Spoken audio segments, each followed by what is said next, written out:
Guys, There you go. Okay, we good? All right, darling? Yes. All right, Let's ask Amy if she can hear us. okay. Amy, can you hear us? Amy is a board member, but she's joining us on Zoom. Well, we have a quorum, so I'm going to start, okay? All right. Aloha mai kako. My name is Don Chang, Chair of the Board of Land and Natural Resources. This is the March 10th, 2023 meeting of the board. It is 9:17. I'm sorry, we're a little late. 9:17. I'm going to go over some meeting protocols. We're holding this meeting as a hybrid. Some of us are here in person in the Kalani Moku Building Boardroom in Honolulu. We're also holding this meeting remotely via Zoom and can be watched live on YouTube.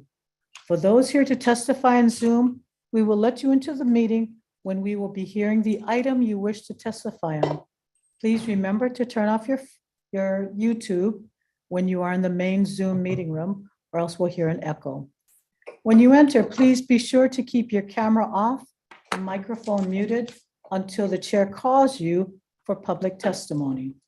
We ask that members of the public testifying on the agenda items limit your testimony to 3 minutes so that we can get to everyone, and please address your comments to the board and not to the project applicant.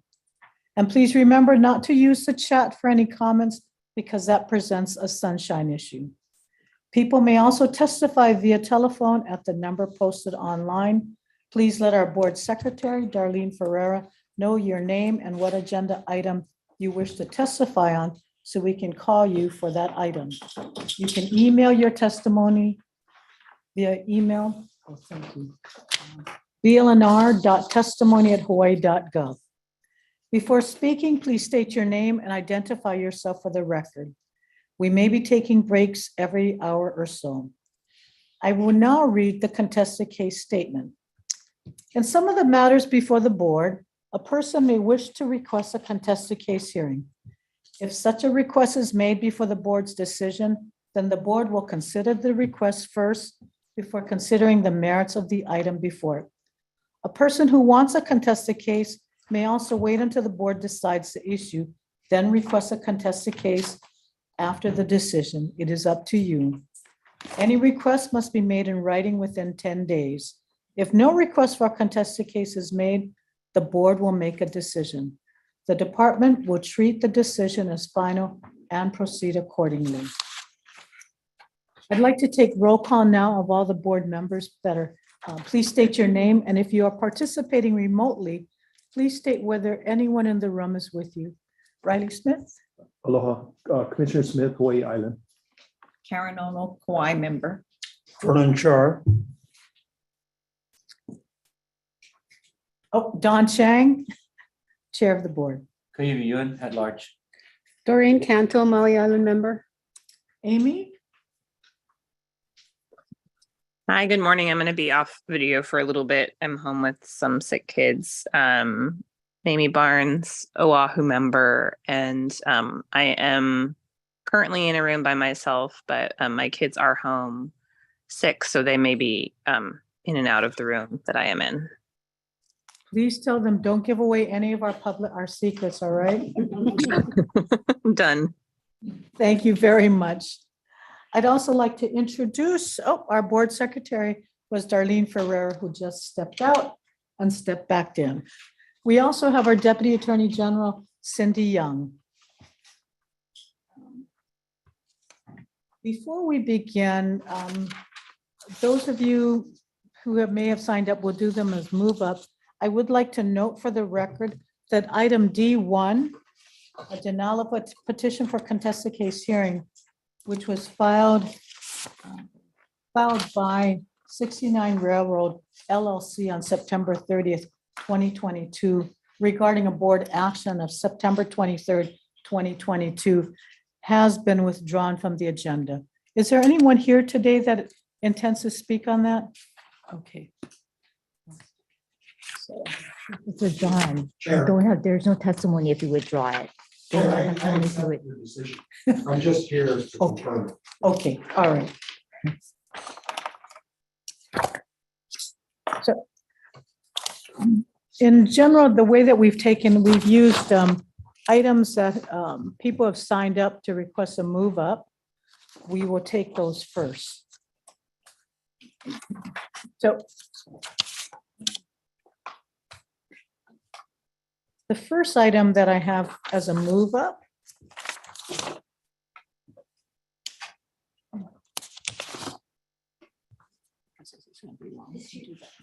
or do We're gonna do that.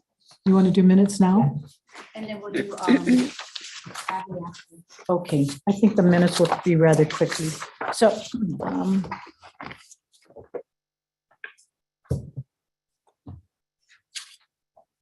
board members, item A1 is the approval of the summary minutes of the board meeting held on November 10th, 2022.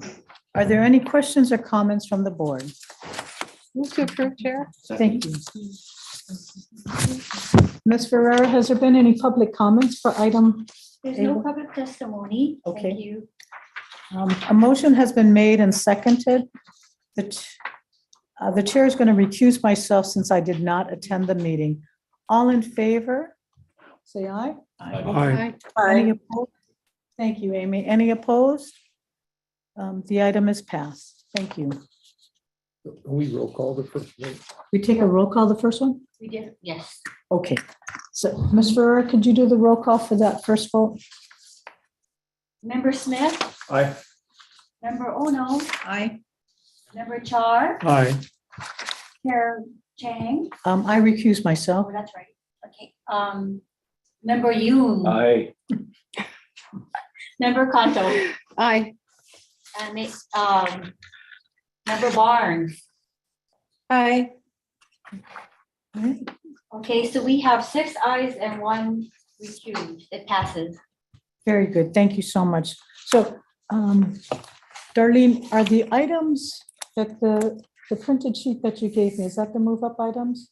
Or are That's you the order taking- we're gonna go, and then those people are move up as well. They're part of the move up. Okay, So we're gonna start with Abby so, with items M1 through 11. all right. So if we can, I appreciate everybody bearing with us and bearing with me. I'm still learning my way through this process. So agenda item M through M1 to M11. These are items related to the Department of Transportation. Abby?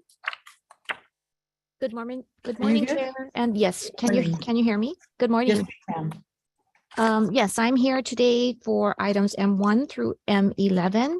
They're all revocable permits. Oh, sorry, most of them are TSA leases that TSA contracts that we are converting to leases statewide. So that's why you see so many of them. I believe there are 9 of them on this agenda today. So basically, I'm asking for your approval for items M1 through M11. If you have any questions on any of the agenda items, I'd be happy to help you or answer any questions you may have. Thank you, Abby. Do we have any public testimony, Ms. Farrar, on No public items? testimony. Okay. Board members, do you have any questions or comments that you'd like to make on items M1 through M11? Move to approve. Do I have a second? Second. A motion has been made and seconded. All in favor? Aye. Say aye. Aye. Any oppo- Thank you, Amy. Any opposed? Okay, items M1 to M11 have been approved. Thank you very much, Abby. Thank you. The next item is on our agenda is D. D1 has been withdrawn, so D2. All right, thank you.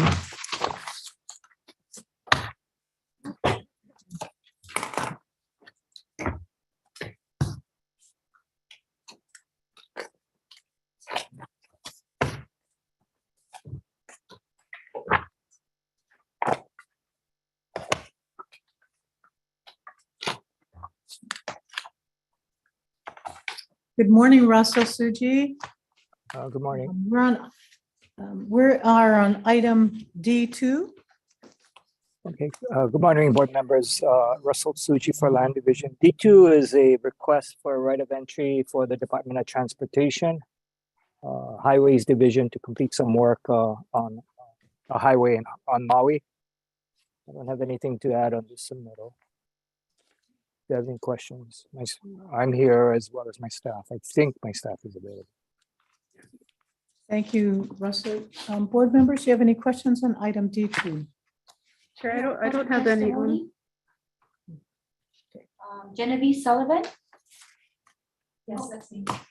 I'm the project manager for HVAC. Did you have any? Did you want to say anything? Only if you have questions, we have. Okay. Questions. Very good, thank you. Board members, do you have any questions of the project proponent? Russ, Could you please come up to the table? yeah, We have a question. because we do have a question from a board member, so could you? If you could introduce yourselves? I'm Genevieve Sullivan. I am the project manager for the Honopiilani Environmental Impact Statement, and I work with the Highways Division. And Stephanie is our consultant that's been working on these right of entries for the planning surveys that we're currently doing. Very good, thank you. Mr. Smith, do you have some questions? Morning. Just had a quick question. I'm assuming that, and it is included in the write-up, that you're trying to address some coastal erosion concerns with that area by Olowalu, Kumuhami, that kind of has some issues from time to time. So if everything went perfectly, what's your timing on survey, planning, approvals, construction? Right. So we're currently aiming to get the draft environmental impact statement completed by the end of this year. And that will have a preferred alternative in the draft environmental impact statement. We have received a RAISE grant for this for $22 million. So that's really kind of driving our project timeline, in which we would aim to have the final EIS completed in June 2024, and then start permits and do the design build and so forth after then. So construction would probably be 2025. Yeah. But we're still in the environmental impact statement phase. So then part of this whole process would likely require some land acquisition. Yes. Okay. And then just a general question, is DOT highways also looking at other coastal areas that have frequent issues with high surf and erosion, like Kaava and some other areas? Yeah. So in 2019, we completed a shoreline study that kind of ranked all of the different coastal highways that were most at risk. And I don't work in the shoreline program, so I can't really speak to that, but that's helped with the sort of project prioritization process. And then in 2021, we built on that study with a climate adaptation action plan that kind of ranked all of the different highways in terms of not just coastal erosion, but other hazards as well. For landslides and lava and just 9 different climate hazards. So we have those 2 sort of planning studies in place. But yeah, I'm not sure exactly, how the shoreline, what all of the projects and where they're prioritized moving forward. It comes down to funding, I think, a lot. And just as a member of the public, I mean, we see a lot of impacts when there's high surf and other situations like that. So it's always good for us to sort of be aware of things that you're planning in the future, because sometimes we get asked, well, when are they going to come fix the shore or do something like that? So I just appreciate you guys being proactive and trying to plan for some of these things that are going to be inevitable. So thank you very much. And Board Member Smith, I will note that last week, we're starting to have conversations with DOT about coastal erosion on our islands. And so it may be appropriate at some point in time to do a board briefing, an informational briefing on, because it is inevitable. We're looking that this is going to be a recurring incident on Oahu all along Kamehameha Highway. So looking at the different tools that Department of Transportation is utilizing and trying to be more coordinated with OCCL in particular, because some of these we actually issue out the permits for those emergency permits. So thank you for the question. And we'll make sure at some point in time we do an informational briefing to the board. Any other questions, board members? This might be, Chair, this might be a question for Russell. So in the submittal, under Department of Commerce and Consumer Affairs verification, it's not applicable. Is it not needed? Well, the right of entry applicant is another state agency, that's why. It's the state of Hawaii, So, Department of Transportation. You- no need? The state, no, No need, no, okay. no. This is a government project, yeah. So, yeah, we don't, the government agencies such as us or land division, we don't register with DCCA. Okay, thank you, Chair. You're welcome. Russell, recommendation number 4, authorizes the chairperson to approve and execute the GA. I'm assuming that's pursuant to a successful EIS process. Let me see. Which condition? 4. Sorry, oh, yeah, it's miss numbers, lettered. Thank you, member Ono. D, are you referring 2B. to D? Authorize the chairperson to, B as in boy. So it goes 1A, 1B, 2, and then 4. So it should be B 2, I suppose. I don't know where you're looking at. You're looking at D, item D2 recommendation section? Yes. Yeah. That's very What- hard. what- I don't know. Are you looking at something else, the attachments or something? Must be, that's why I was confused, but I got it labeled here as D2 in my packet, so. No, you know, that was the previous agenda item D1, and that was an attachment. Exhibit one. D2. But it was for the Oh, item okay. that was withdrawn. Okay, sorry, Russell. Yeah. As you can see, we're very lax here, we're informal, we're all learning, especially me. Russell. Okay, Giving her the authority. Yeah. we gotta make sure we tab our exhibits and stuff. You did, but it was just. I mean, for the record, Chair, look my binder. Michelle Kapakahi, my. We have a very full agenda. that's This, why- this one I wanna note though, you know, they had multiple tax max Ps, yeah, and some of them were unencumbered, but a lot of them were encumbered, so because this was a rush item, we brought it before the board, but we do note in there that the Department of Trans, for those that are unencumbered by managing by, for example, DOFA or another state agency, please check with them and get their concurrence on timing and where you're going to be situated, because we didn't have time to check individually all the different owners. Yeah. Yes.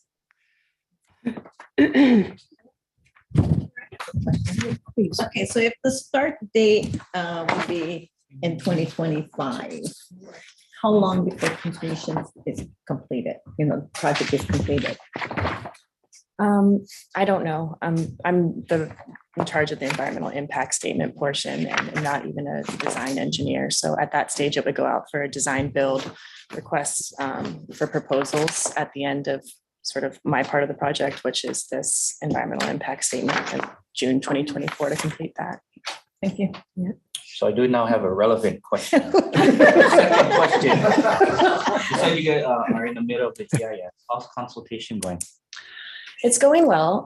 So we started out in last year, sort of in this pre-scoping NEPA phase. And we did a lot of just reaching out to agencies, getting their input. There's been a lot of studies of this in the past by the County of Maui. So there's the Pali Tupuamana study of 2005. So we were kind of building on all of those studies to come up with these alternatives. Most of the alternatives actually came out of that study and then were kind of tweaked to meet engineering standards and to avoid cultural resources and so forth. So we've been meeting with a lot of county staff. We had a public informational meeting that February. And then from there, we had the official notice of intent and environmental impact statement preparation notice that was published in November 2022. And then for there, we have another public meeting that we did. We did 2 virtual, 1 in person. And that was that kind of kicks off the statutory comment period. So there's a 30-day statutory comment period. And now we are taking all that information and putting together a scoping report, which then goes into the draft environmental impact statement. How was the attendance at these meetings? It was the first one in February of 2022, which is kind of more like a public town hall meeting. I think we had 2 virtual at that stage, and I think there was around 70 participants. Oh, good. And then in the 2 virtuals that we did in November, do you know what it was like? About 30 each. About 30 at each of those, and then the in-person one. 30, first one was about between 30 and 40 people. Yeah. Good. 30, Okay. Yeah. Great. Thank you. And my understanding is this is really to permit you to, this request here is really to permit you to do some due diligence, getting access to some of these parcels that to help with the completing the EIS. So this is still in the very preliminary stages. right? Exactly. It's for the biological, the wetland surveys, the archaeological studies. Yeah. Thank you. Any other questions, board members? Chair, I'd like to make motion to accept board recommendation. Second. A motion has been moved and seconded to approve staff submittal. All in favor? Aye. Amy Barnes? She must be attending. I'm an I, but I am trying to switch between my phone and computer Zoom right now. So Darlene, if you could let me into the other me and I'll move over. Don't worry, take care of your children. Do you have it? Did you have any questions before we? Not on this item, no, thank you. Very good. So all in favor, say aye. Aye. Any opposed? The motion is passed. Thank you. Thank you. Thank you very much. The next item is item D3, issuance of a right of entry permit to Hawaii Explosive and Pyrotechnics for a private event, aerial fireworks display at Duka Hanamoku Beach. Russell? I don't have anything to add on this submittal. If you have any questions, I'm available as well as my staff rep, Mr. Barry Chung. Do we have any public comments on this public testimony? We have very. We're still trying to connect to audio. Pyrotechnics, Barry Albert. Mr. Albert, are you able to connect?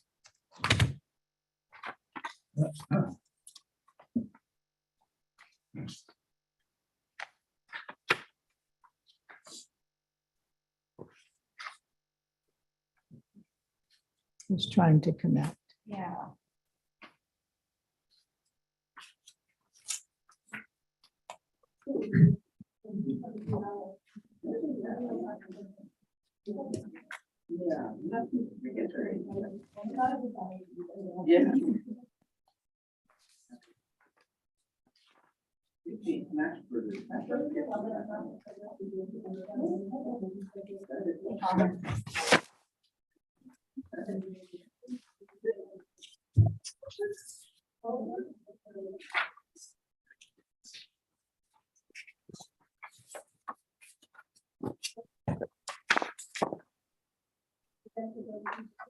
Board members, do you have any comments or questions on this item? I do.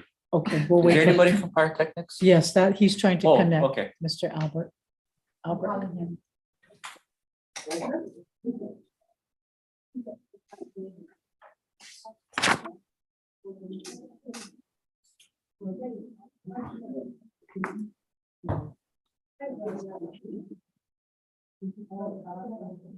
Hi, this is Darlene at the Board of Land and Natural Resources. Bruce is trying to connect to the Zoom and we can only see him trying to connect to audio. If he can go out and oh, there you go. No, we see you guys now. But their audio, yeah, I see now. Okay. Okay. He's up for, they have questions. The board has questions. Thank you. I think he's still connecting, right? No, oh, wait. She was sitting, she was. But I see them. We don't do sign language, so you'll need to turn on your audio. Well, while we wait for Barry, Exhibit B, and let me just, we're on D3, right? Yes, we are. Okay. Paying attention here. Exhibit B, did you put that together, Barry, with the, I see the debris field, the launch zone, and then the primary washout zone?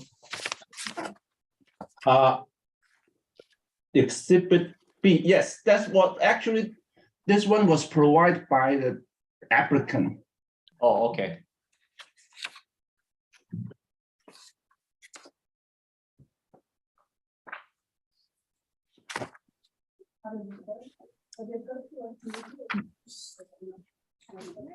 Perhaps we should defer this one until, until he's on. All right.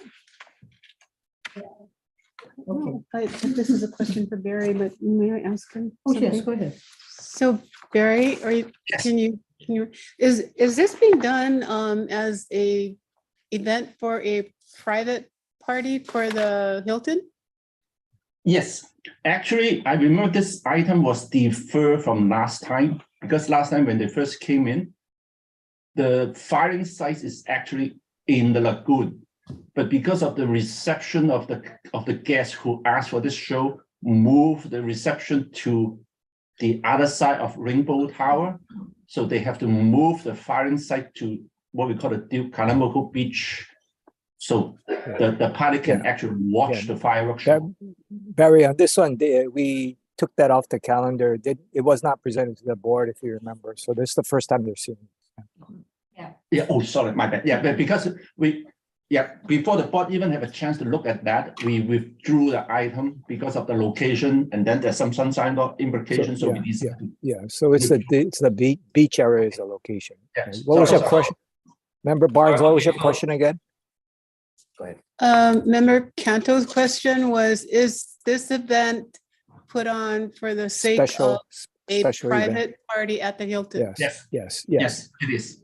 Thank you both. Okay, and follow up with that, Barry, I guess I don't need Bruce for this one. So was the event moved from the lagoon to the area shown in Exhibit B? Correct. Okay. Which is the Board of Land and Natural Resources. normal. Participate. No, because I think the board, the last meeting, the board was, I think, unanimous in approval for it to be in the lagoon. Is that correct? Right now, can you guys lock him out and lock him back in because his audio. On this particular request, board member, we actually didn't present it. It was an internal thing where it was originally scheduled to go before inside the lagoon, and then the last minute change came about, and we felt that the title of the agenda item, and I think the title might have been on the agenda.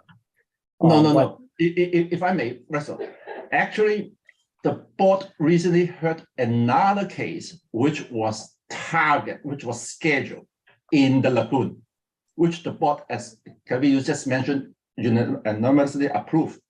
And then right after the same applicant, we got another request coming from another guest. Initially, they planned to do it in the same lagoon area, but then the guests moved the reception, moved the catering party, whatever, to the other side of the Rainbow Tower. So imagine if you continue to fire from the lagoon area, the guests would not be able to watch the show. That's what we were told by the applicant. So before the board even had a chance to look at this, to consider this, we withdrew the item, this particular one, from the board agenda. So it was never on the agenda formally. And but we withdrew it. Yeah, the reason for the withdrawal was more a sunshine issue. It was the title did not reflect the actual location, so we withdrew it. It would not give the public adequate notice. It wasn't anything to do with the submittal itself. But yeah, it did move from the lagoon to the beach area. Correct. But two different events we're talking about. So Yes. one, right, okay, got it. Correct. And I can tell you have another one next board meeting too. Okay. That's kind of Interesting. Is he still trying to connect? Dart? Yes. You should. Maybe you should call in. It might be easier. So Let me see I'm if sorry. he's in the waiting room again, because I asked them to reconnect. Chair, I have a question for either Russell or Barry. So let me understand this. So after the decision was made by the board, the request came in by the applicant to change it. For So- another event, no, I'm sorry, no, another no. event, Yeah. another event. A separate event, member kind of, a separate event. Okay, so we do not get told about that until this one comes up. Is that correct? Which is the one, see, the board had made an approval for a particular event. And it got confusing because Barry started talking about, well, we right after that, we had another request for a separate Sorry, event. Mary. From a separate event. So this is totally separate from the prior approval. Yeah, Okay, yeah, I'm sorry Oh, about that. thank you, thank you. Thank you both. Okay. He's still confused. Bruce is here. Okay, I have a question that Okay. maybe either Barry or Russell can answer. So the area, the firing area is closer to the beach now. Where is the party gonna be held? By the lagoon? I think they. Bruce has his let me hand up. finish. Yeah. I think. Hi, can you guys hear me okay? Yeah. Sorry, I was unloading a truck. So what happened here, my understanding is that this is a group that's in-house at the Hilton. And their initial plan was to go on to the Great Lawn, like most of the events at the Hilton happen. But for whatever reason, that lawn was already booked, that space. And so they were forced to move to the other side of the Rainbow Tower, right in front of the super pool. And unfortunately, from that location, the group cannot see the fireworks show in the lagoon because the Rainbow Tower is in the way. And so that's why they asked us if we could move the show to where we normally do our Friday night fireworks display. Bruce, how tall is the tower? The tower is 27 stories, I think, if my And the memory fireworks- serves me. The fireworks explode at what height? They explode about that height, the biggest ones. Really? They're about even with the top of the tower, more or less, it varies. So you can't see over it. So did you, sorry, remember, Ono, did you have a question? No. No, okay. So Bruce, you provided exhibit B. I'm not sure which one exhibit B is. That's what Barry said. To the submittal, Mr. Abbott. Is that Yeah. is that the letter or the No, map? It's a map that shows the debris field and then the primary debris wash-up zone. So yes, that's from us. That's from our office. Yes. Okay. And so, well, let me just say thank you for providing this. Sure, Second, of course. so you guys are responsible for cleanup effort as a part of your contract, or is this Hilton now? No, we're still fully responsible for the cleanup. That's correct. Okay, so you guys clean up both in the debris field and the wash-up zone, correct? That is correct. Yes. And that's that night and the next morning. That's correct. Yes. Okay. Yes. How many of these events happen on this particular area? Well, like I said, this is where the weekly show is held. And so we have the 50 to 52 shows a year that happen there. And then it's pretty unusual for this, to have a special event that's from this location. But it has happened maybe 4 times, 5 times in the last 7 or 8 years, excluding obviously the 2 years of the pandemic. So like I said, it's pretty rare. Okay, thank you. Sure. Ready? Yeah, good morning. I just had a question. So At the last time that your representative briefed us, they explained the extensive cleanup that you do. The night of the event, the next day, you dive in the water, you go along the shoreline. And that seemed very controlled for the lagoon. But once you start having a debris field and a burst zone over the ocean, it's not contained anymore. So what do you do to ensure that you pick up everything that ends up in the ocean? Well, this area that we shoot over for, the Friday night show and for this event, it actually still is fairly contained because of you have the Hilton Pier on the Diamond Head side, and then you have the Alawai breakwall on the Eva side. And so there's only a small opening, in between those two. So historically what we found is that, the debris gets contained within that area. And then we're able to go, clean it up. Okay. So Oh. I'm sorry, I do have some pictures that I did prepare for you guys. If you'd like me to screen share, that can kind of address the debris. I was kind of anticipating, based upon our last, meetings, more information, visual information might be helpful to you guys. If you're interested, I can do that. All right. Me too. Yes, please go ahead and. you Okay, can all share. right, let me see if I can get this up and running, okay? Let's see here. Let me hit my share screen button. Okay, hang on. Let me move back to the beginning here. Okay. All right, can you guys see my screen or not? Oh, wait, I have to hit the share. Okay, now can you see it? Yep. Okay. Clock. All right, no, that's a cutaway view of an aerial shell. So that's the kind of the vast majority of the fireworks that we're using, on these shows. This is what the inside of it looks like. And so, and I do have on the next slide, I do have a kind of a, indicator on what the different components are. So you have the lift charge at the bottom, you have it all in a cardboard casing, and then you have the burst charge and the stars, which produce the color effects. That's what's on the interior.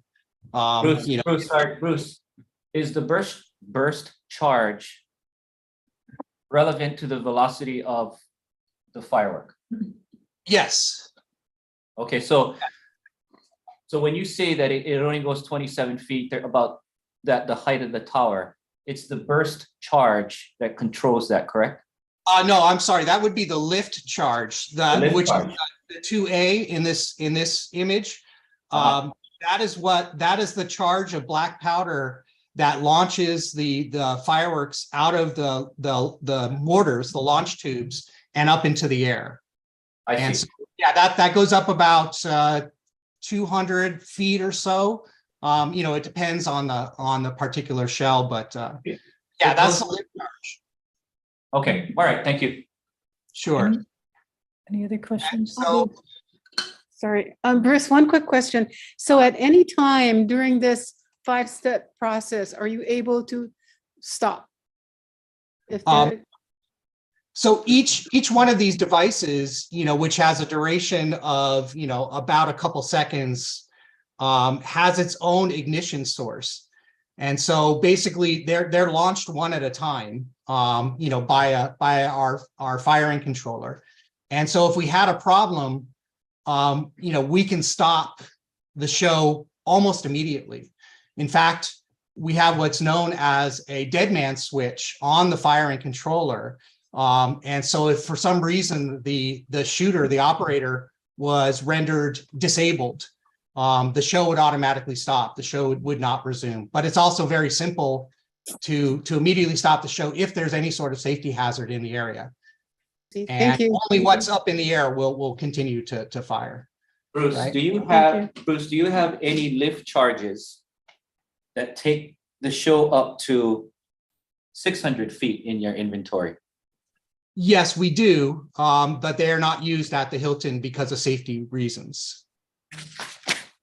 We can only because of our safety zone is dependent upon, the relative travel of the aerial devices and where potentially any debris or dud shells could fall.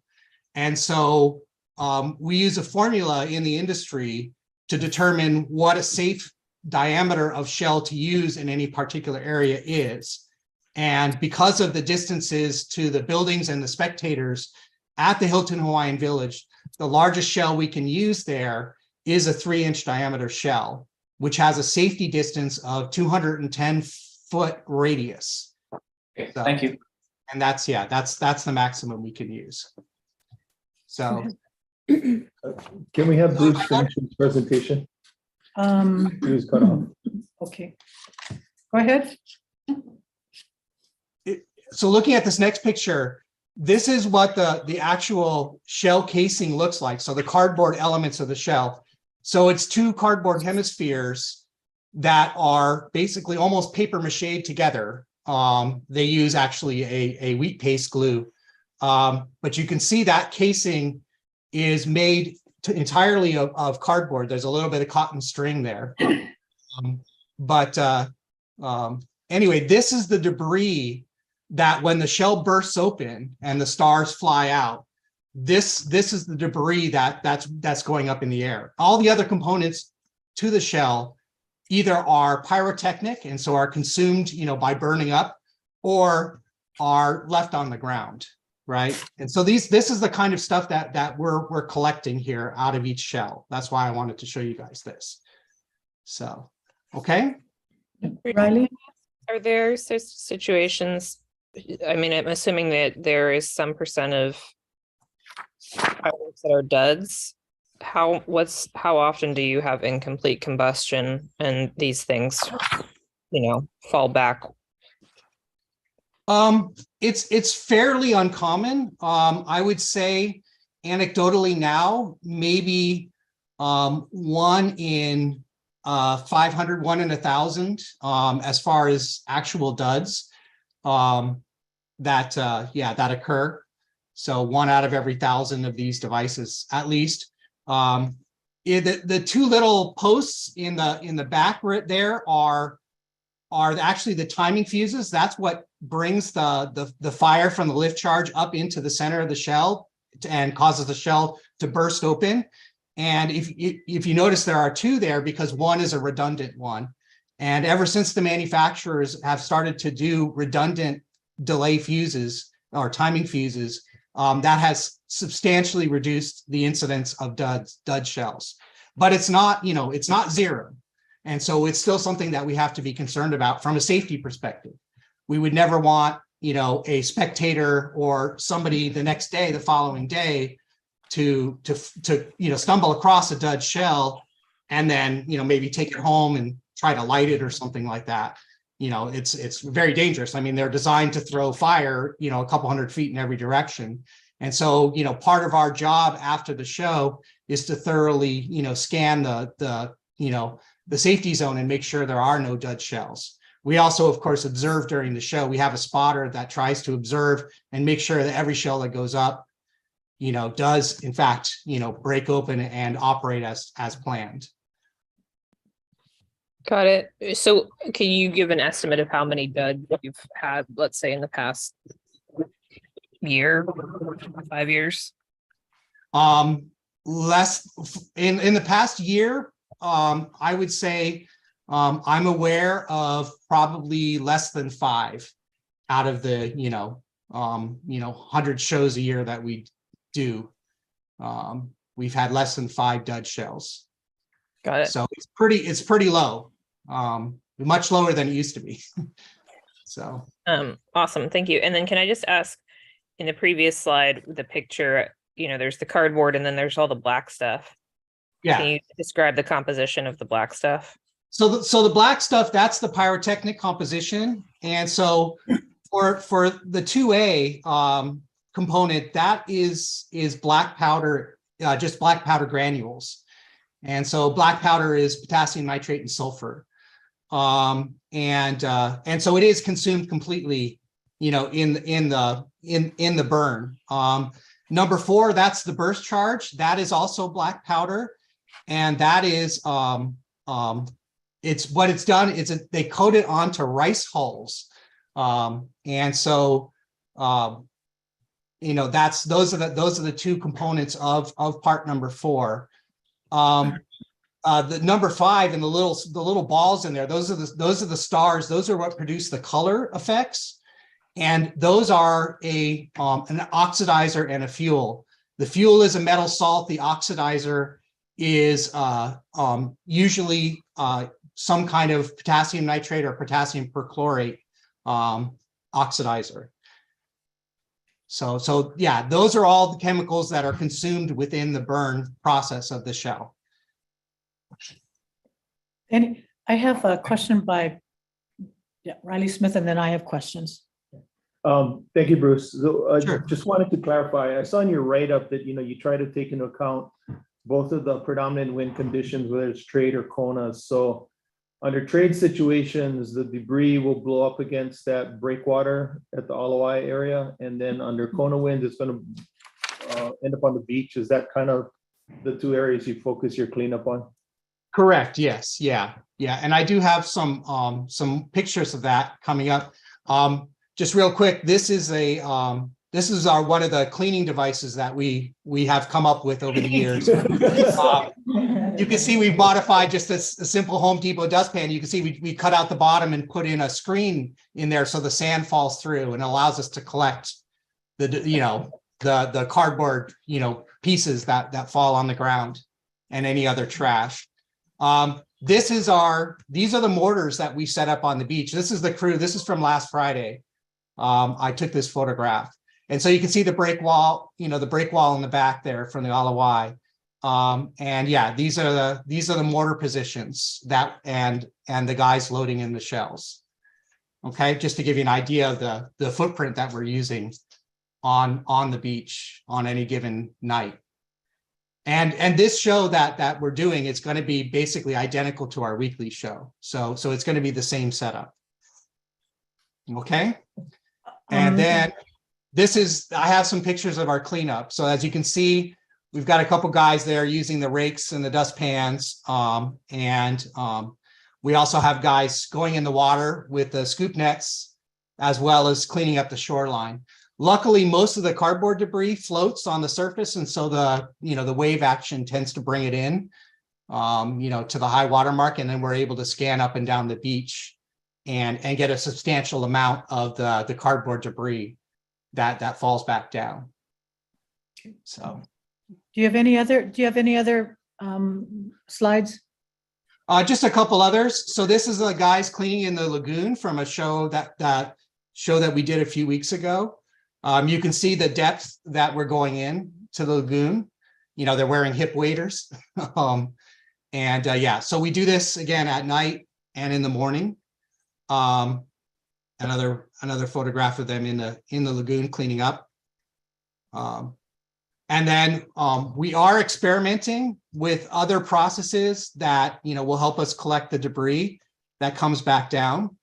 We've been working with this netting. The problem is we get it too close to the launch position, and some of the hot embers that come down burn holes in it, and then it's less effective. And so it's still a work in progress, but we are trying, and as we will continue to try to do what we can to minimize, our impact on the beach. And then this is an example of some of the debris that we do clean up post-display. So you can see about the size and the composition of it. Obviously, there's other stuff in here as well, because we don't just clean up our debris, we clean up the beach and whatever debris that we find. Because we're out there anyway, we might as well. And then this is a photo of, generally what kind of things we find the next morning when we do our first light cleanup. So. All right. Do you have any other slides? Okay. That's it. That's all I have for today. I have some questions. Sure, absolutely. You do shows every week? Every Friday, yes. Every Fridays. And how many special events do you do a year? At the Hilton or in general? At the Hilton.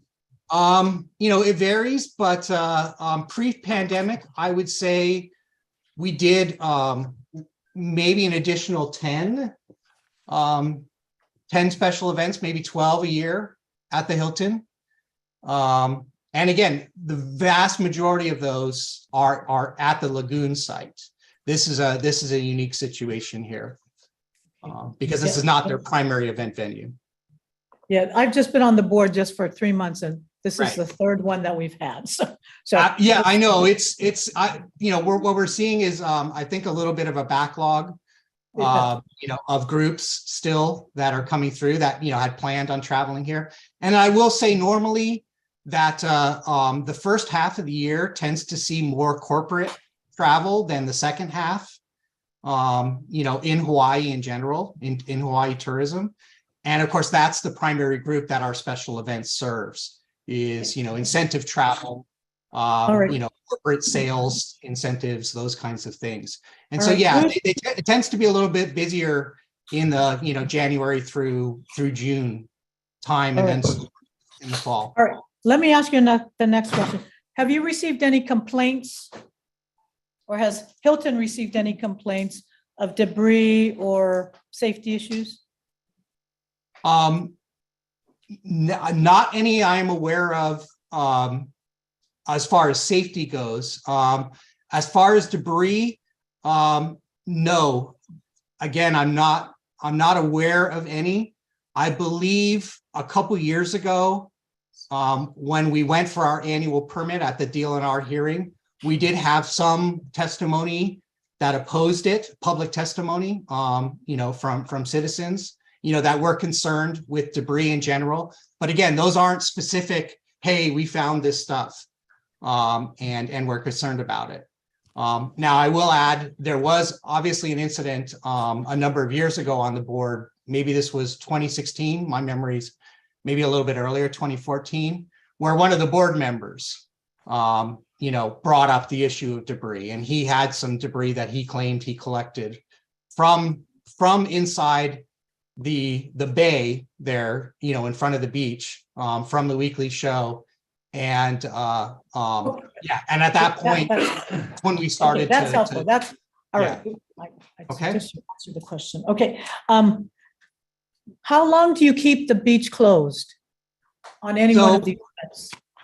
So we have what we do is we work in 2 stages. So initially, when we go on at 4 p.m., at which time, our right of entry allows us, we close off a working zone, a smaller working zone. And while we're preparing the show, and that's again for public safety purposes, and that we keep that area closed until about a half an hour prior to the actual, launch of the show. At that point, we expand to our entire safety perimeter, which we close. It takes us about a half an hour to get that shut down. And then we do the show, which is 4 minutes long, and then another 20 minutes or so after the show, just to make sure that there aren't any, what we call hang fires, but they're essentially hana hos, right? Shells that may still be smoldering and could still potentially launch up into the air. And so, until we get it all clear and make sure the site is safe, then we'll open things back up. So Bruce, what's the total amount of time? What's the total amount of time that the public is precluded from using the beach? Yes, so the smaller portion of the beach is from 4 to 6:30 or so, 7 o'clock, so 3 hours, and then about a 1 hour or less window. That's a larger area of the beach, for the show itself, and that's So for your events, essentially the beach is closed for about 4 hours? Yes, yeah. Are you aware of any complaints lodged by the public to Hilton Hawaiian or to yourself for closing the beach for 4 hours? I am not aware of any complaints, no. All right, this is a question for Russell. I have 2 questions, Russell. Sure.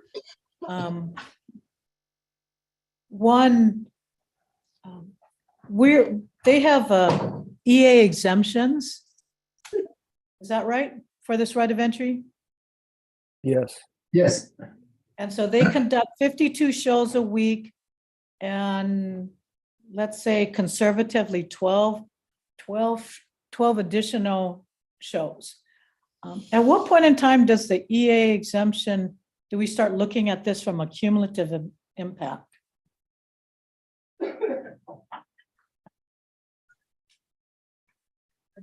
We have not. I think I'd like us to begin to start considering, because, I mean, this does seem, like I said, I've only been on here for 3 months, and this is the third one. My larger question is closure of the beach for 4 hours, at least once a week and possibly more. I'd like to know. It's a designated area. Yeah. It's articulated in the submittal. It's not the entire Bucanamoco Beach. Yeah. yeah, Chair, if I may. Yes. When Bruce, I mean, the applicants, workers start setting up the firework like what we are looking at the screen right now, they are only closing the 500 square feet where the crew would be working. That It's is only correct. It's only until when it's getting closer to the fire and to the launching of those fireworks, that maybe as Bruce said, 7 o'clock, plus or minus. And after another 30 minutes after the firework, after the launching, that they need to close a bigger area to ensure the safety. So again, the 4 hours closure, apparently most of them focus on the 500 square feet working area rather than the entire scope. Bruce, am I correct? All right.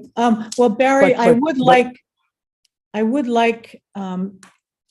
in the future, should this matter come up again, that there's a call, that there's a call to the Hilton Hawaiian Village regarding any complaints about beach closure.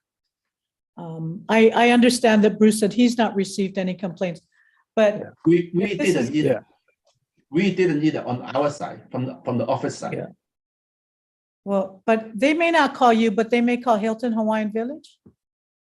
So I would want just a confirmation before this matter comes up, another request that there be an independent call by the department to Hilton to confirm whether there are any complaints filed either on the debris or safety or beach closure. Okay, we will reach out to the hotel. And Very good. Are And there any just, other questions? well, and Chair, on your issue about the EA, just to, as I think Bruce was mentioning, in 2014, there were a lot of questions. We had a different makeup of the board. They even considered not approving any more of these permits on Friday night.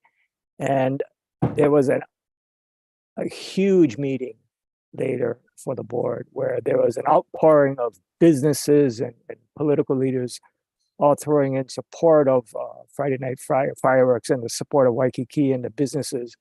And the department endeavored to look at the environmental issues. And there was a lot of literature presented to the board about fireworks and the impacts to the environment. Aquatics Division, I think, opined in.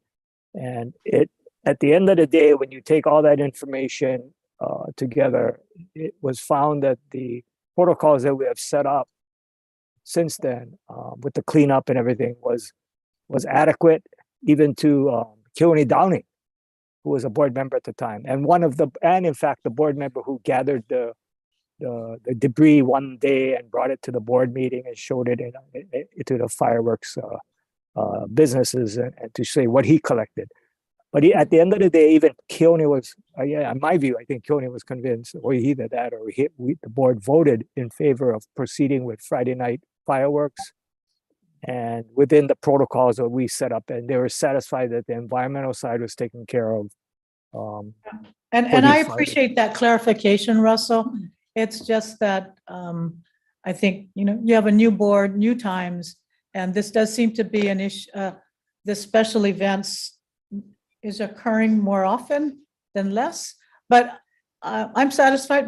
Bruce has answered the questions. He showed us some photos But nonetheless, I think we do have a responsibility to evaluate these as they come before us. So do I have any other? I do. Sorry, Chair. Bruce, thank you so much for the presentation and for the netting and trying to look at innovative ways to address perhaps some environmental concerns. And thank you for going over the shell information.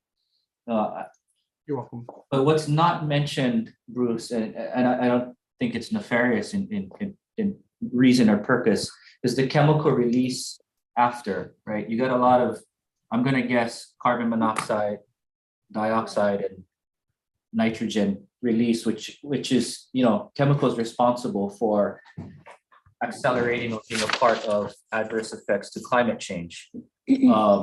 And to Chair's point about the cumulative effects, I get it that in a small instance, it's probably insignificant, but cumulatively speaking, over the many years and over the many occurrences, I wonder what that discharge, that off-gassing, what the effects actually are. And maybe it's been measured, maybe it hasn't, but that in my mind is something that still needs to be discussed and addressed.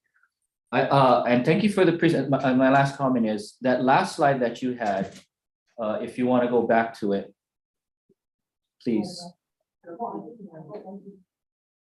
In addition to the shells, right, the shell pictures and the,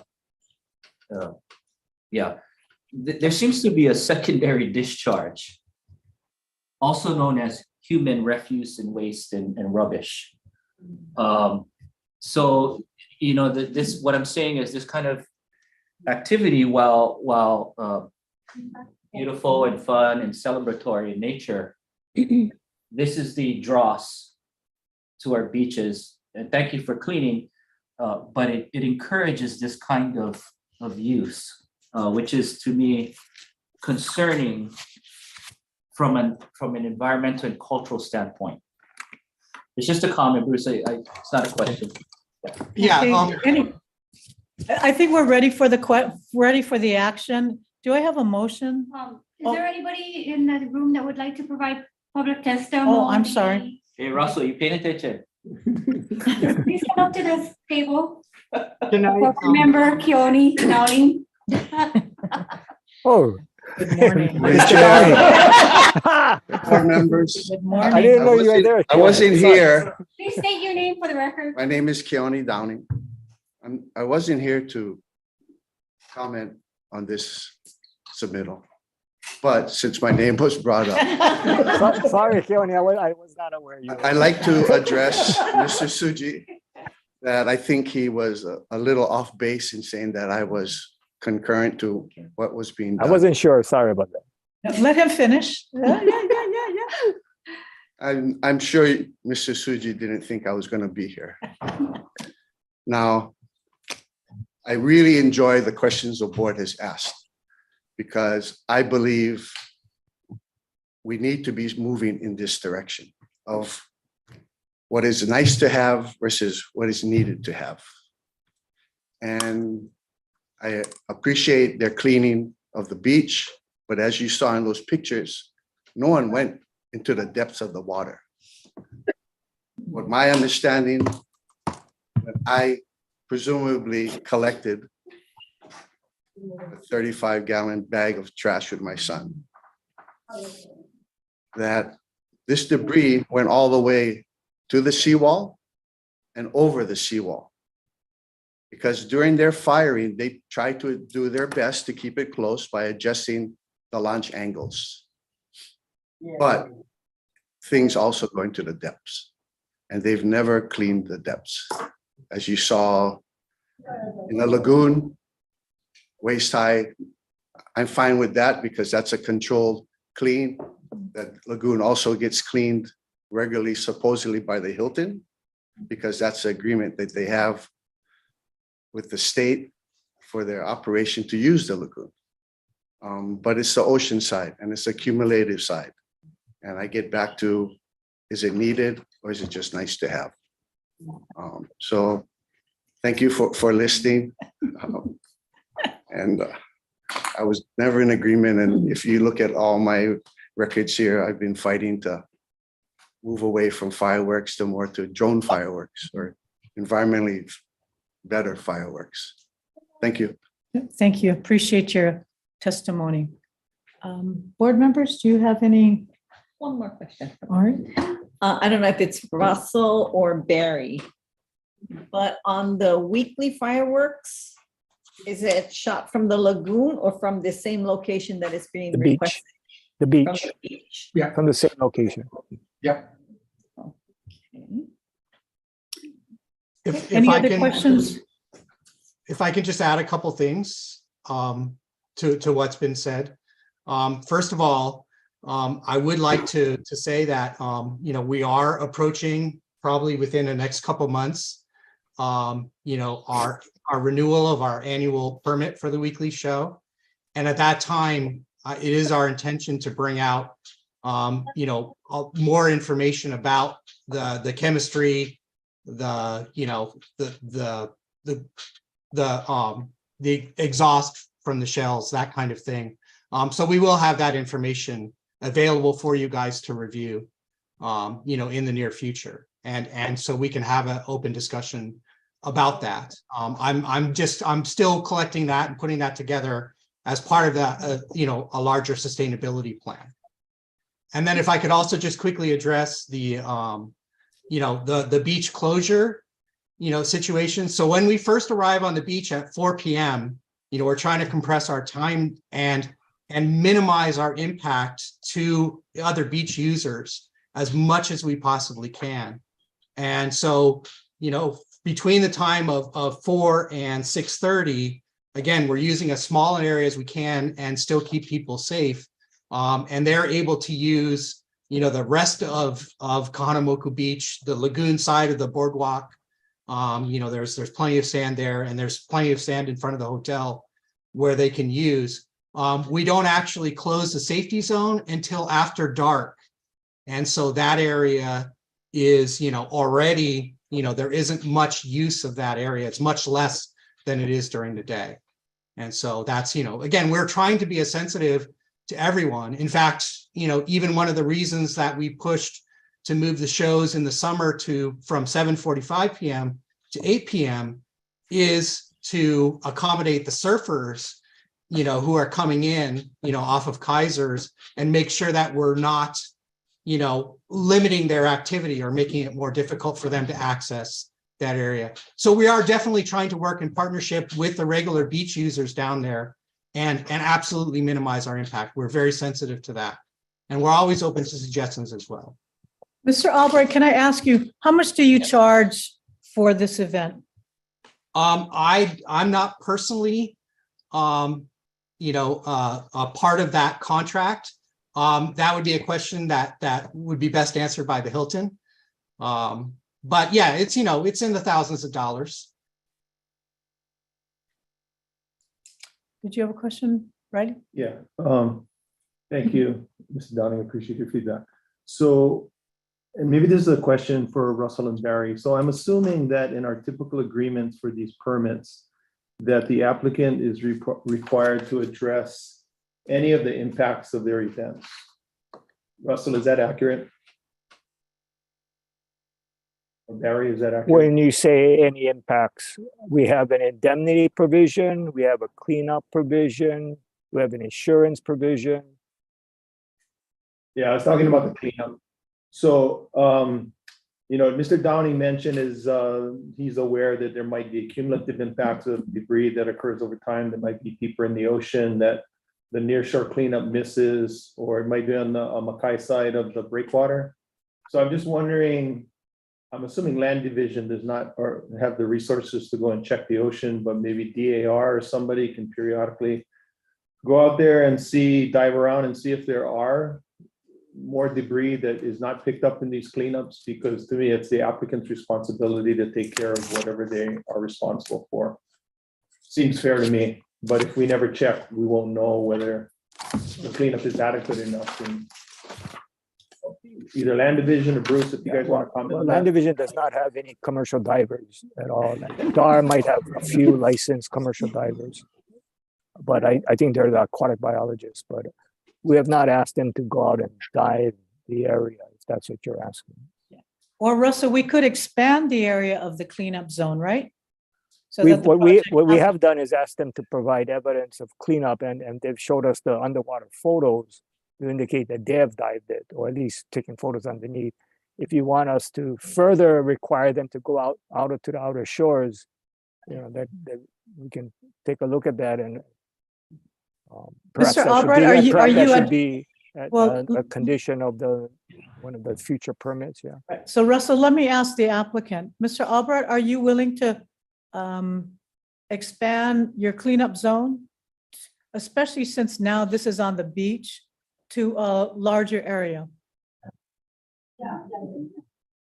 Yes, I mean, we are, yeah, we do clean all the way, out to the break wall, now, and again, it's been our experience that the vast majority of the debris is collected in that area. The debris that would travel beyond the break wall is going to be very small and very light, and therefore is going to be really difficult to retrieve. I mean, we're talking, flecks of cardboard that are probably smaller than a dime. But that's something, I mean, we have done surveys inside the break wall. We have done dive surveys. I do have that, and I can certainly, as part of the annual permit, when that comes up, we can bring that, to bear, and the results of that,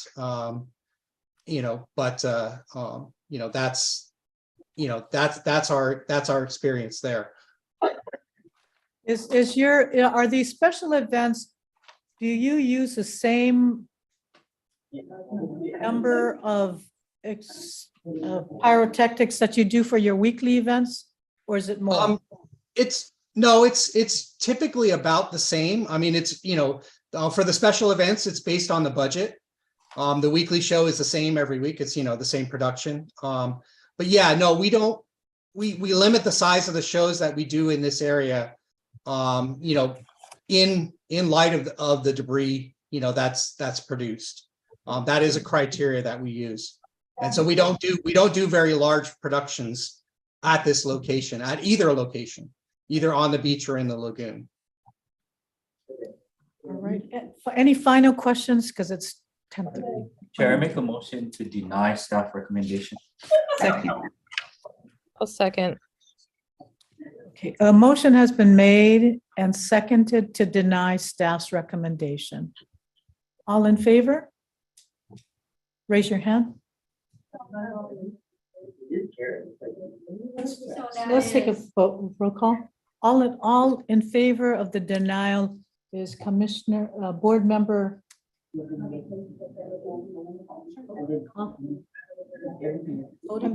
Okay, deny? Okay. There's 4 denials? And Amy. And Amy, 5 denials. 5 opposed. And all in You're favor? voting in favor of the motion, so it's denied. Right, it's first deny the event, the request. And then we have, In favor of approval of the submittal? well, the Okay, motion right. is Denial of the denial. motion. Yeah. Okay, denial of the motion. Okay, so 2. Okay, so 2. Okay, motion passes. Okay, so I'm sorry, Mr. Albright. The board has not approved this particular permit request. Okay, thank you. Thank We you for look your time. forward to your annual permit renewal and opportunity to provide us more information. But I think you're beginning to get a sense of what the board's concerns are. Yes, absolutely. And again, Very we're good. in a dialogue here for sure. Yeah. Very good. Thank you for being open to Address that. your concerns. Okay. With that, I'm gonna call for a 10-minute recess. Very good.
Okay, We're back on the record.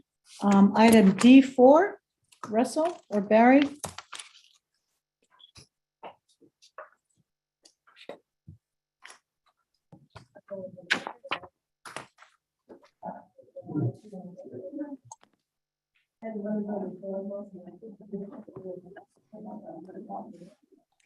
Barry, are you going to present item D4? I think Russell is gonna do that. All right. Russell, item D4, consent to federal interests affecting property located on land covered by general lease S5981. Okay, I don't really have anything to add to the board board members. If you have any questions, I'm available. Barry's available. It's basically a federal interest tying up the land. So you should be aware of that, akin to a mortgage. The one thing I pointed out and learned this time is that there used to be the federal interest used to be for a term period. But from what I understand now, the federal government is saying that the board will need to agree that there would be no term limit.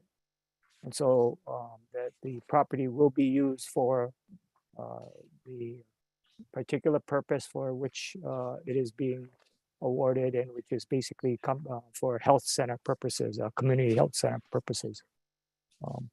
Other than that, I don't have anything to add. They're planning some improvements on the property, particularly a gate at the entrance area. Board members, do you have any questions? Oh, I'm sorry. Do you have So any if I questions may- of Russell? Actually, the federal interest covering only the improvement that will be funded by the federal grant. So but I checked with the federal agencies, they don't have any limit to the improvement. So basically just maybe a depreciated improvement, then the federal will agree to let it go. But again, it's not dealing with the land as what they put down in, I think I put down in the exhibit, the last exhibit about the notice of federal interest, a copy of that. You can tell the definition of the federal interest is only encumbered the property, which is the security gate improvement, the security kiosk improvement, not the land. Okay, thank you for that clarification, Barry. Board members, any questions? Riley? Oh, go ahead. The only question I had, Russell, this was for the statement you made about there being no term. I interpret that to mean that this is perpetual then? Yes. Okay, is that? At least that's my understanding, because they had previously a term. The federal interest had a term, I think, the life of the improvement, which was, I 30 think, years. 30 years or so. I found out that the federal government found that provision not acceptable. Is that right, Barry? Yeah. Okay, thank you. So I guess my question then is, if there is no term, which means that it's perpetual, does the land board have the authority to grant something like this that's perpetual in nature? My understanding you do. I'm not clear on what Barry's comment to the board just recently was. It's not tying up the land, it's only tying up the improvement on the land. Improvement.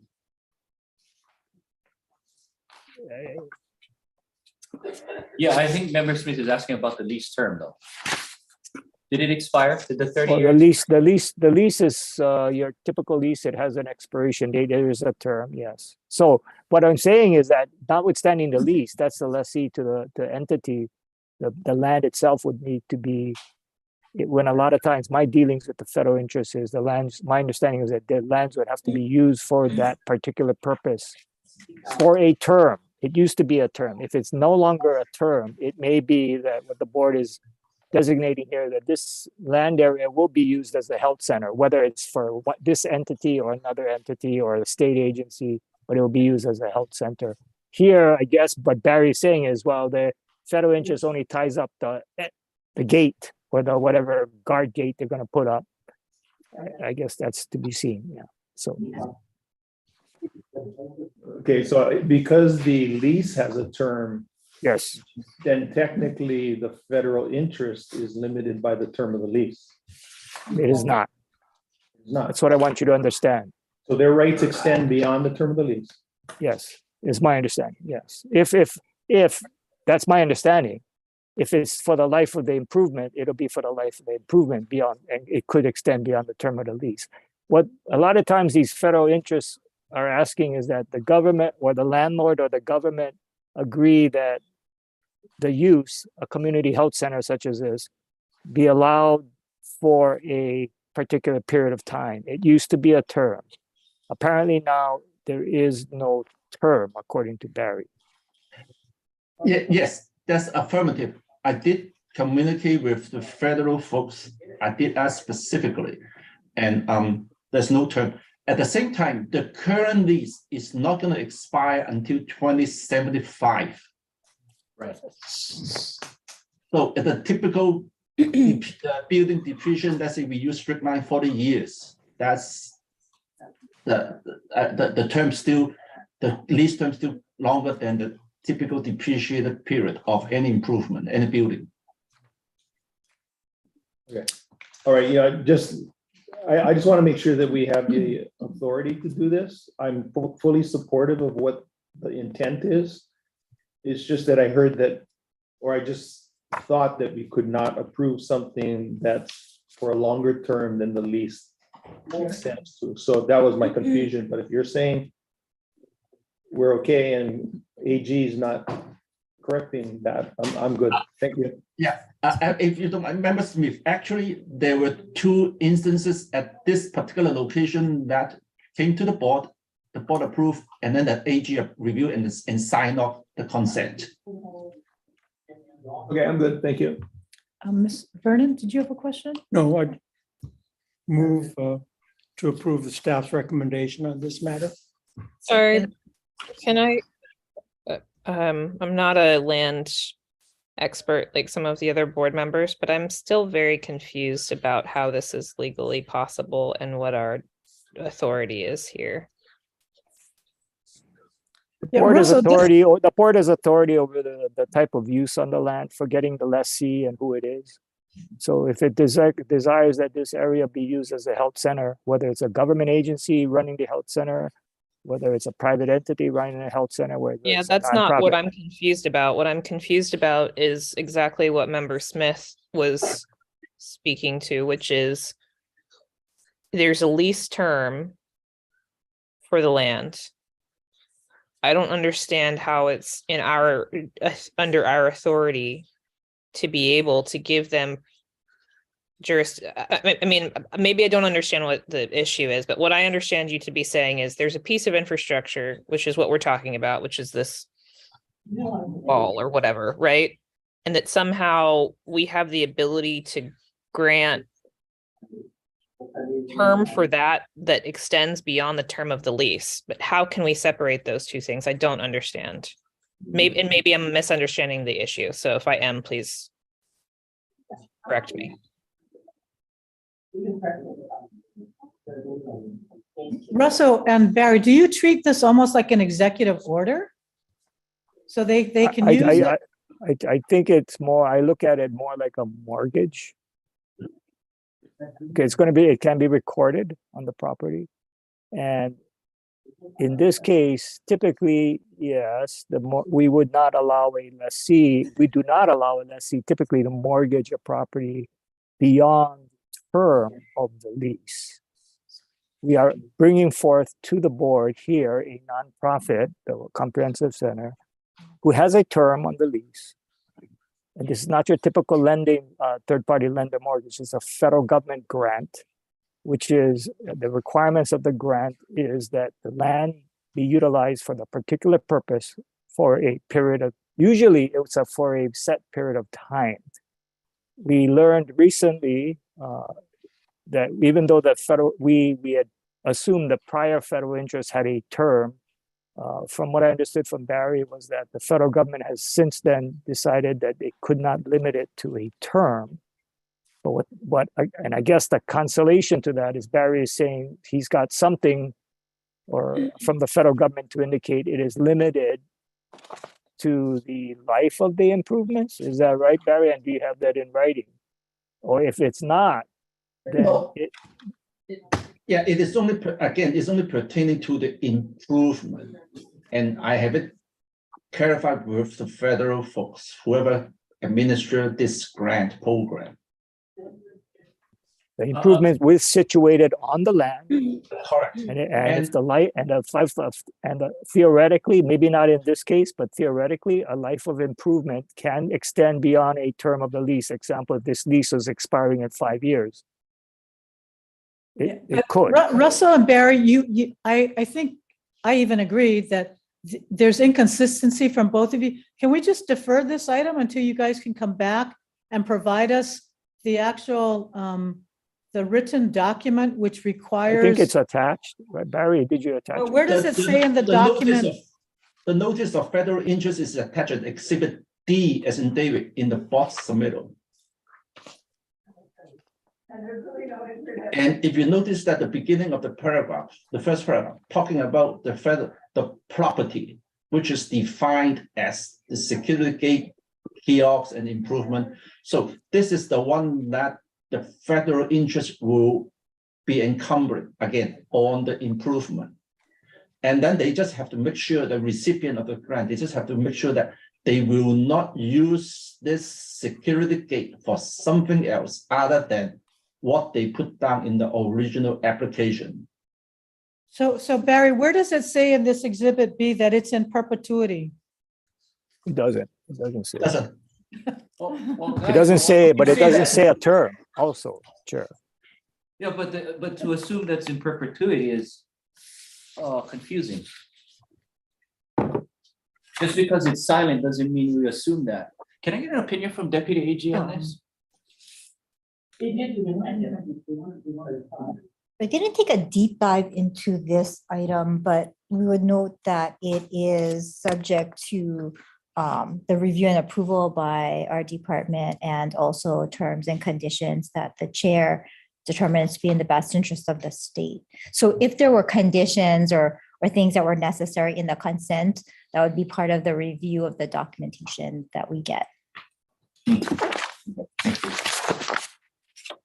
But I think Barry and Russell, there's nothing in Exhibit B that says that it's in perpetuity. Chair, if You're I talking may, about Exhibit B or D? D as in David. Yeah. D as in David. D as in David? Oh, okay. Which is not in our packet, It is. not in mine. Not in mine too. I get it download, I just download from the website. But Chair, if I may, I noticed that there's a gentleman, Nick, up here for D5. Oh, I'm sorry, D5, we talk about D4. Yeah, we're on D4, Barry. That's not started. Hey, the packets are Oh, kind of. but can I ask, Nick, are you from the Comprehensive Health Center? Yeah, hello, Kako. Yes, I am, and we have two persons in the audience who could speak to this, to the measure of D4 that came to provide information on D4. Okay, maybe the board question, you heard what the board was asking Nick earlier about the term and perpetuity, blah, blah, blah, blah. Would you be able to comment or respond on that questions? Gentlemen, are both of you here for that? Yes, Could you yes, come to the table? Please come up and introduce yourself. And Oh, so we're talking about item D4 and you are aware, but could you please introduce yourselves? My name is John Grego. Good morning. Good morning. And I work with Waianae Comprehensive with planning and design. Very good. Hi, my name is Keith Lee, and I'm corporate counsel for Waianae Comprehensive. I have some thoughts on this matter. So my understanding is that the federal government has a form that they are unwilling to change. So that form, this notice of federal interest, which should be Exhibit D in the package, we take it as is.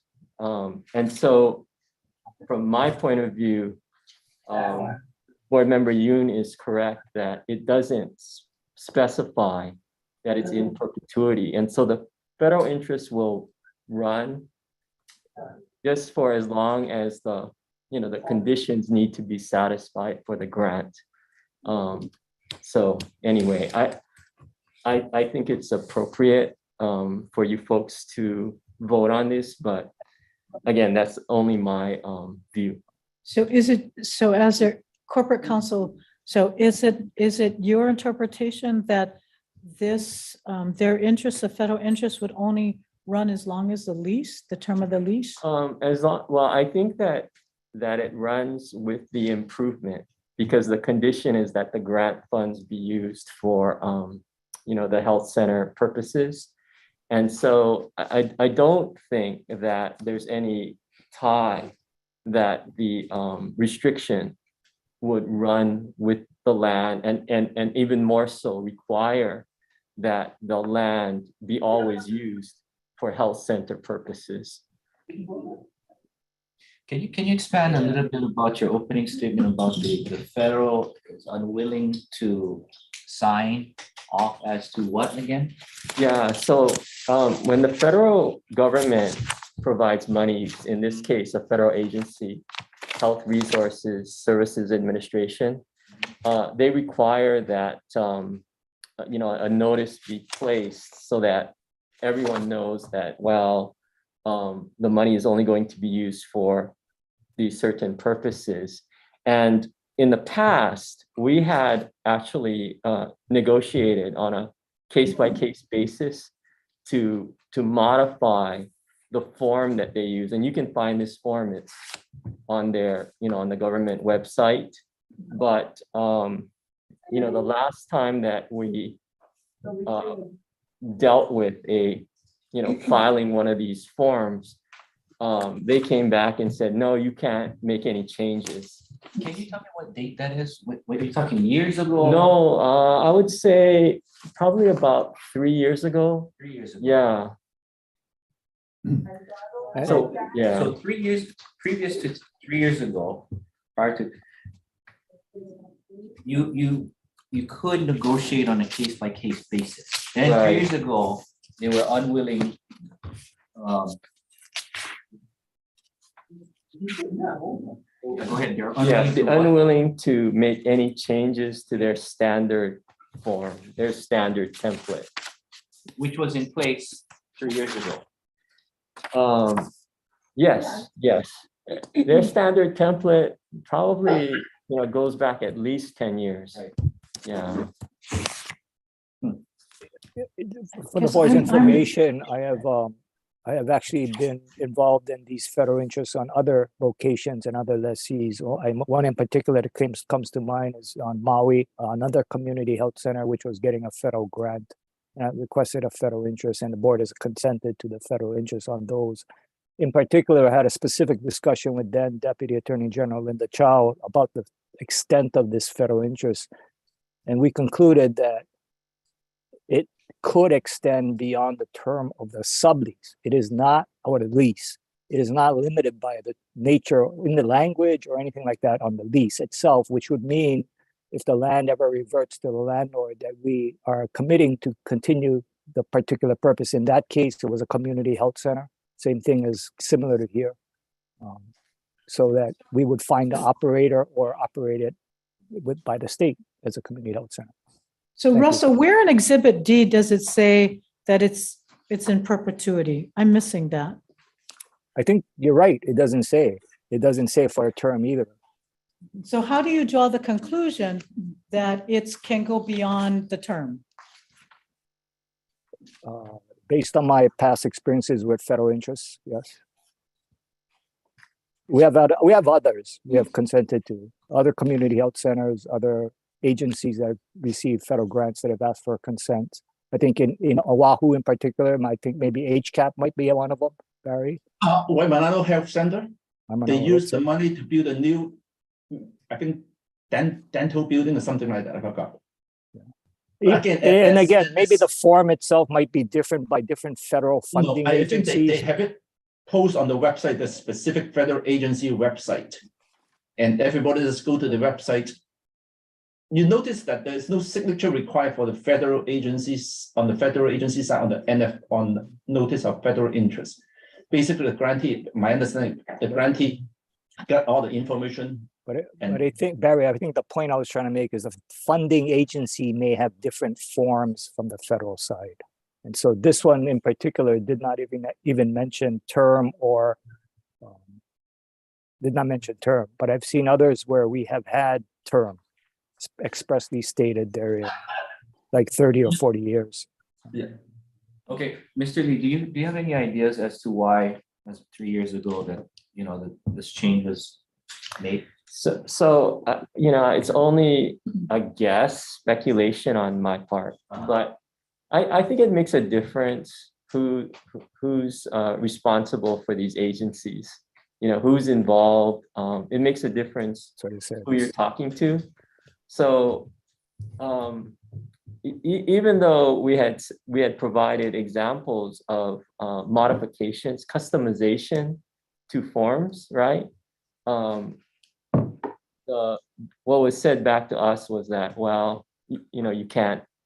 In the last go around, you can't make any changes. So I just think it's, there's some discretion on the part of who you deal with.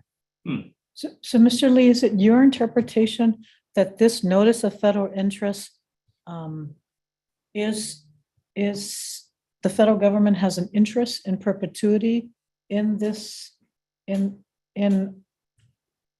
the land where the improvement is? I don't think that, I think the federal interest is there, but it doesn't require that the state, say keep the parking gate there forever, that the state, if the land is returned to the state at the end of the lease term, that the state would be required to use the land for as a community health center or for health center purposes. So I think that when the chair makes the statement about, well, it doesn't say, in perpetuity, and member Yoon says, that,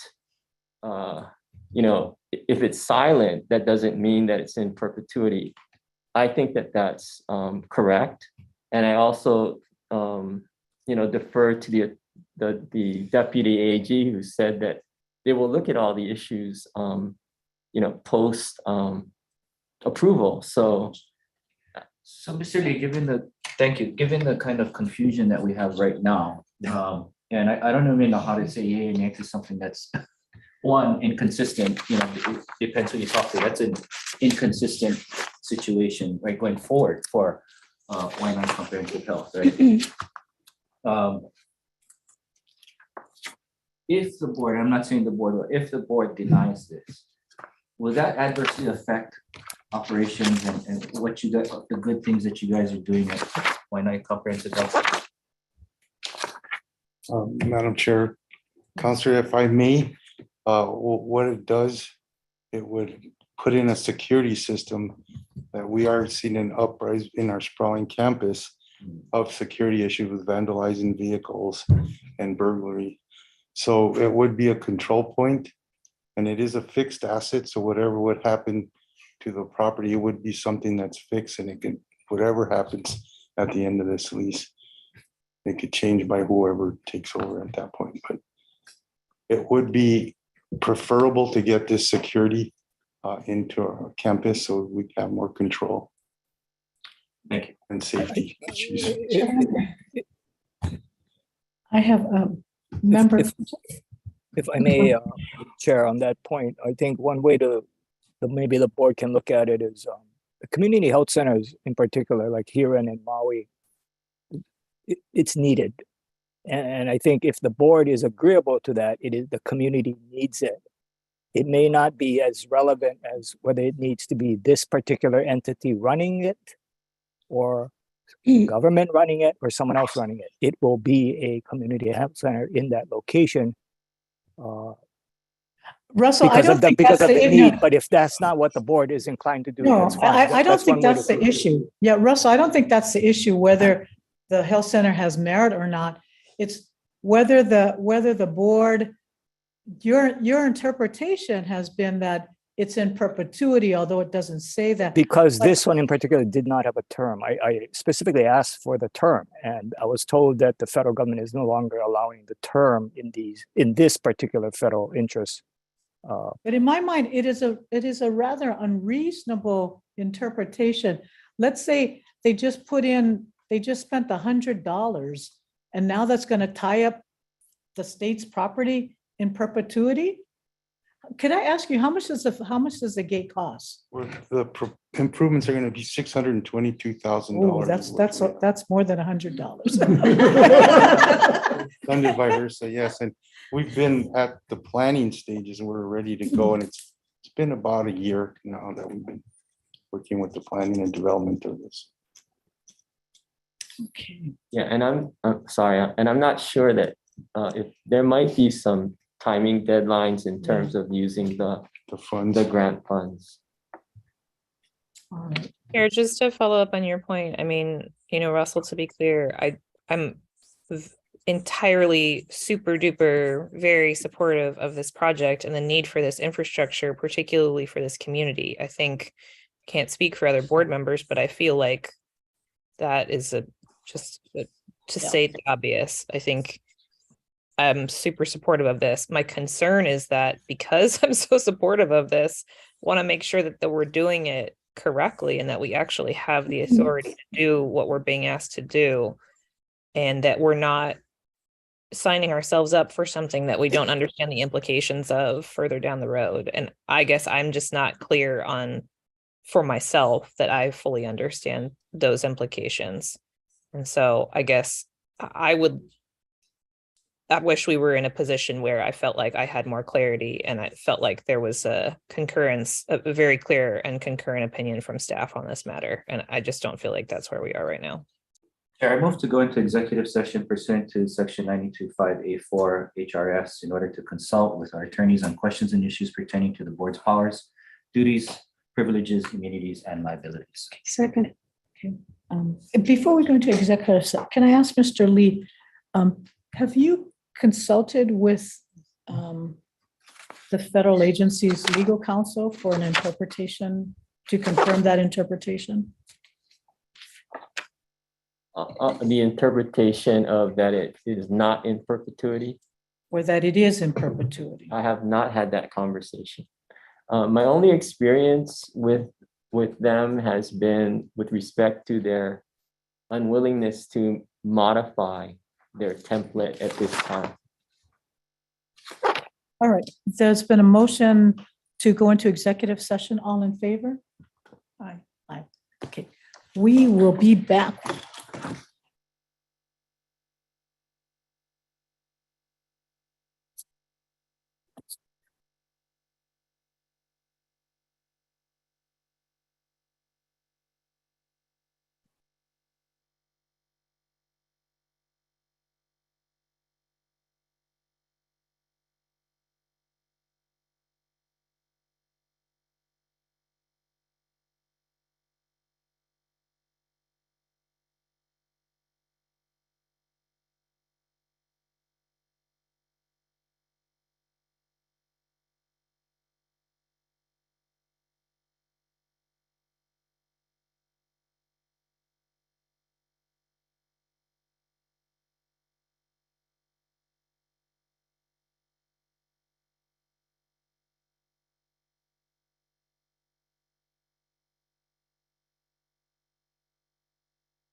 Second. Thank you. We're back on the record out of executive session. We're on item D4. Are there any further questions from the board members on item D4? Ms. Barnes, did you have a question? It's not on. Oh, not on. Okay. I'm sorry. Chair, I have a question. Yes, please go ahead. Mr. Lee, may I ask you a question? Yes. So somewhere in the dialogue earlier, the verbiage case by case came out. Is anyone denied services of this establishment? Is anyone Denied services? Only because it's federally, it's federal. Yeah, all basically health centers are required to serve everyone, irrespective of financial needs. At the same time, when you say anyone denied, I mean, we have instances of those who are violent, who are not, our other arrangements are made for them. And that's what you meant by case, those types of situations? Oh, the case by case, what I meant by that, sorry about that, was that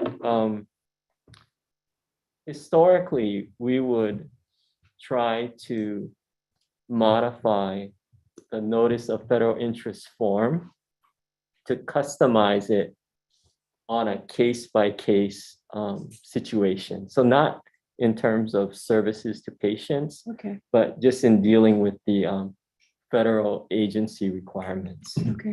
Thank you, Mr. Lee. Thank you. Amy, did you have a question? We're just going on for last questions by board members. Yeah, I guess, Chair, I just had a question about whether it's possible to flag this issue with the documentation to like our members of Congress or the agencies. I don't know. It just seems like this is something that we're going to continue to run into, and for projects that are really critical to the health infrastructure of the state. And so I don't know who it is, if it's DHHL or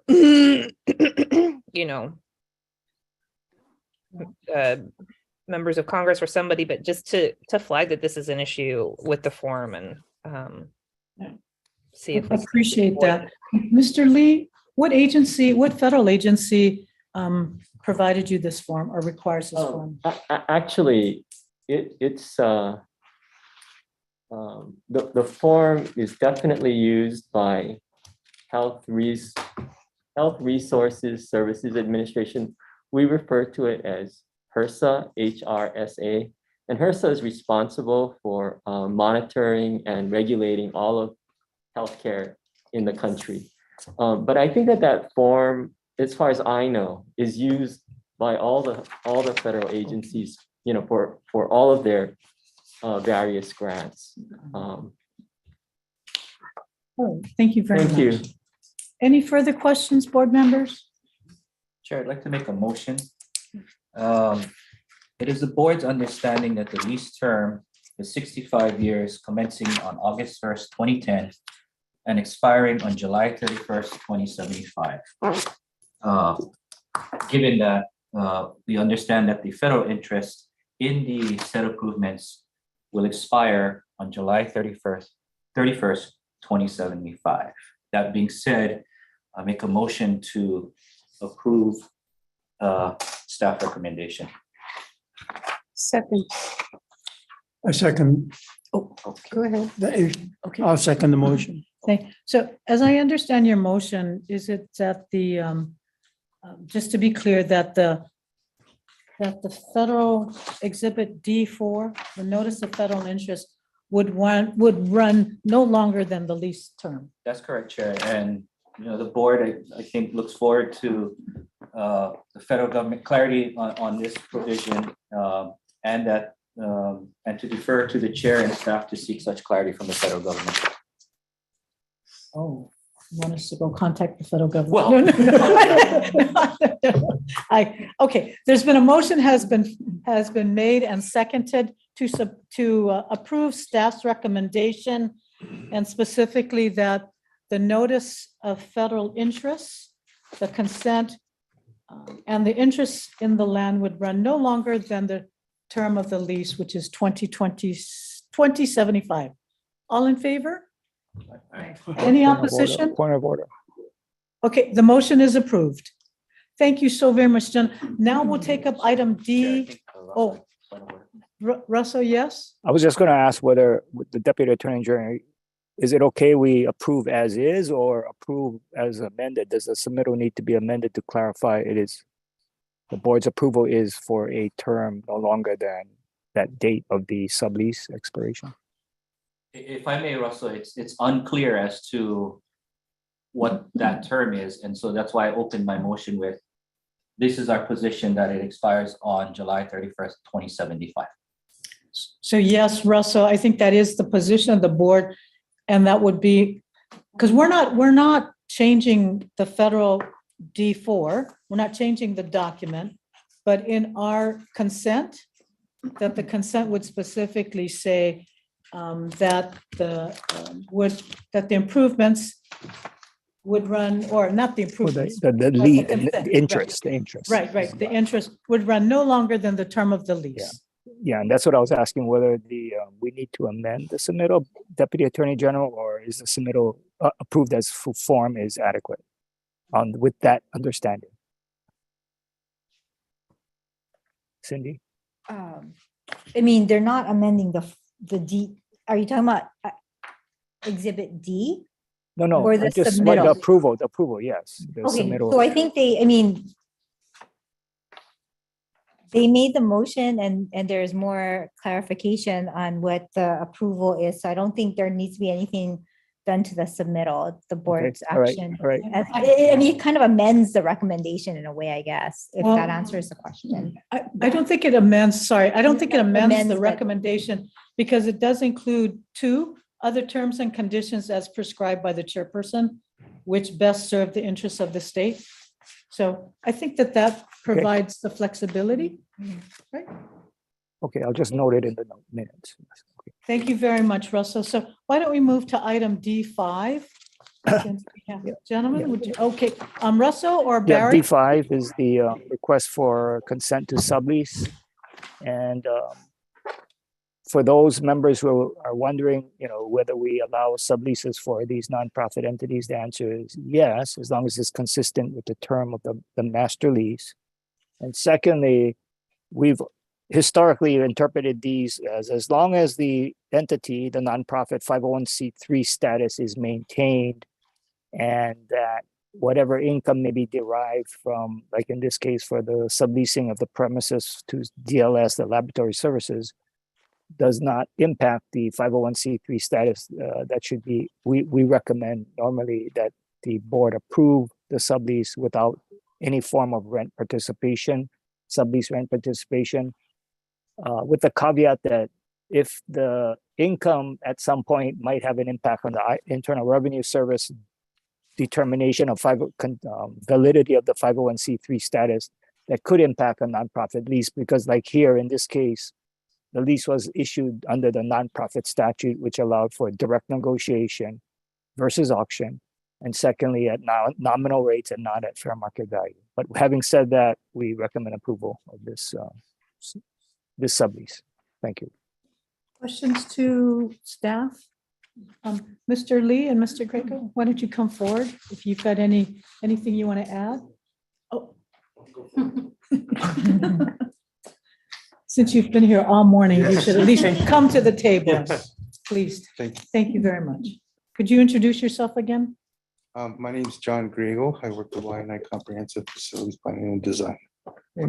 Keith Lee, Corporate Counsel, YNI Comprehensive. Guys, how long has YNI Comprehensive Health been there? 50 years. 50 years. Wow. And in those 50 years, well, let me back up. What is the demographic of beneficiaries or clients that you receive at YNI Comprehensive Health? Aloha, board and chair. Hi, this is Nicholas Huey, Executive Vice President for YNI Comp. If it's okay, I might be able more to answer that question for you. Please go ahead. Yes, you Okay, may. thank you so much. Thank you so much. Yes, our most recent demographics of 2022 show approximately 53% of our patients are Native Hawaiians. Another 10 to 12% identify themselves as part Hawaiian. 70% of the patients we serve are at 100% of the poverty level or below, and 60% of the patients we serve, and which is 80% of our revenue, are patients on Medicaid. So your revenue comes from, can you go over the whole portfolio of the revenue, please? Sure. Yeah, 80% of our revenue. Well, yeah, 80% of our revenue comes generated from patient service related revenue, which is primarily derived from Medicaid patients. And we have approximately, the rest is approximately with state funding, federal funding, a small bit of philanthropy.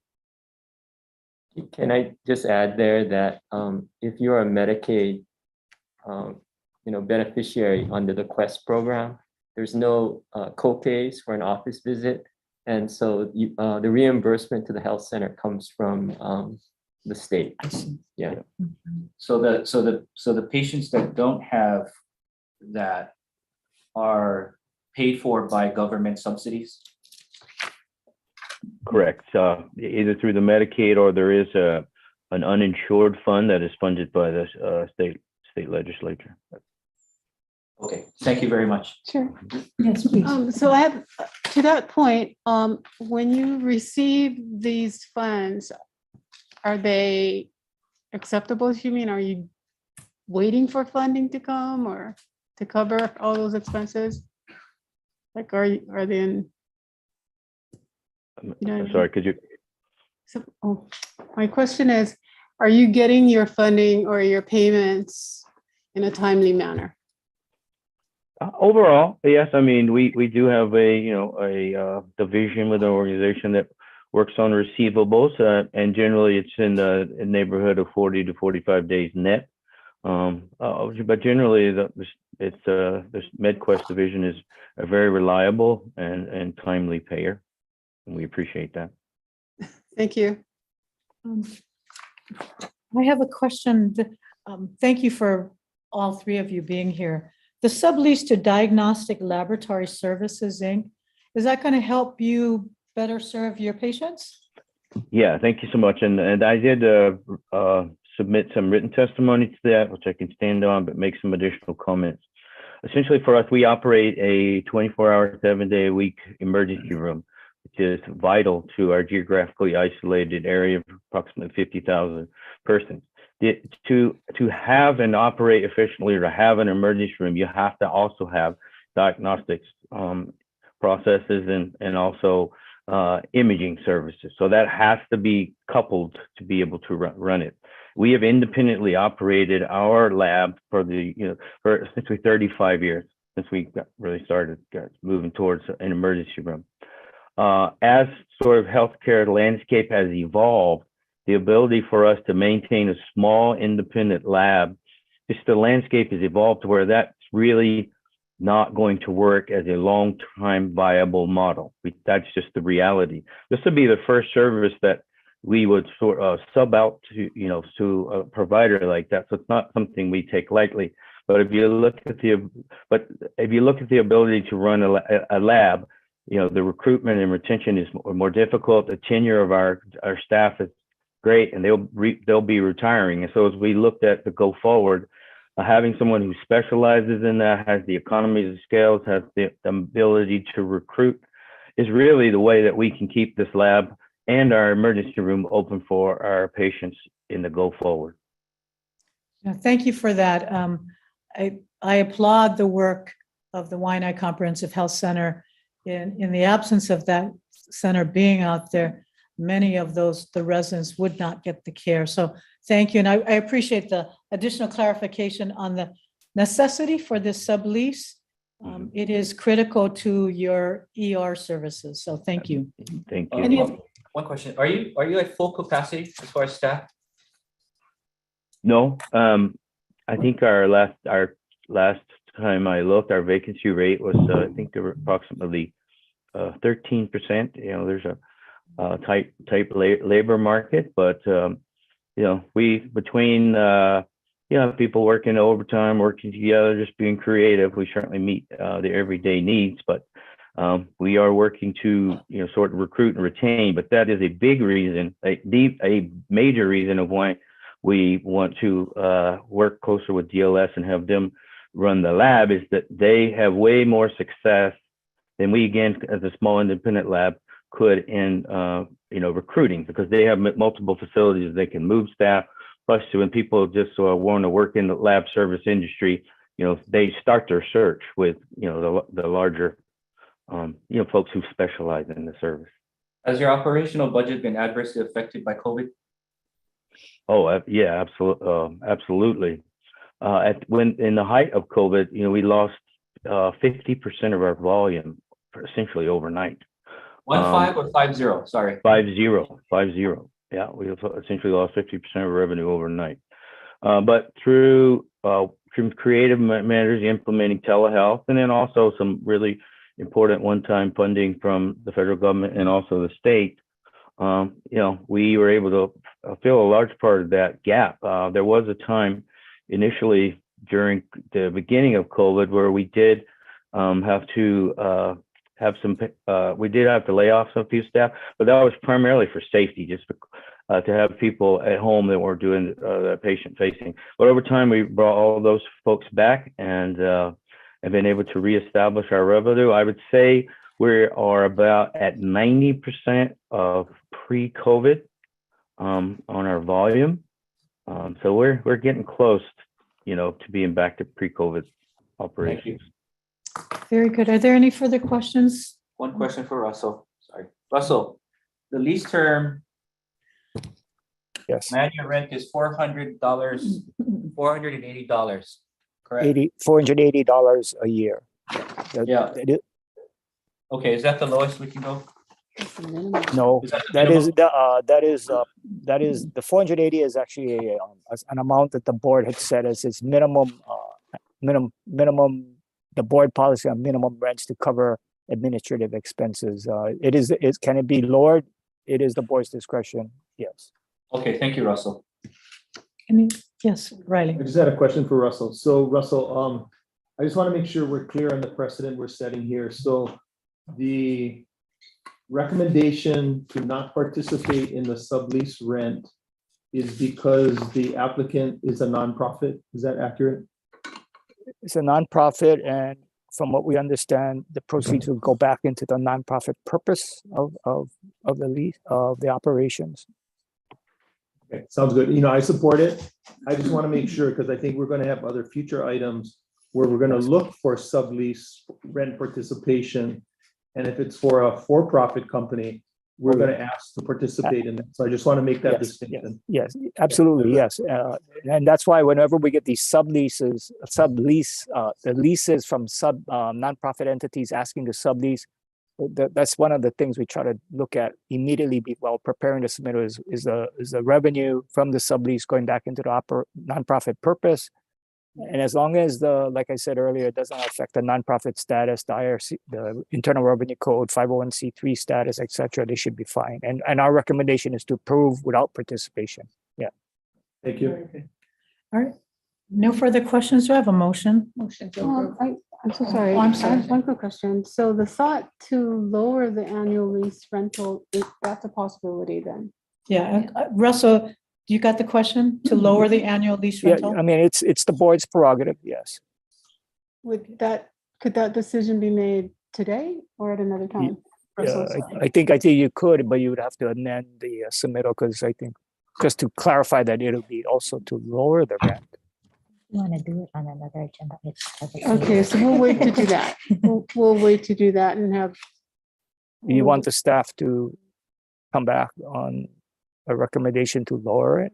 Well, let me ask the chair. Is that Yeah, a that's fine. possibility? That's fine. Yes. Because At the only- another yeah, time. yeah. Another time. Okay. Would you call? Bryce? Yeah, I just want to make a comment. So maybe about 4 months ago, when we were looking at the Hawaii Island Food Bank lease in Mapunapuna, this board agreed to waive the rent. So that question was asked, the question was answered, and that's what we did. So Did we waive it? No, I'm no, not I sure think we wrote it to 480. Yeah, I think we brought it down. It was 12,000 Yeah, for from 12 each. to 14. Okay, got it. Thank you. All right. Thank you, Russell. Are we all on the same page, board members? Are we ready for a motion? So moved. Second? Second. Second. A motion a motion has been made. I'm sorry. Oh. We have. Oh, I'm sorry. Mary, I mean, Mr. Russell. Downing. I get so involved in this. Russell, guess who raised his hand? If you sit here long enough, please come up. Please come up and introduce yourself. Thank you, guys. Sorry. Might as well Make make me the go best too long. time. Oh, while yeah, I you're gotta here. enjoy this. Might as well, might as well. Keone Downing. The question that I had to the board was in this subleasing and of charging zero. Is this sublease to diagnostic only for Waianae Comprehensive? Or will the general public be able to use this sublease area? That's a good question. Thank you. Waianae Comprehensive Health Center, can you answer that question? Oh, yes. The lease space includes a waiting area. So it's the entire lab operation. So we have an outpatient component in the inpatient for the emergent, so there's a full complement waiting area, and we have shared space, common area for restrooms, water fountains, and all that. So the whole area is certainly for the general public, for patients, and for the community. So just to clarify, making sure I'm clear. So it is a sublease of a particular space, but so the public can use it, but it's also, it can be a vital component of your ER services as well.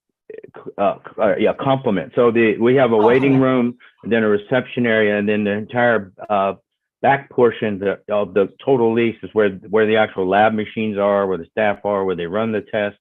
And so essentially it's a whole lab operation, including the patient facing part, and then all of the so it's a full complement of the whole lab. You only get to come up twice. Oh, he's expired because he came up with. I'd like to do an addendum to what I asked. Yes, please go ahead, please. My concern was that if it's only for the Waianae Comprehensive and not for outpatient from other doctors using this facility, then I So find. there's no restriction. Yeah. No restriction. So now, what if the outside fills it up where you don't have enough processing time for the people there that need it? And this is why you're giving it as free rent, basically. So my mind was, maybe there needs to be a provision put in that you can revisit as it gets to certain time periods in their annual report is 50% coming from elsewhere and 50% is from Waianae. Maybe then you can look at a rent fee, because if not, you'll get into this all over with nonprofit clinics that are now being filled because the entity has the ability to bring in people and they're not charging rent. Noted, and I think, Russell, you're gonna bring back to the board the rent, right, on another agenda item, so at that time, maybe we can, or there could be better coordination. The rent for the comprehensive center, yes. Yeah, but as it stands right now, the motion is to keep the 480 until such time that Russell, you and staff come back. And it is my understanding, sort of in relationship to your question, that Waianae Comprehensive Health Center is charging DLS a rent. Oh, they are charging them. Yeah, so we're not participating in that Oh, sublease. okay, I just thought it was Yeah, a free rent. No. Okay, That there may be a minimum rent to us. I want to take back my one time. Go back over there. He has a get out of jail free card. He can come back one more time. No apologies. That was a very valid question. But I think that, as I understood it, they are charging DLS rent, a sublease fee, but we are not participating in that lease fee. Because read the packet, Keone. All right, a motion has been made and seconded. All in favor? Any opposed? A motion has been passed unanimously. Thank you very Thank you to much. the board. Thank you to the board and the staff. Mahalo. And thank you. Thank you. Keep up the good work out at Waianae. Thank you very much for all your work. Thank you, Mr. Aloha. Lee. Can I just say that, you know, for those of us who have been connected with Waianae Comprehensive, I mean, we feel like we're on this journey in partnership with our community in trying to bolster Right. services. And I mean, your comments are so touching and so supportive. And I just wanted to let you know that they're very meaningful. So thank you so much. No, we appreciate that. We appreciate that. Not everybody appreciates our comments. Thank you. You should leave before we ask you more. Take Tony with you. As you can see, we're getting a little punchy and I don't know if it's close to lunchtime, maybe, but we'll do one more item? D1? No, F1. You should, Mr. Huff, you should have signed up as a move up. Oh, well, they don't have to give you that power. Okay, so F1, that is Division of Aquatic Resources. Aloha Chair Chang and members of the board. Can you guys hear me okay? Yes, we can. Okay.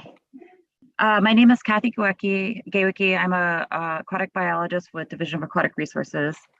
And today I will be presenting item F1 for DAR, which is a request for authorization and approval to issue a Papahanaumokuakea Marine National Monument Native Hawaiian Practices Permit to Palika Andrade of Namaka Onaona and the University of Hawaii at Manoa for access to state waters to use traditional ecological knowledge to conduct intertidal surveys and monitoring to advise and direct management strategies for intertidal fisheries activities. This project will take place on a U.S. Fish and Wildlife expedition. The project will conduct intertidal surveys and monitoring at Nahoa for intertidal fisheries, specifically Opihi. These surveys are a continuation of previous intertidal ecosystem studies and will be looking at patterns of reproductive cycles, recruitment, and productivity. Sampling of gonads for Opihi will be done to determine fecundity at size. The project will also collect environmental data related to traditional Native Hawaiian marine management and expand the application of traditional Hawaiian environmental monitoring tools and methodologies. As I stated before, this is happening on a U.S. Fish and Wildlife expedition. So the primary goal of this expedition is to conduct terrestrial surveying, controlling of terrestrial invasive species, and terrestrial native species monitoring. But the researcher will be conducting the intertidal research opportunistically and supplementally when resources and time become available during the trip. And the activities are authorized to occur between April 2023 and March 2024. One of the expedition leader, Palika Andrade, may be here today, but I'm not sure they were able to attend. So I can try to answer any questions you might have.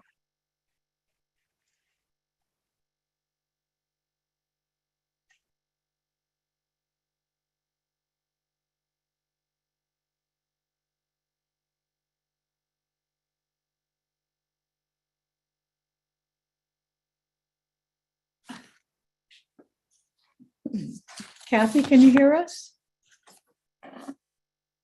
We can't hear you. You're on mute. Sorry, it cut out for a second. I wasn't able to hear you. No, we did cut out. Okay. So go ahead. Anything else you want to add to your submittal? No, I don't have anything else to add. Do you have the applicant here?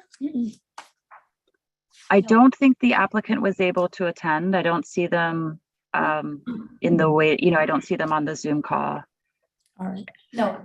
All right. Board members, do you have any questions? Chair? Yes. Do you have a picture in arm's reach of the Opihi over there? And how big are they? Are they huge?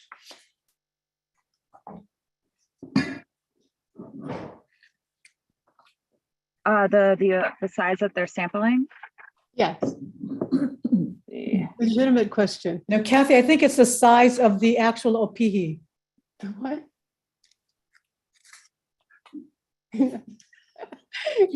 Kathy, how big the Opihi? How big the Opihi? Big, water size, Big size. or like little?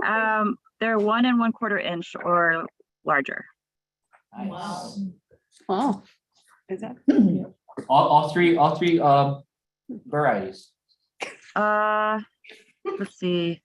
There's actually only two species listed here. I need to confirm if maybe there might have been a third species.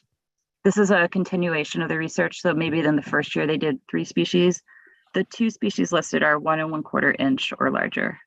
But I will, I can check to see if there's a third species. No worries, we just kind of. Riley, go ahead. Well, they're asking for subsistence and sustenance fishing.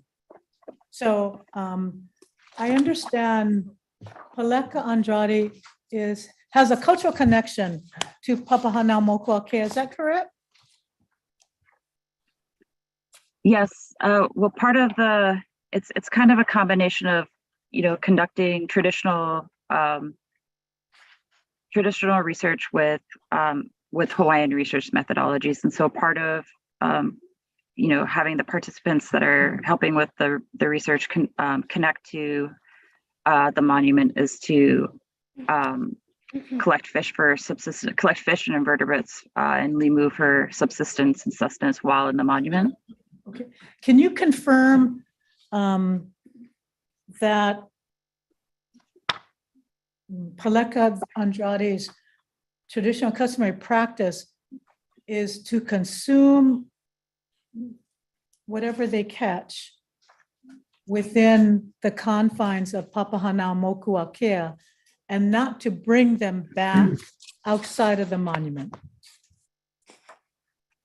Yes, that is, if I am not mistaken, that is a condition that's in the permit. And that's kind of a condition that's part of the subsistence and sustenance rules when people are conducting research in the activity, is to consume everything that is collected for that purpose while you're in the monument, and then to not bring anything back on the vessel with you unless it's stated in the permit for research purposes to preserve or conduct research on at a lab back in the main Hawaiian Islands.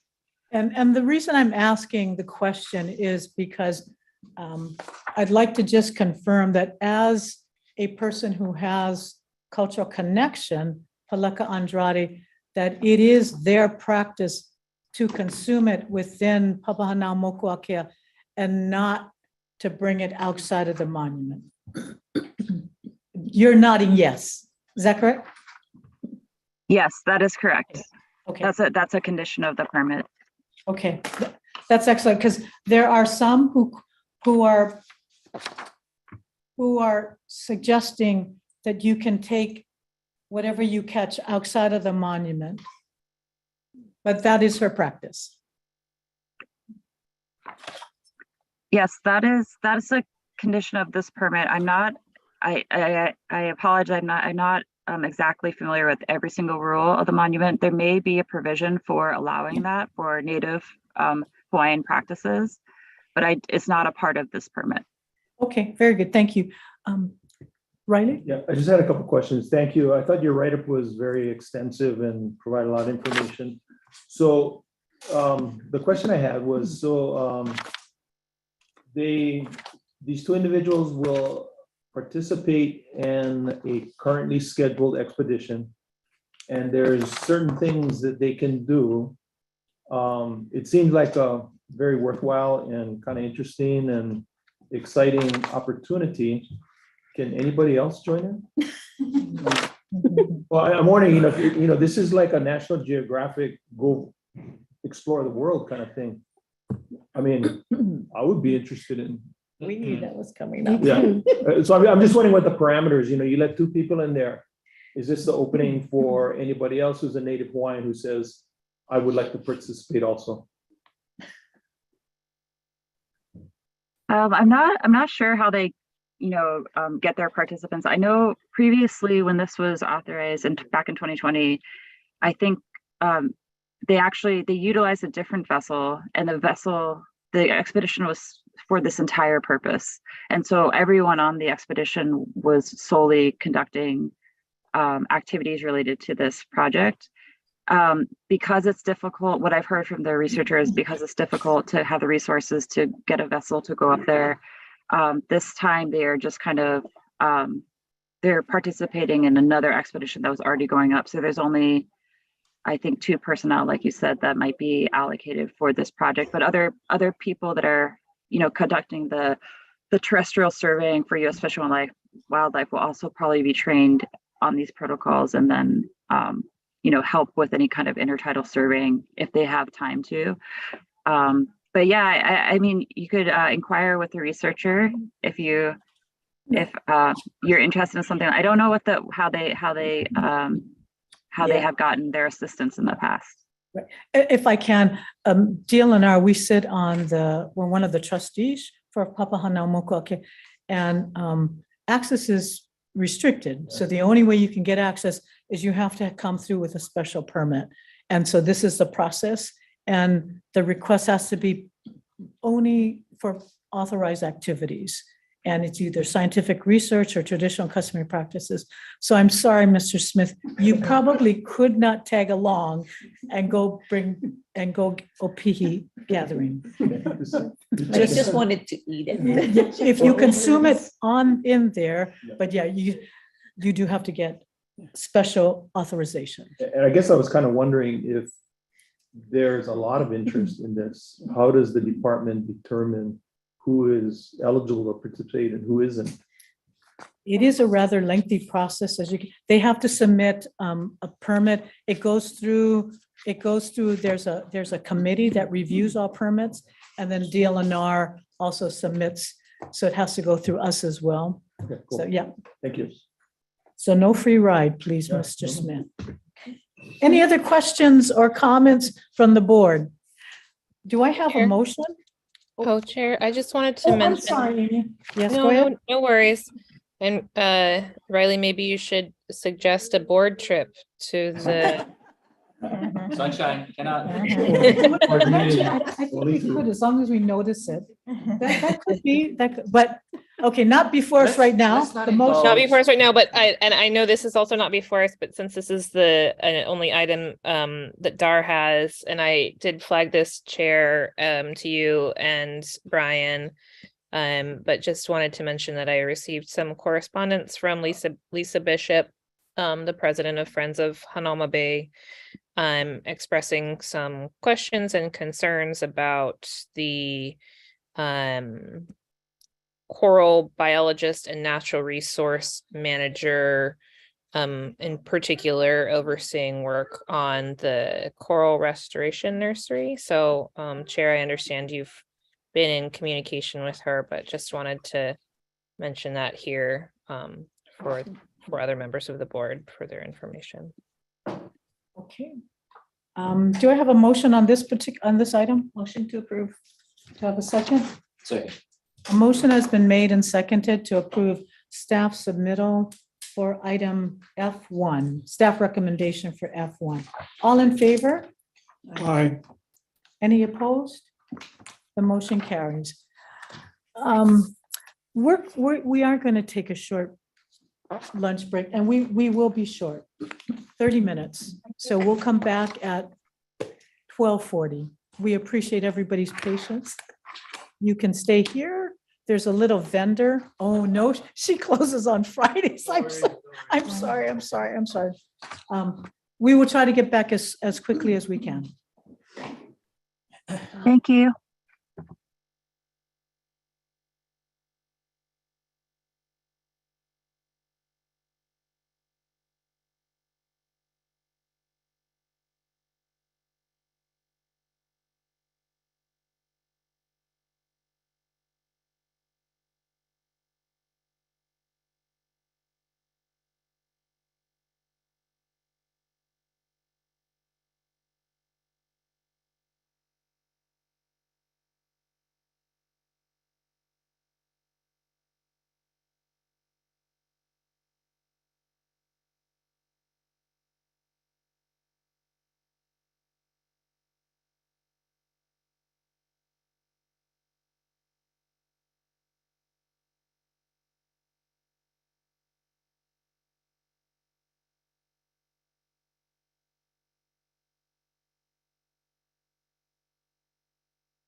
Funny for a Friday, how we can all laugh. It's been a long week. Yeah. It's been a long week. It's been a long K2. While we're waiting, let's Wait, just wait, see how we're- deputy site excuse me, visits on. Sir, we are live. Oh, okay, never mind. I wasn't gonna say anything. Thank you, Mr. Huff. We thought we would wait for you. Well, you've been waiting. Dose of waiting myself. Okay, we're doing I don't K2, see Amy in the waiting room. but we do have a quorum. Okay. So I'm sure maybe she's attending to one of her children. So I think we'll start since we've got a quorum. So we're gonna move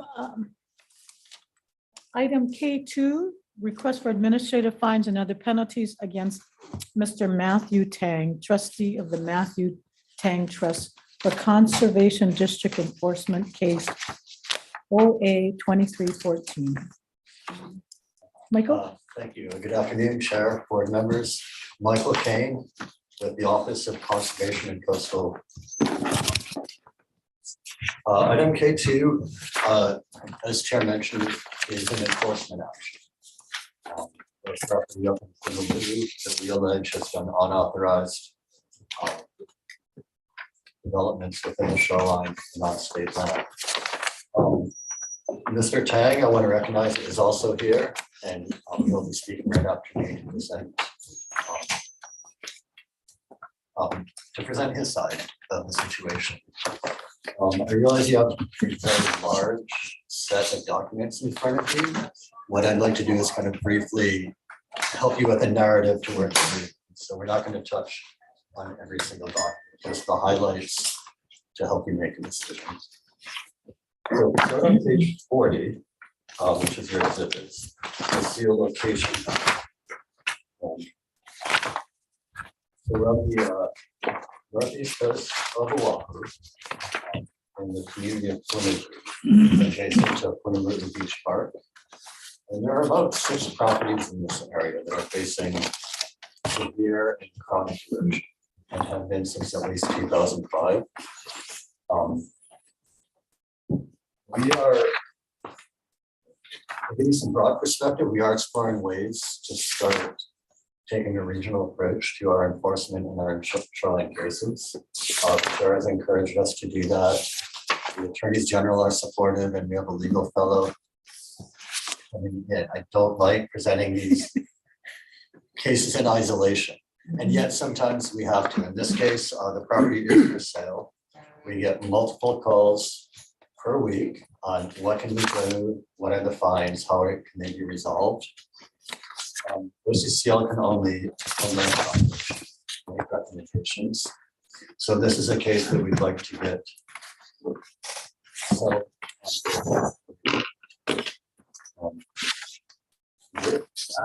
if we move to page so I mentioned that erosion had been occurring at least since 2005. If you turn to page 60,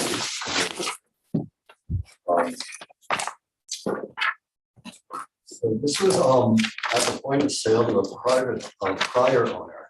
You can see a large grassy on its backs in front of the house. There's 60 of your exhibits. The prior landowner was given an emergency permit to install a row of sandbags for, I believe, 5 years to try to slow down the rate of erosion and allow them to come up with a long-term management plan. If we turn the page to, let's jump to 5 years later, 68.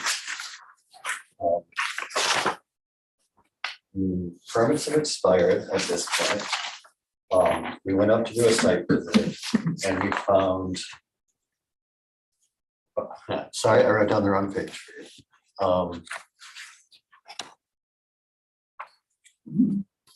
Let's go to page 75.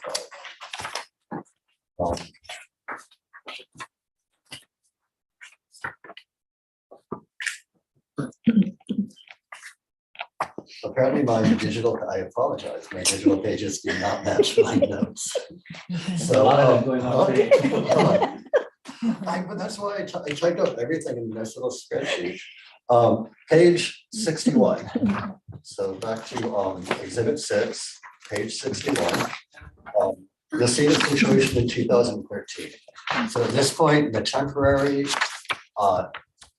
authorization had expired, and you'll see significant amounts of debris in the shoreline.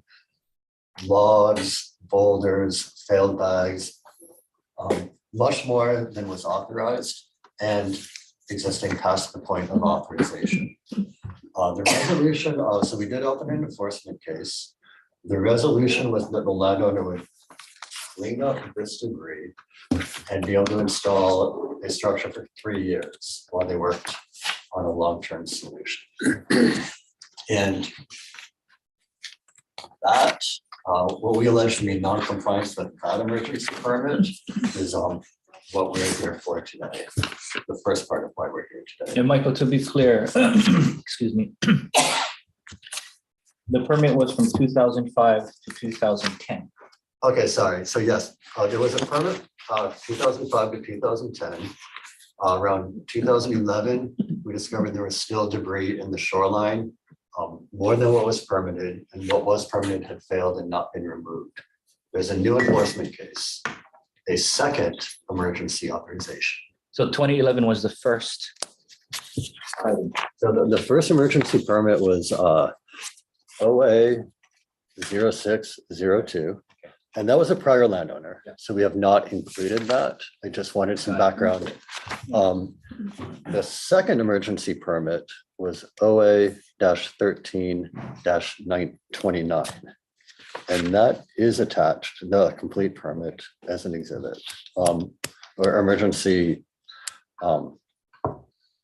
sorry, that was an enforcement action. The result of that enforcement action was emergency permit OA 17-32, which is attached in its entirety as exhibit 7, pages 68 to 74. So that permit has expired. And what we are alleging, it expired in July 2020. The right of entry that's secured from Land Division expired in July 2018. And we found that new material had been added since that emergency permit had been issued. So that. When did Mr. Tang take over as owner? What year? Around 2011 or 2013, do you remember? Approximately, yeah, 8 years ago, maybe 9 years ago. So the emergency permit OA 1732 on exhibit 7 was issued to Mr. Tang.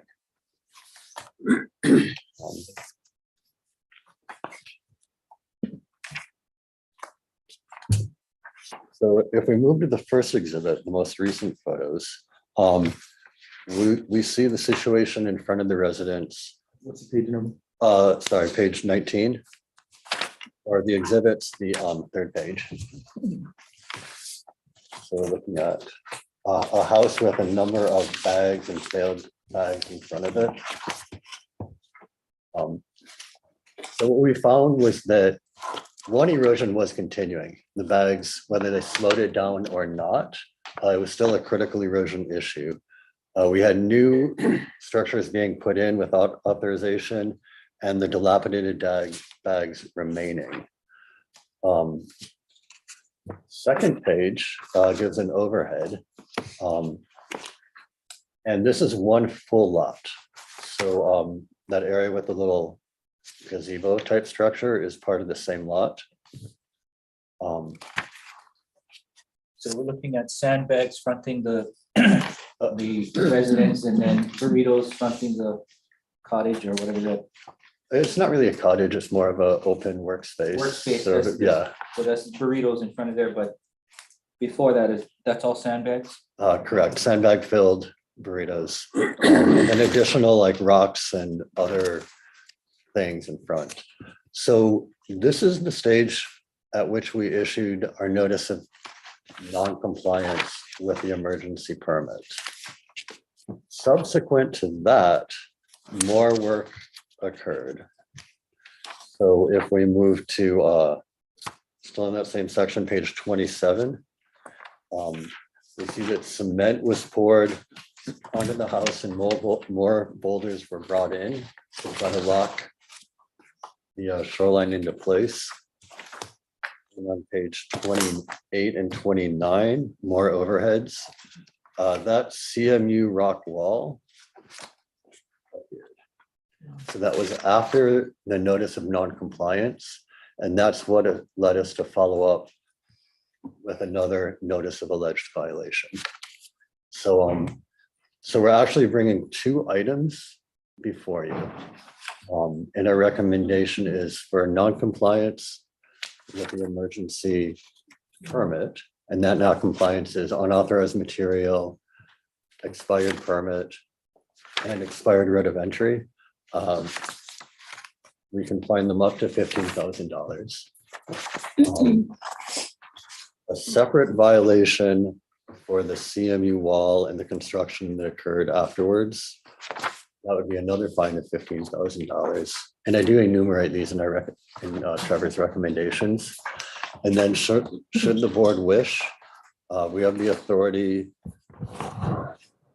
of up to $1,000 per day from the date when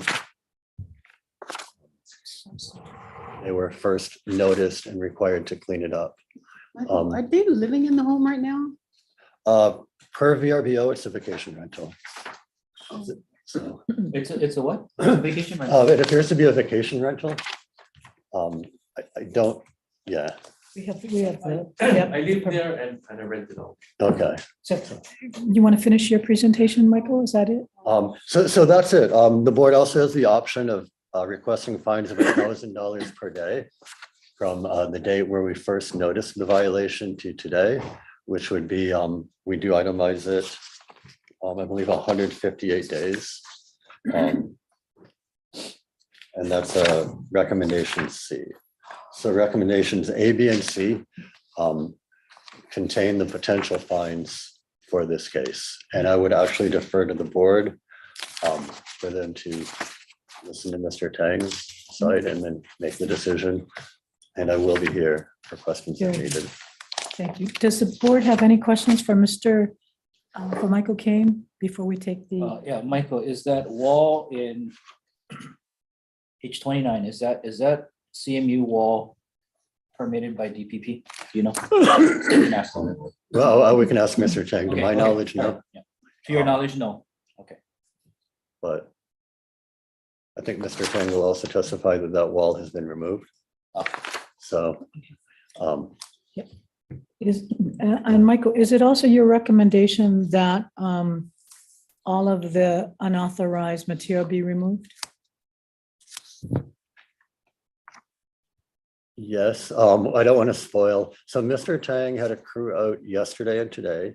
We did go out to confirm to move the unauthorized material. So my staff confirmed that they were working. I didn't want to spoil his presentation. He showed me evidence this morning that the sandbags have been removed.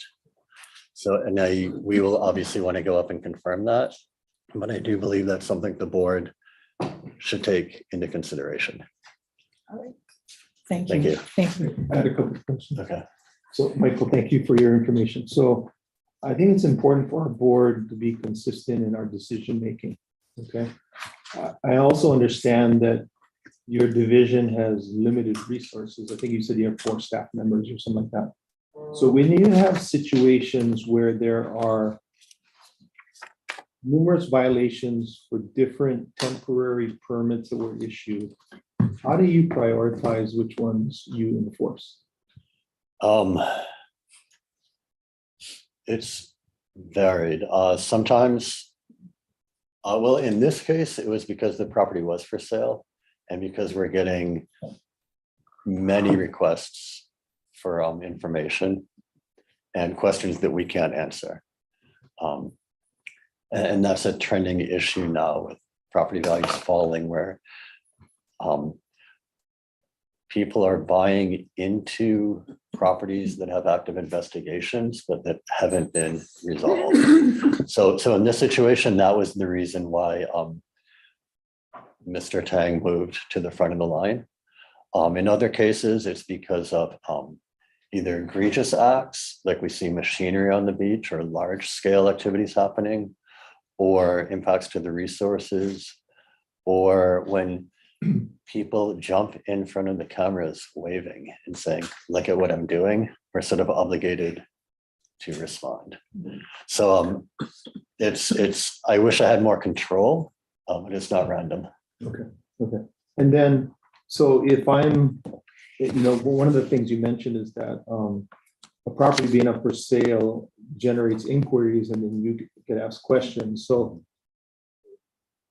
is there any documentation that would turn up in a title search that would identify that there's existing or potential enforcement actions on this owner, so that a buyer would know that I gotta be aware?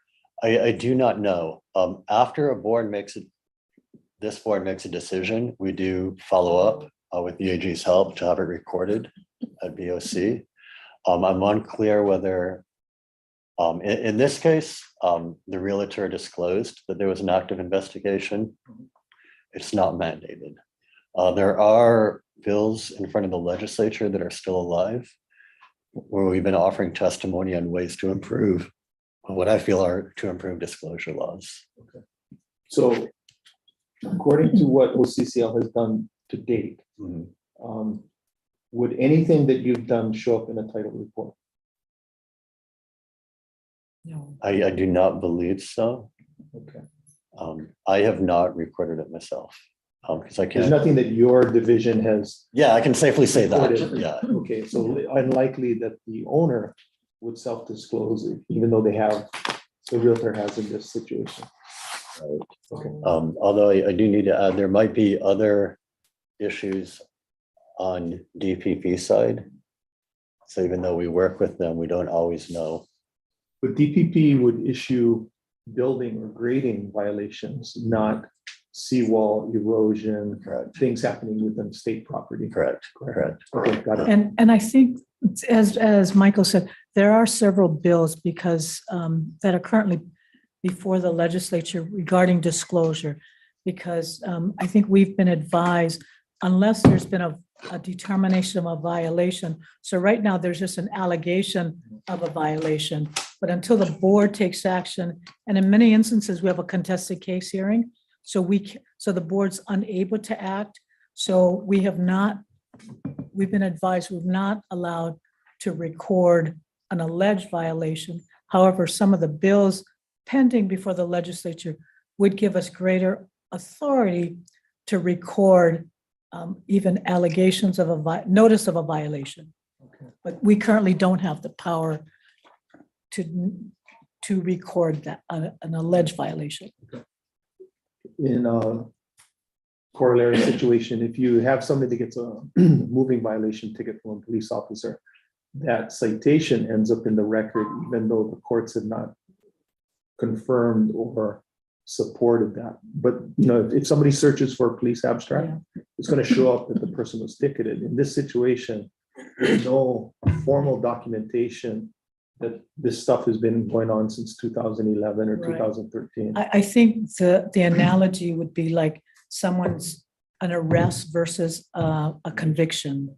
So this is because until the board makes a final determination, it's really just an allegation. So and because of property interests, I think there's been a reluctance.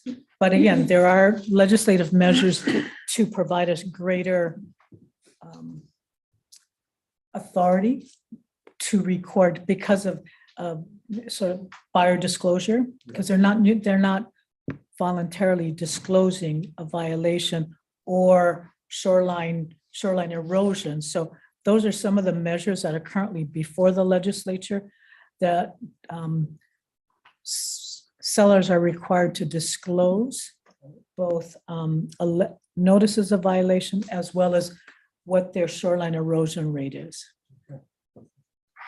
Good question. Because I guess my concern then is, today the state has potential exposure because of alleged violations, but if this lot were to be sold, our exposure 6 months from now would be much different because a buyer may say, you had all these alleged violations that nobody told me about. To go after a realtor is one thing, but to go after the state that has maybe more resources to make the future buyer whole. We're not aware of any lawsuit against the state for just an allegation. I think plaintiffs' lawyers have effectively indicated that it would become a cloud or an encumbrance on the title. So therefore, we cannot record an allegation of a violation. So this without statutory authority. So that's why there's a little bit of higher property interest, so that there's the requirements for what we can record is a little different. Got it. Thank you so much. No, thank you. Thank you, Michael. If there are no other questions for staff at this Can I time. ask Michael, just a quick question. And sorry if I missed this in the submission, but you noted that the property is a VRBO. Is it doing that legally and in compliance? And to what extent do you guys check for other sort of compliance issues when you're taking compliance action like this that are obviously out of your jurisdiction, but that pertain to the property? So we do check for compliance when the residence itself is in the conservation district. So in areas like Kaena on the north shore of Kauai, we check. Here we'll, if it's reported by DPP, we'll know about it. I'm not aware of any DPP, Department of Planning and Permitting, issues with the vacation rental. But we also have not pursued that line of questioning. Trevor, you have your hand up? I see Trevor. Yeah, thank you, Chair. Trevor Fitzpatrick, staff planner with OCCL. To Board Member Barnes's question, cursory conversations I've had with DPP regarding the vacation rental. I myself looked the non-conforming list over. I could not find the TMK listed. According to DPP, they issued a violation letter for advertising the single-family residence as a vacation rental in 2020. They didn't pursue because apparently Mr. Tang removed it. This has been brought to their attention again, so I think they're investigating. Sorry, Trevor, what year was that? You say? 2020, they issued a notice of violation, I believe. Thank you. And we have Mr. Tang here. So if there are no further questions, although Michael and Trevor will be available. Yeah, after I'll the- be. Yeah, Mr. Tang, would you like to come to the? Come on. Yes, that was very good. And just introduce yourself, please. Hello, board members. My name is Matthew Tang.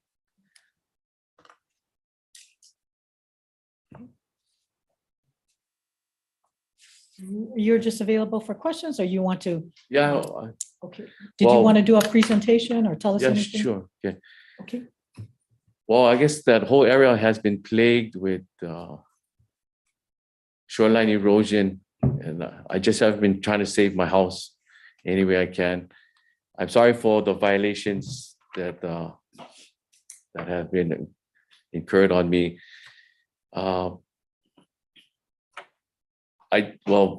To the realtor side, I did put it on the market before I got this DLNR violation. So I wasn't planning to sell it after I got it. You know what I mean? The plan was to sell it, and then I'm dealing with DLNR. And when I built that wall, my contractor said I can build a wall on my property as long as it's 4 feet or shorter, and he said it's legal, and he said he can get me the permit. So I told him go ahead, but I guess that wasn't the fact. And so as soon as I heard DLNR told me it's a violation, so I removed it within that month. So I built it and I removed it within that month. This is July 2020.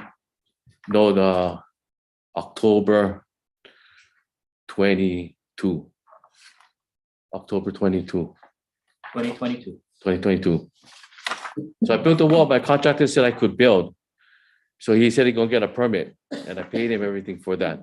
But then, I guess I couldn't after the fact. So I took it down right after that, within a month, and I showed pictures of, and I sent to DLNR, and it's in our packet that the wall is gone. Also, the house is not on the market for sale anymore. Like I said, I was trying to sell it before this DLNR, but it created so much confusion that I took it off the market, so it's not for sale anymore. And currently, so I've been trying to move my house back and remove all of the violations. And that was always my plan, to bring the beach back to its natural state. So when I went in for this, when I'm dealing with DLNR, I never asked for more burritos or more sandbags. I said, I'm gonna move my house back and remove all the violations, if you can give me a little bit of time. So when the DLNR upgraded my situation to a board hearing, I already had plans to move it out this month, and it's all gone already. The sandbags are gone, the burritos are gone. In fact, they're continuing the work, should be done by today. And my house is gonna be moved back by today. So, and I got pictures of yesterday, but that's all I got. But I got pictures of what my shoreline looks like. So you saw the shoreline sandbags that Mr. Kane showed you, yeah. But that's what my shoreline looks like now. So there's no sandbags, no burritos, no rocks, no debris. They're finishing the work today though. So they're removing whatever else there is on the shoreline. But And this is your equipment. it's my contractor's equipment. So I hired a contractor to remove that. Yeah, so they're doing it right now. But I had this all planned when the DLNR upgraded my situation to a board hearing. So I just didn't have and I did you get my last letter? On Tuesday, November 7th, March 7th. Yeah, so. So that was directed to OCCL, so we have not added it. Okay. Okay, so Could you just summarize, what did your letter say? it was my plan that by the time I got your letter, I already made plans to remove everything. And my plan was never to put more sandbags, but to make the beach into a natural state again. And so I told him I'll remove the sandbags on March 8th, 9th, and 10th, and move my house back. So it's just being done right now, and it's 90% complete. So it should be done by today. It's just my timing was bad. Yeah. Okay, so you said that you took possession of ownership of the house 8 years ago? Maybe 8, 9 years ago. So 2014, 2015, sound about right? I think so. Yeah. So Michael identified 3 enforcement actions: OA 0602, OA 1329, OA 1732. That's correct, right, Michael? Correct. And OA 6. Can't even read my own writing. OA 6002 was issued in 2011.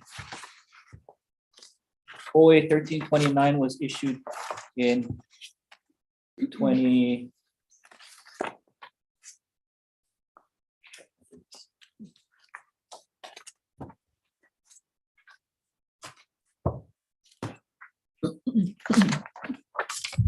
On page 4 of the staff report has your timeline to follow. But I would note that so the first emergency permit, October 25th, 2005, does not appear to have been acted upon. The 2006 was a prior land, the original landowner after Kamehameha School sold the property or converted it. So not Mr. Tang.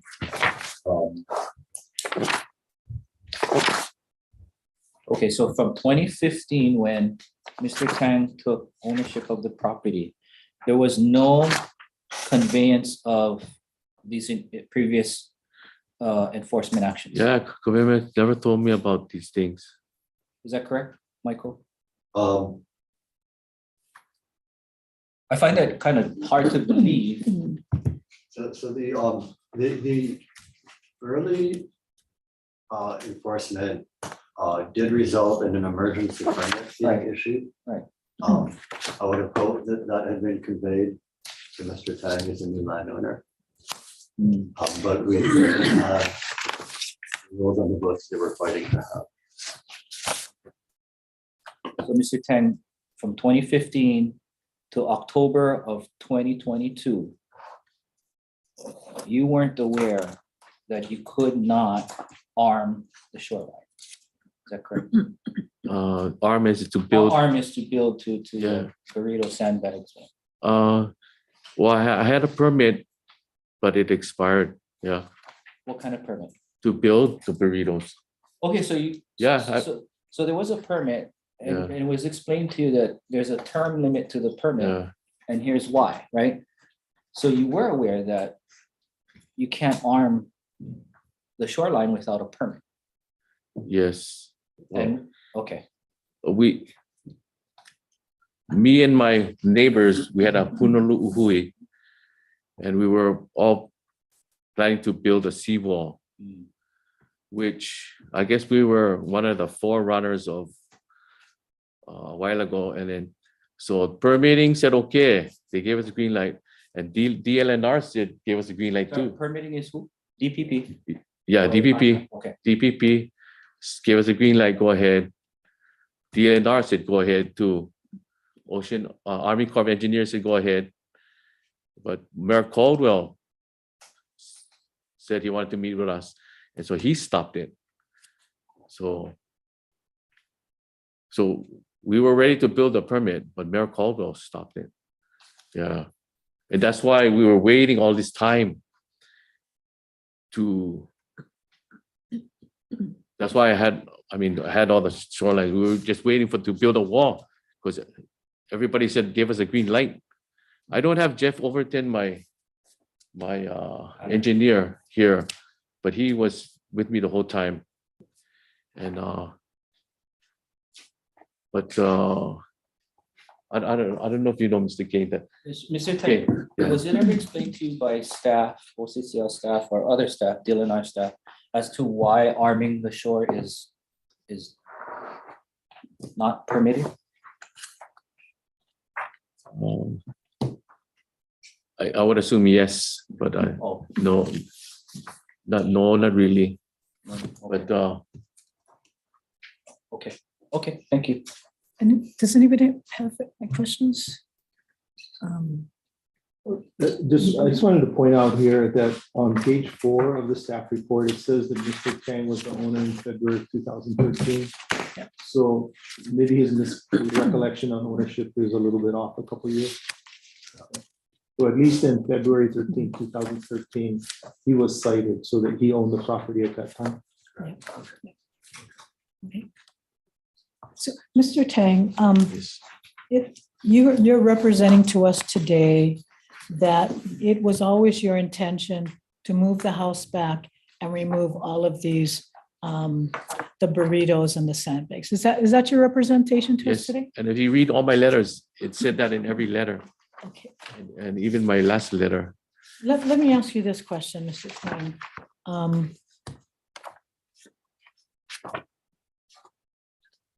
If you move your house back and the water keeps on moving forward, because the, Yeah, all of the reports that we have is that Punaluu, like a lot of the North Shore areas, are going to be subject to greater erosion.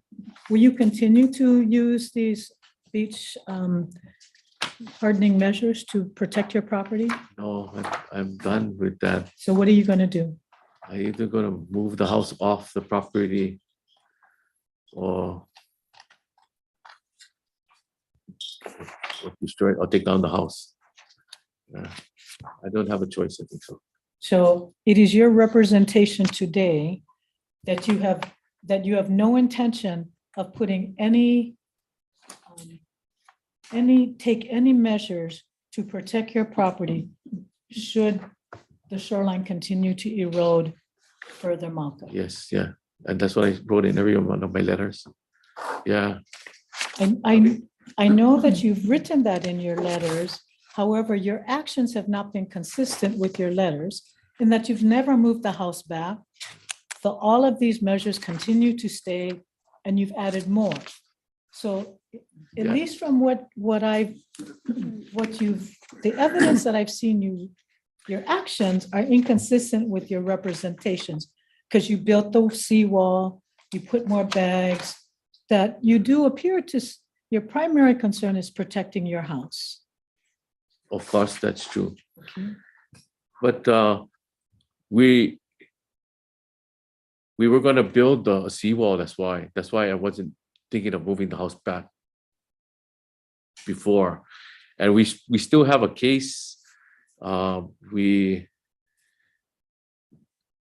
with Attorney Hugo. He's representing the Punaluu Hui, and we were fighting the judgment. But so I guess I'm reacting after this we're not getting a seawall. So I didn't move my house back earlier because we were planning on getting a seawall.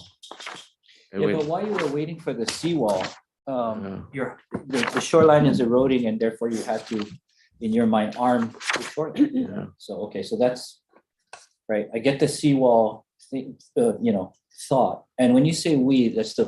Punaluu You guys Hui. were gonna privately invest in this seawall. 7 of us.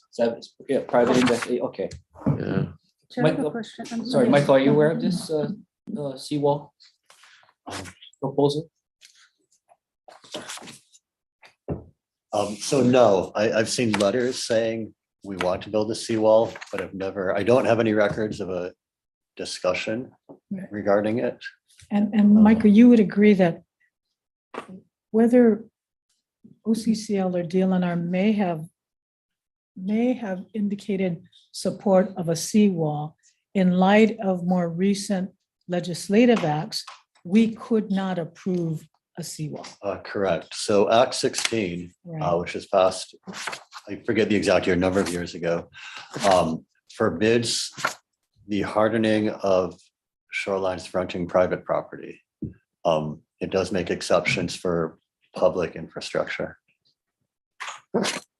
So you understand, Mr. Tang, even though at one time you may have thought you got DPP and the state to agree to build a seawall, there is, under the current law, we could not approve any authorization to build a seawall. So you understand that? Yeah. Well, I understand that now or more recently. Yeah. Are you still working with Mr. Overton? Yeah. And Well, Mr. Overton did not mention this to you? well,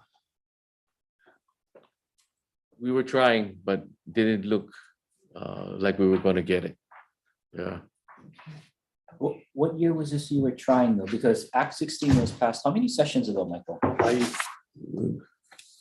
I'm scared to say anything on camera that I'm not. Yeah. Sure. 3 or 4 years ago? Yeah. a number of So years 3 ago. or 4 years ago, Act 16 was passed. So that's why I asked you, were you aware as to the reasonings? The one is the legislature, right, moved this bill through and Act 16 was enacted. And then the natural resource side of it as to why we shouldn't be arming our coastline. So there's 2 reasons why. And I guess I'm trying to ascertain from you, did you understand these reasons? Maybe I don't know. I don't understand all the laws and I'm not current.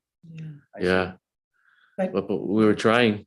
Okay. And I know we contested the court's decision to deny our seawall.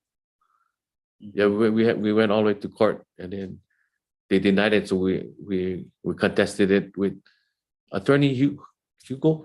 I think that would have been on the county side. 'Cause I would definitely have been involved.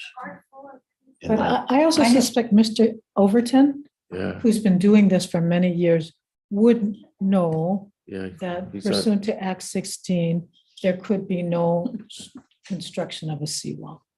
But you're saying you're still working with Mr. Overton? No, well, so that's what I'm doing now. So I'm gonna retrieve my house, remove everything, which I'm doing now. Yeah, I just hoping and praying. So Yeah. what I'm and I don't want to put words in your mouth, but are you saying that by coming to us today, you removed all the structures, you're gonna move your house back, that you're asking the board essentially to waive any of the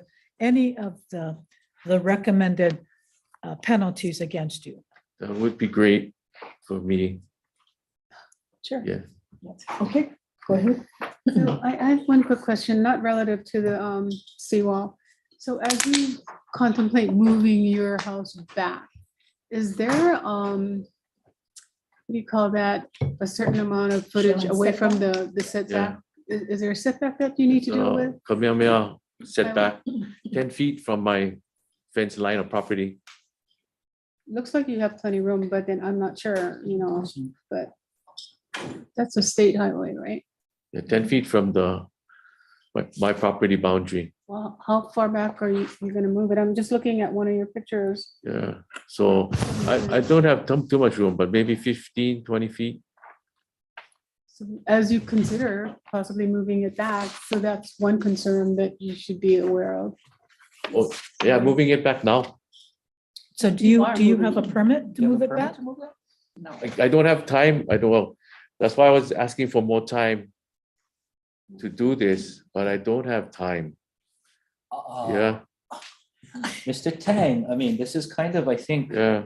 you know, unfortunately, this is kind of the behavior, this reactive behavior rather than proactive that is, I think is, entangling you in all of this. We want to You know, the help fact you. that- Yeah, I mean, we feel But- pathetic to many cases along the coastline, but when you say you're gonna move a whole house without a permit, it's Well, alarming. Yeah. okay, well, Dangerous. if I remove the sea bags, the water is gonna take my house. I'm pretty sure of that. Yeah, my house is, you saw the damage under my house? Yes. So so if I remove all the sandbags, the house is gonna fall in the water. And then, But Mr. Tang, when you bought this house, did you go and look at the property before you bought it? yes, I did. Did you look at the surrounding area? Yes, I did. And did you see that there was already erosion in that area? Yes, but I didn't expect erosion to be so quick. And But I guess the world is changing here now. But you recognize that when you own beachfront property, your boundary can always change, right? Depending upon where the shoreline is. I always wanted a beach house ever since I was little. And so when I could buy one, I bought it.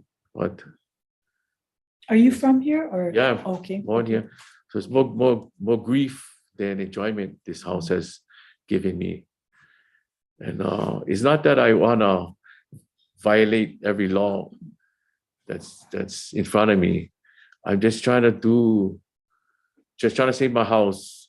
And like I said, if I gotta move my house back, because if once I move the sandbags, the water's gonna take my house, and then I'm just gonna have to take my house out of the water. You know what I mean?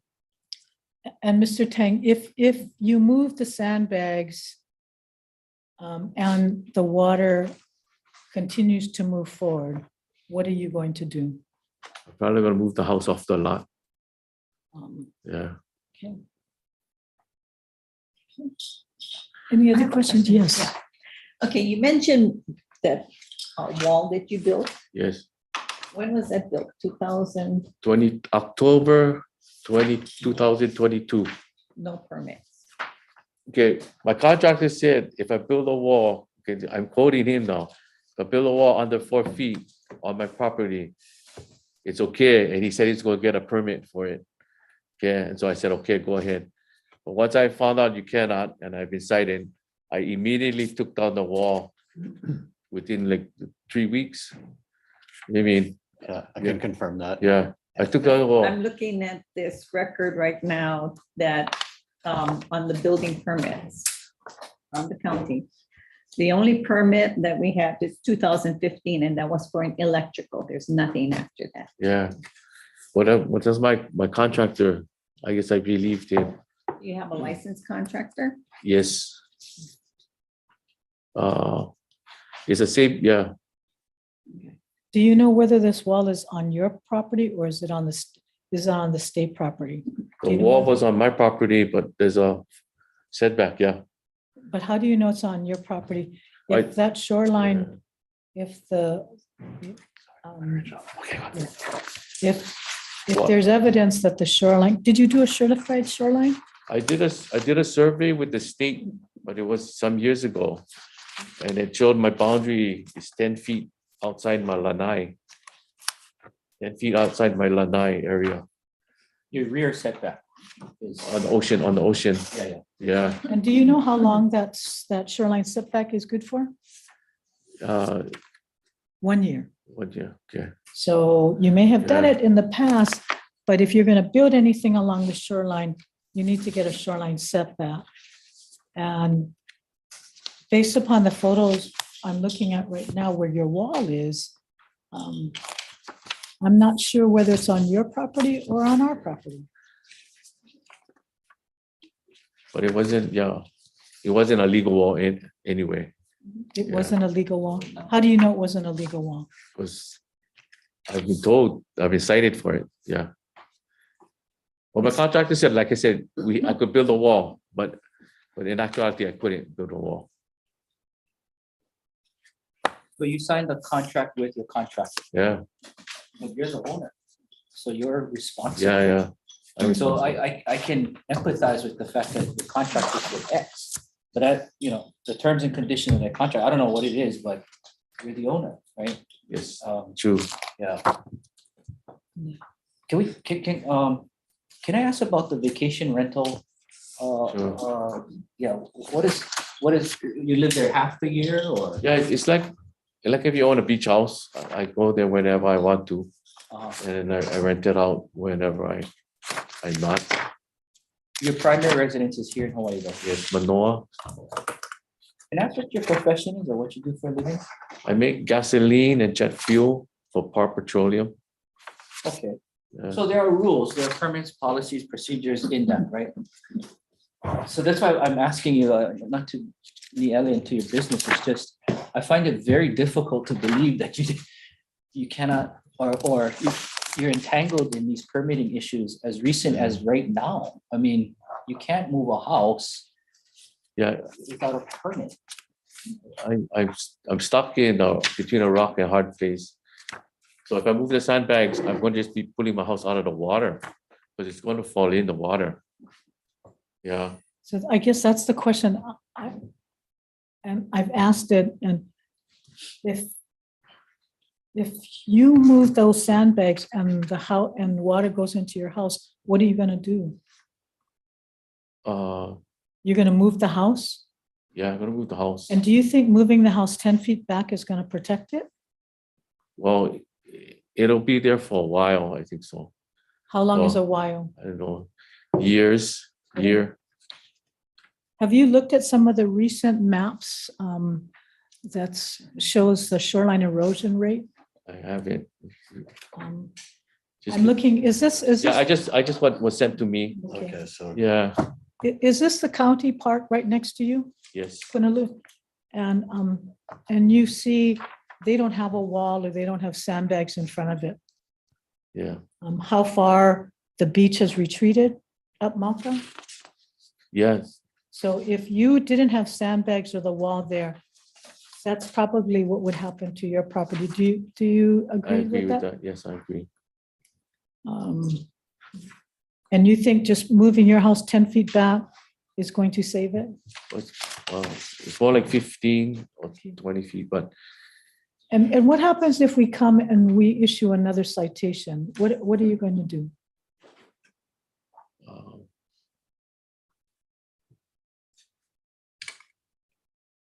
hopefully you won't, but I'm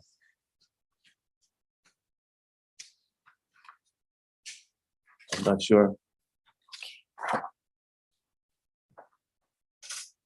But well, if I don't move the house back, it's gonna fall in the water. The water goes under my house and took out all the sand. Yeah, and I had to reinforce my beams 5 times. Yeah. So, And I guess, Mr. Tang, in all due respect, I hear what you're saying, but in my view, your actions have not been consistent with your words. You were cited back in 2013. You were cited again in a second or third time. And now you come before us saying, please waive my citations because I'm going to move my house and I'm not going to put any sandbags there. and I will remove all the violations. But if the house, but you're also saying you want to protect your house. If it is inevitable that the water is going to continue to move further, Mackay might be shorter than you think. Yeah. And we'll be back on a citation. Are you going to ask us, are you going to say, well, I'm going to physically move my house off the land, so give me another chance? I will move it before that. Yeah. This is my first time dealing with shoreline erosion and all of this. I don't think so, Mr. Tang. You were cited in Oh, 2013. yeah, You were cited again in 2017, in 2021.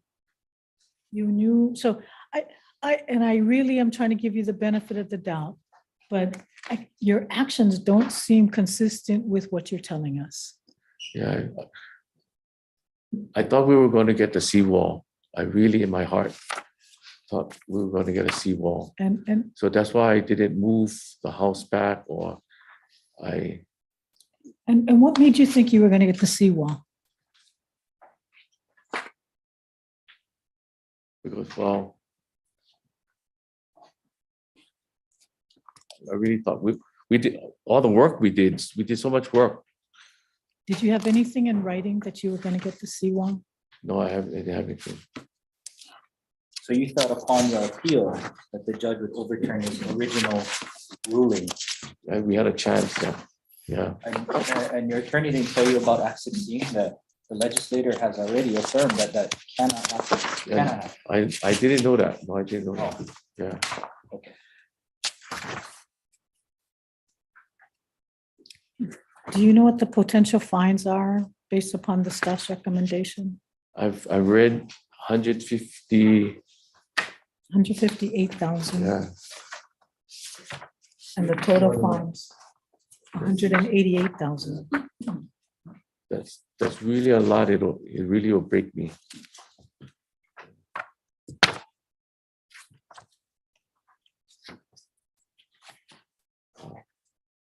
But I'm removing everything and I'm asking for your leniency. And I always wanted to comply, and I never asked for more sandbags. In all my letters I asked, I'll go retreat the house already and remove everything. Yeah. And like I said, Mr. Tang, I know that's what you're telling us today, but it's been 10 years. And you've just added more sandbags, or you've added the wall. I'm trying really hard to give you the yeah. benefit, but Please do. Please. But for the first years, I thought we were going to get the wall, and then after that, Who promised you the wall? well, me and the Punaluu Hui, we all thought we were going to get the wall. We paid so much money. I dug for Hawaiian bones in my yard, and you found what? You what? we dug for Hawaiian Oh, bones. you did? We had to jump through so much hoops. You found? No, He no. dug. Oh, you dug. He did an archaeological. Yeah, I Oh, dug. Mr. Tang.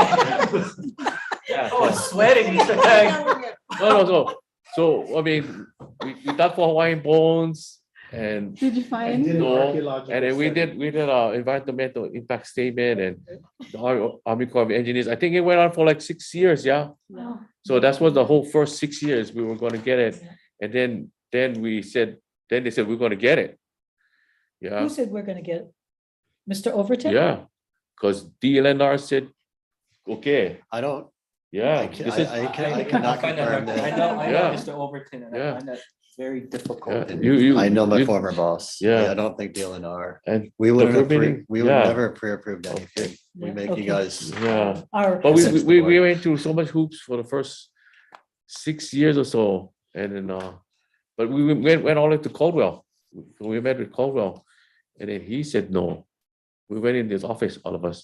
yeah, Yeah, So you have a series of no responses to yeah. the efforts of the Punaluu gang, Hui. But you still thought that it would be a Wow. yes. Well, we went in for the appeal, and then time passed, and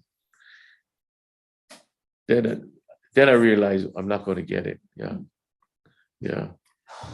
so Mr. Tang,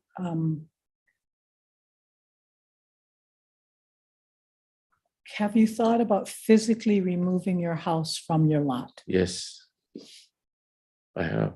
And you've thought, and have you actually hired a contractor or gotten some approvals to do that?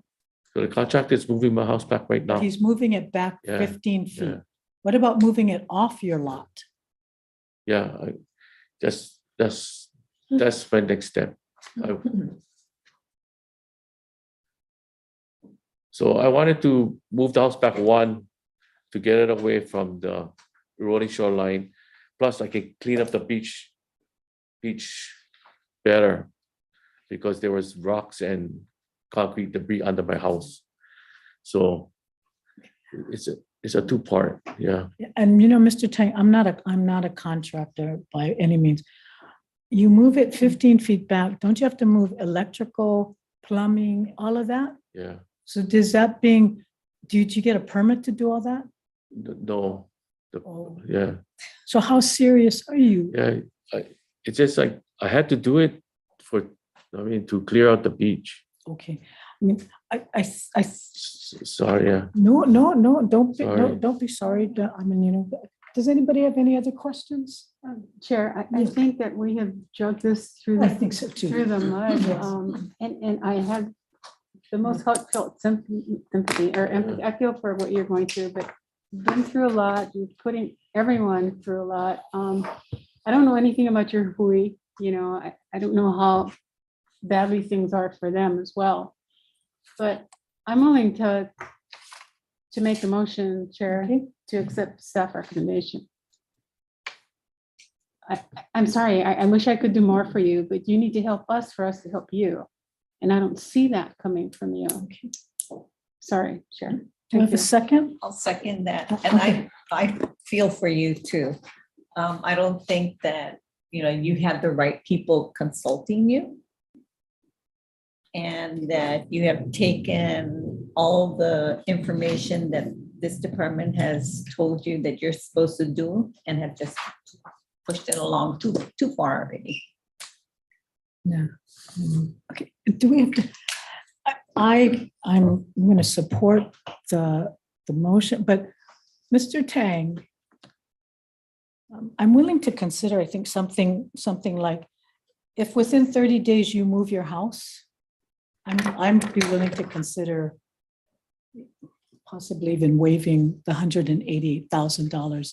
Okay. I do not believe that the shoreline is going to get better, and moving it 10, 15 feet is not going to get it out of harm's way. That you physically have to either move the house, deed the house over to the state, and then we can remove it. But I don't think you moving it 10 feet without a permit is going to be any better. Chair, Yes. Point of order, sorry, we're in discussion because we have a seconded. So, yeah, Chair, I don't think you'll be able to get that permit in that length of time. I'm sorry, what is the motion that was made? To Accept staff's recommendation. Second by Karen. Yeah. I just do not think that you will be able to get a permit Yeah, in that length of time. I've been trying to get a permit, okay?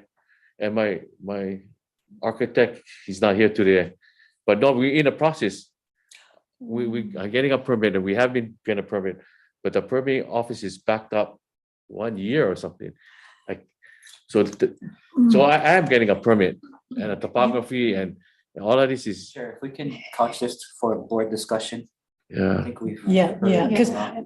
I would agree. And just I guess a point. Yeah, that's okay. Okay. no, Okay, and thank- just as a closing remark for me, you should, and I'm just telling you that I don't have much to say about your contractor, Yeah. and I'm gonna leave it at that. Thank you. Can I say one more?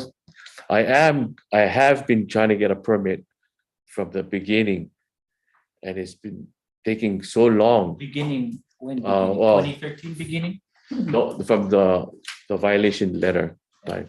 But So- Mr. Tank, that's not what you told us. Today, you told us they're moving the house today, and you told us, Yeah. I don't have a permit. Yeah, I don't have. And now you're telling us, oh, but I've been trying to get a permit. No, it's good. Yeah, it's being submitted. Yeah, But that's, yeah. no, oh, okay. Chair, can we go into discussion? Yes. As to the disposition of the house, I don't know how this board feels, the structure, I don't want to, me personally, I don't want to get into the disposition, relocation efforts. I'd rather deal with the subject matter at hand and the recommendations. Okay. So, whatever Mr. Tang does with the house, good luck with that. But the fact that Mr. Tang does not have a permit for moving his house, either 10 feet back or into another area is concerning. And I think it's very telling about the way and manner in which Mr. Tang chooses to address these ongoing issues as far back as 2013. So we have a seconded motion and Any further discussion? Anybody else? Mr. Smith, do you have anything to, oh, yes, Ms. Barnes? I appreciate the spirit of what you offered, Chair, and I do think that finding a way going forward to create incentives for people in these types of situations to move their houses either back or onto another lot is something we should definitely be working towards. But I agree that I think this particular issue is, we need to take a decision in a time frame that does not align with that. So I just wanted to say that I agree with the spirit of your comment and appreciate it. Thank you very much. I'm open to options if you have any recommendations. sorry, Mr. Tang. Yeah. So, we're gonna vote. Well, I final comment by all the land board members. I'll just go around. Let's discussion. Mr. Smith, you got any final comments? You know, I on the motion? sympathize with your situation, but you own a piece of property that's in an area that's subject to erosion. You've known about that for the last 10 years. This department, this division has informed you of all these concerns they have. You try to get permits, but you haven't gotten permits. And, I think it's too late, but one of the responsibilities of owning property on the ocean is understanding what you're buying. And maybe you did, maybe you didn't, but these are the consequences of owning beachfront property in the state of Hawaii, the sand shoreline. So I sympathize with you, but I think our obligation is clear, what we need to do. Ms. Ono? I sympathize with you as well. I don't think that getting a permit and just moving it back 10 feet is going to be sufficient enough. I believe that you literally have to take it off of the property and put it someplace else. Okay, Mr. Char? I'm very sympathetic to you and the both with the professional help you've had in the past and the various governmental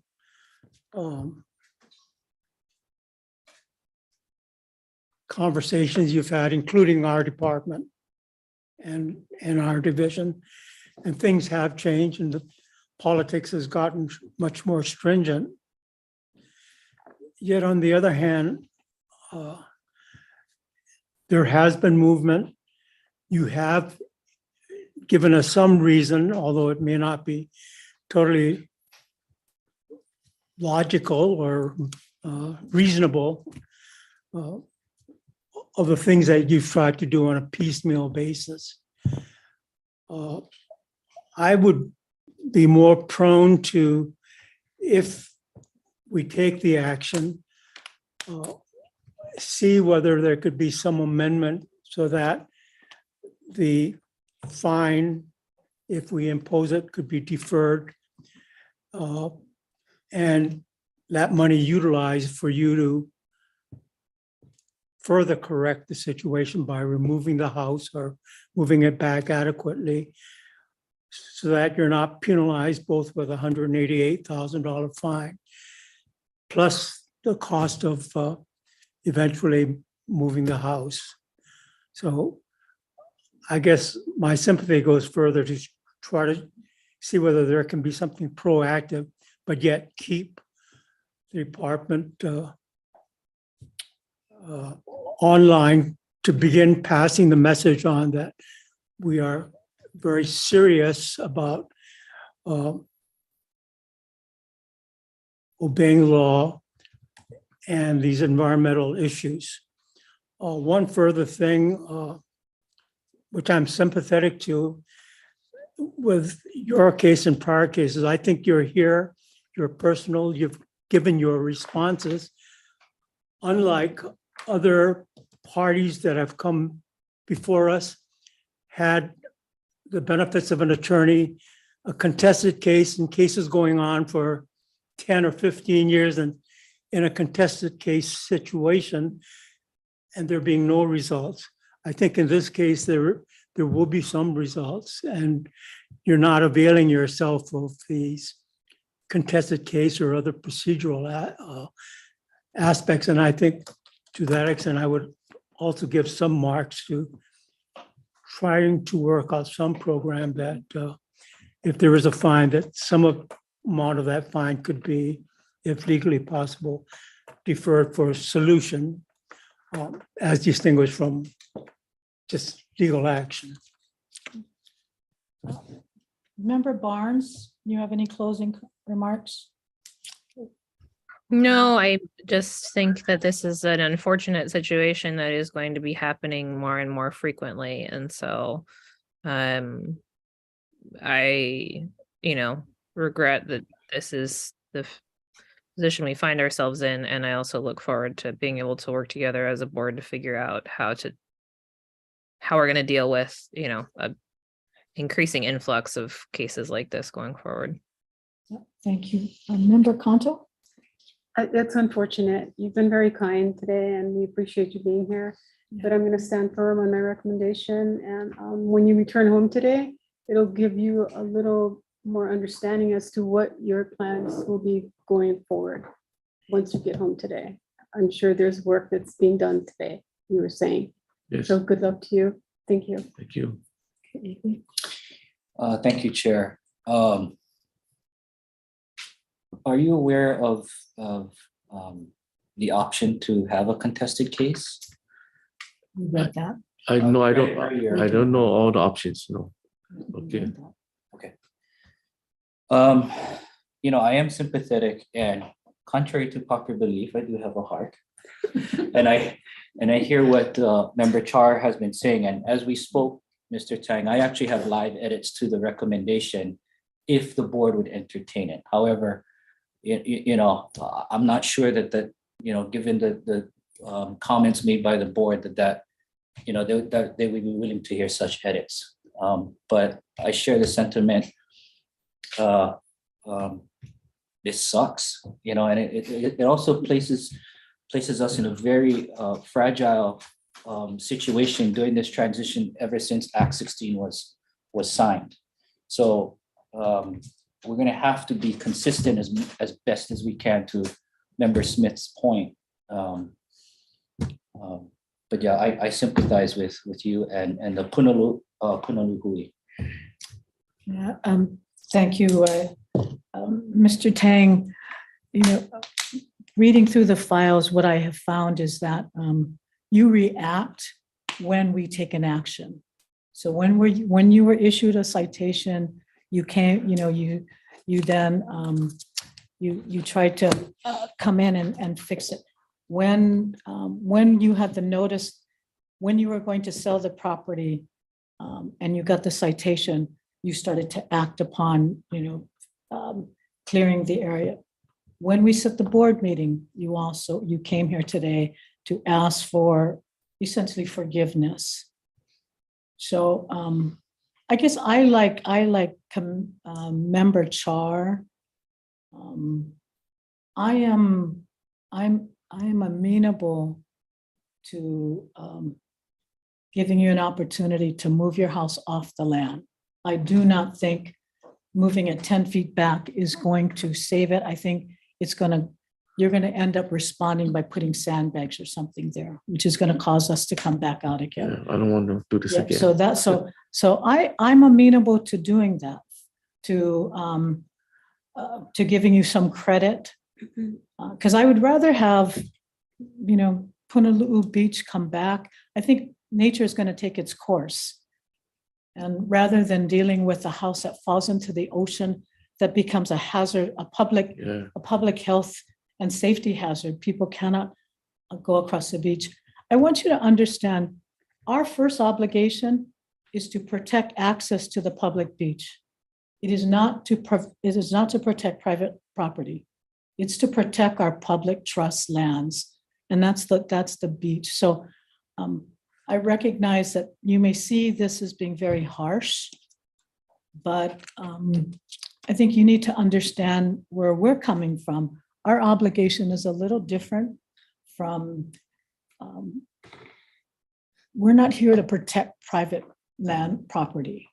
And I know that this is your property, and I'm sure you paid a good sum for it. So like I said, I would be amenable to giving you credit against the fine towards moving your house off the property and you conveying your property to the state so that it can go become a natural beach. I'm comfortable with that alternative because I don't think you can sell it without that disclosure. Because I think whatever action the board takes today, I'd like to see that recorded with the Bureau of Conveyances to ensure that if you had known this when you bought the property, you may not have bought this property if you knew what the conditions were. So I think that's also what we want to make sure is that we have responsible landowners on our beaches. So I suspect you would have appreciated that being recorded on this deed, the TMK, before you bought it. So like I said, whatever action the board takes today, I'd like that recorded with the Bureau of Conveyances so that it is very clear what action the board has taken. Okay. Okay. All right. I think everybody has spoken. There is a motion to accept staff submittal recommendation, which I think if we just look at the 1D, there's a total fine and administrative costs levied against Mr. Tang is $188,000. And that Mr. Tang shall pay all designated fines and administrative costs within 30 days from the date of the board's action. Is there a second to that? Yeah. Okay, then I'd like to move to amend that additionally that Mr. Tang be given credit on that fine to the extent that the house is either removed or moved back sufficiently so that he is in compliance. Do I have a second on that? Member Char, would you be willing, I don't think moving the house back on the property is going to, I think you physically have to move the house off the property. Okay, I can buy And I that. think you have to come with evidence of a permit. And that you have to show, I would feel comfortable with that amendment if there was the house has to be moved off the property and you have to come in 30 days with an application you may not get the permit, but an application to move the house. I accept that. To move the house, application to move the house back or off? No, take the house off the property. Okay. But that, is there any second to that? No, I'm not gonna second. Okay, Um, okay. One last question, Mr. Tang, how much, We have a motion, we should Yeah, The second? right. So Before we the, pass that? yeah, so the amendment wasn't seconded. No. Oh, yeah. Kaibi didn't, I will. Okay, okay. Yeah. So there's a. For discussion, otherwise. Yeah, we for can't talk discussion, about it. right, right. So just a quick question, Chair, if you will. How much did you expend thus far for removing of all the sandbags and walls and all that? Rough order, 13,000. 13,000. Remove the sandbags and the debris and Okay.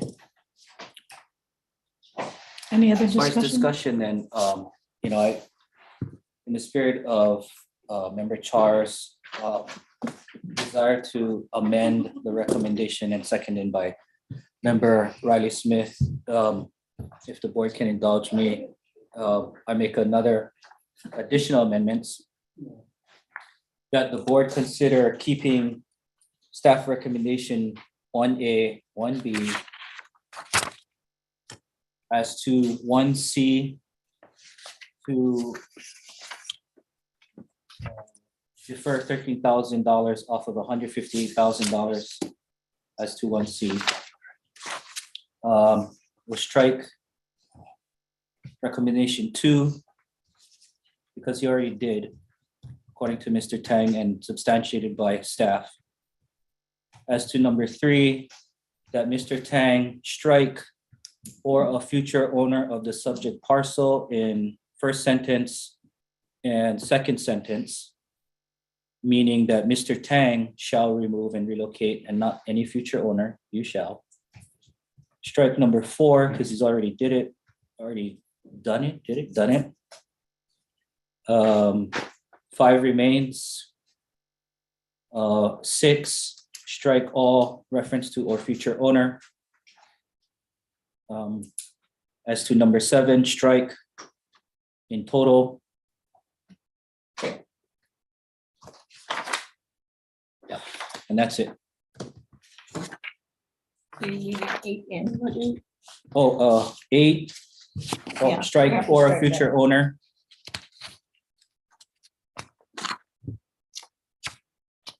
9 remains.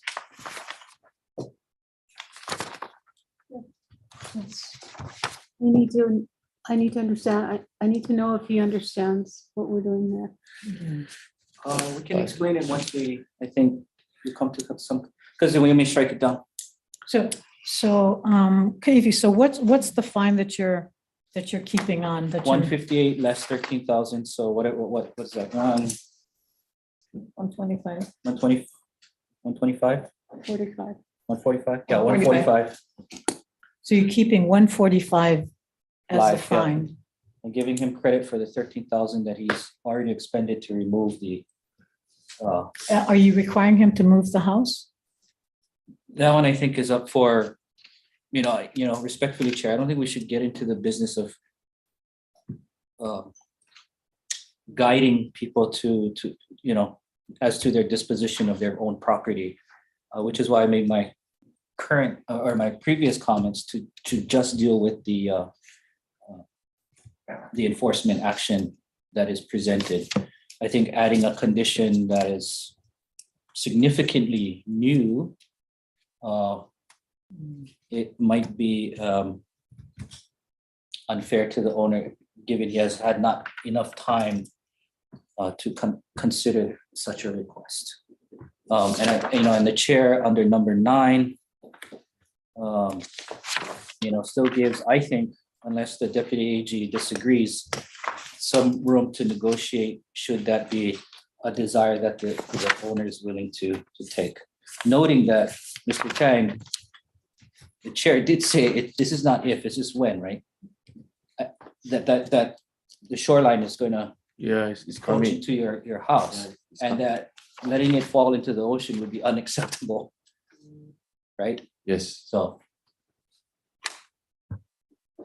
Okay, Evie, I don't have any issue with the deletion of or a future owner, but I guess I would disagree about the idea that the chair's amendment is, I think actually, part of our responsibility as a policymaking board is to inform and encourage property owners to make good decisions about the future options for the potential disposition and use of their property. And I think he still obviously has the ability to do what he wants. If he decides that he doesn't want to follow through, he can pay the fine. Which is what would be contemplated if we went ahead with staff recommendation anyways. All that recommendation from the chair does give him the ability, should he decide and take the decision to move his property, to get some credit for that rather than having to pay both the fine and the cost of moving. And I think it's the type of nudge that we're going to have to be giving more frequently going forward when we deal with these kinds of cases. So I guess I would support the future owner deletion. I'm fine with the idea of giving him some credit for the costs of what he's already paid, although I guess I would like some proof about that, you know, more than just his word, that that's actually what the costs have been. And with the acknowledgement that, you know, that's a kindness that the board is doing. It's not something that we're required to do for him. I sent the receipt in to the DNR. Actually, Chair, I strike any amendment that I just proposed, and pursuant to section 92(5)(a)(4) Hawaii Revised Statutes, in order to consult with our attorney on questions and issues pertaining to the board's powers, duties, privileges, immunities, and liabilities, I make a motion to go into executive session. All in favor? Aye. I support the motion. I just had a question on point of order. When Kaipi made the motion, do we need a second? Well, I don't, he was going to make an amendment to the amendment and nobody seconded his amendment. I struck it anyway. I support executive So, session. I'm sorry, we're going to go into executive session and we will be back. Okay. I don't think it's going to be very long. I have to wait with you. Yeah.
Again, thank you for everyone's patience. And Ms. Barnes is here. Trevor, we can see your screen.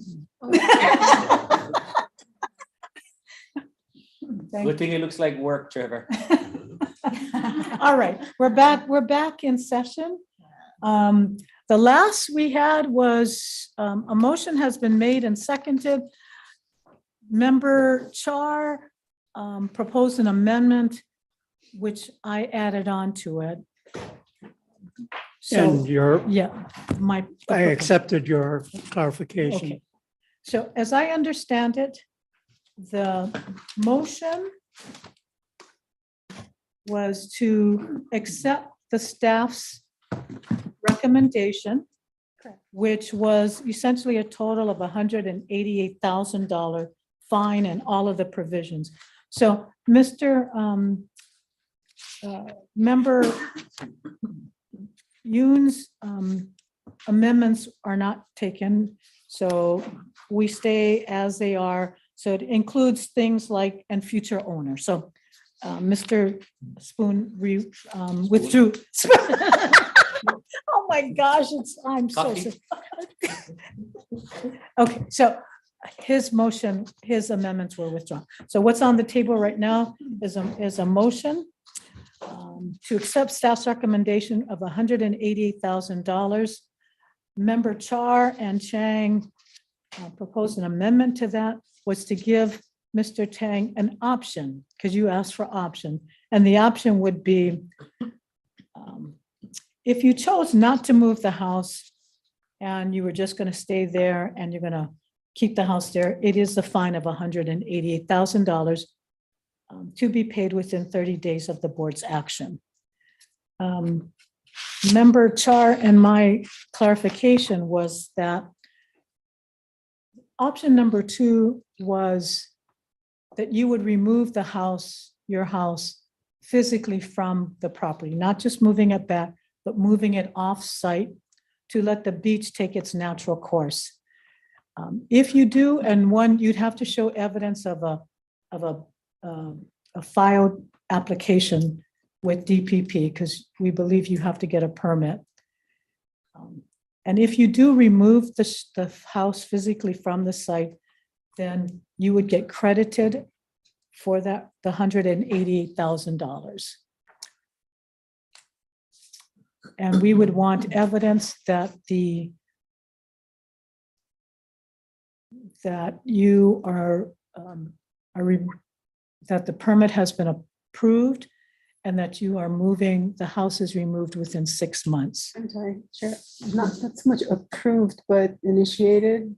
Yeah, and because that it may take longer, Yeah. but we would ask you to come, but if it takes you longer than 6 months to move the house, then you would have to come back to the board to ask for an extension. We want to see good faith that you are actually going to remove the property. So the motion is 2 options. You pay the $180,000 as staff recommended, or 2, within 30 days, you file a permit with DPP for an application to physically remove the house from your lot, to someplace else, we don't care where, and that within 6 months. Oh, no, we don't. That's your kuliana. And that within 6 months, the house is physically removed from the property. Or if you need more time, that you have come back to us for an extension. And if I move my house off the property, that will waive the 188,000. It would be used against any removal costs. Okay. So is there a second to that clarification? Wait, to your question, you understand, so relocation costs, let's say 88,000. Yes. Are you asking that the full 188 be forgiven?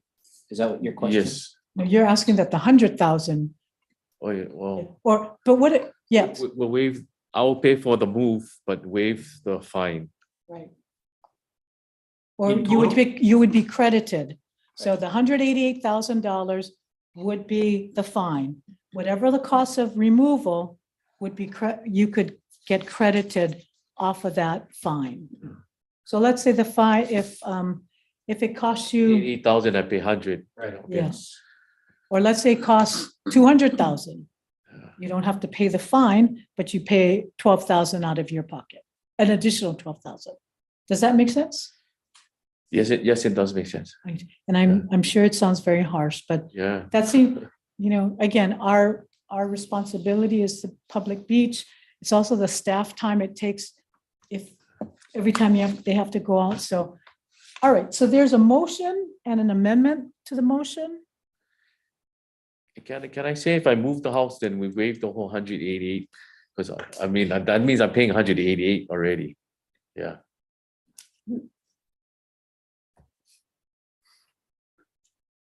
I don't think he understands the second Yeah. motion I guess that would be like a third option.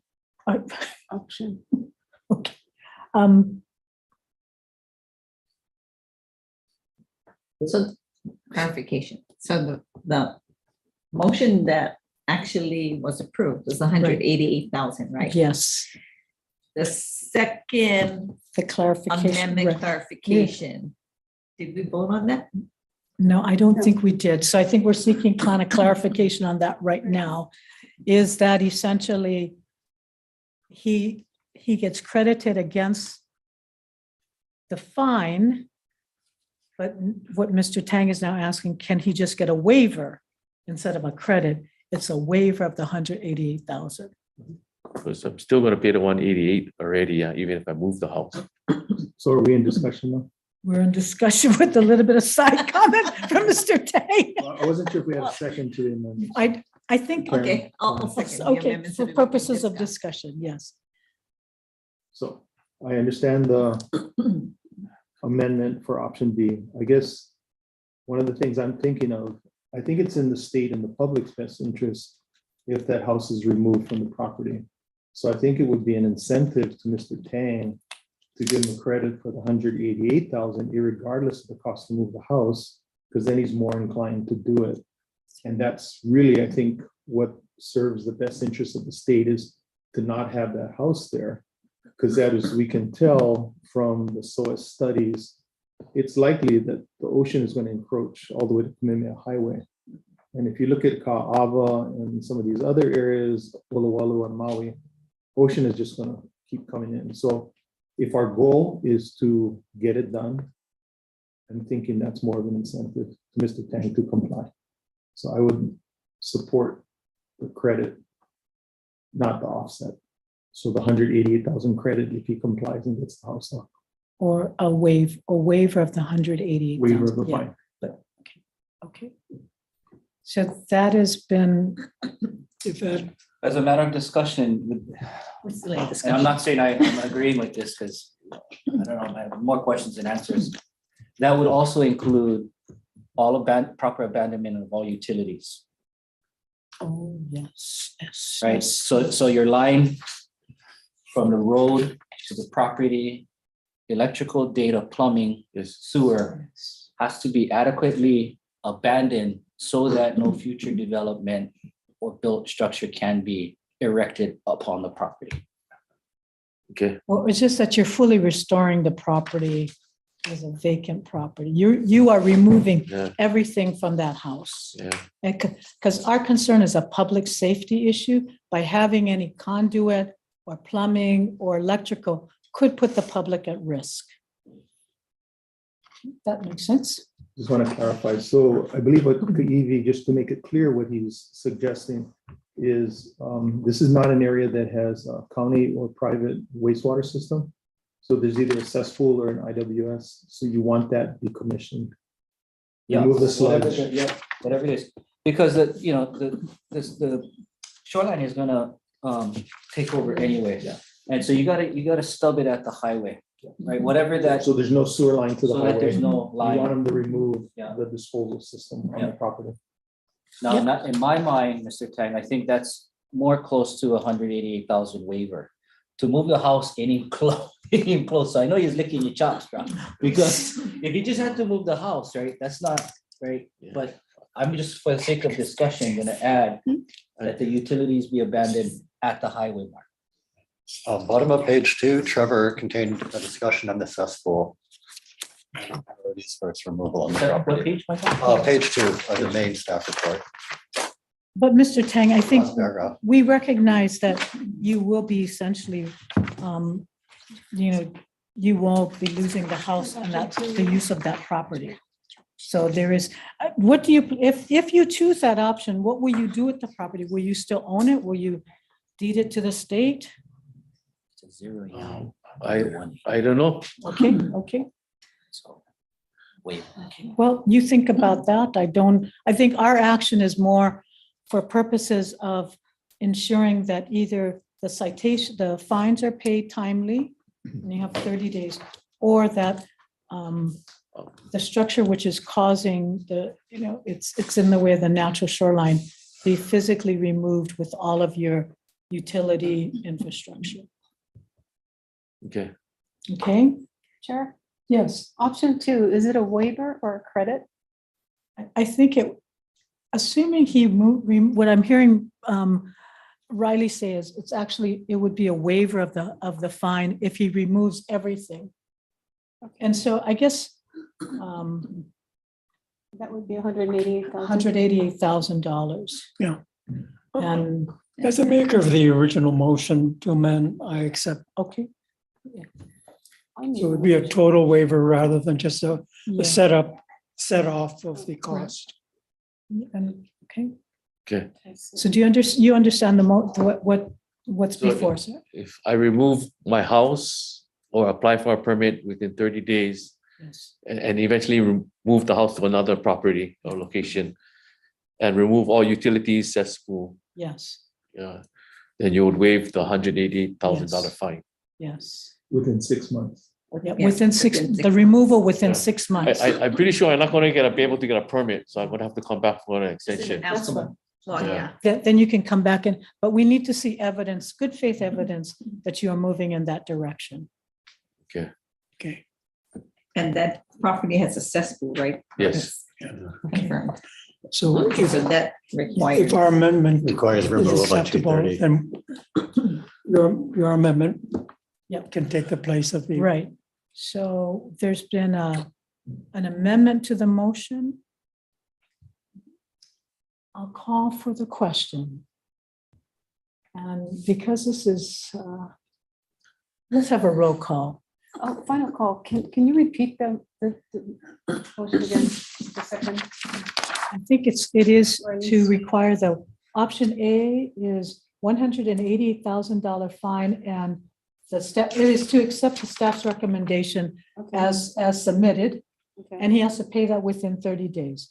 Option B is for Mr. Tang to physically remove his house within 6 months with an approved permit and evidence of a permit application to OCCL within 30 days.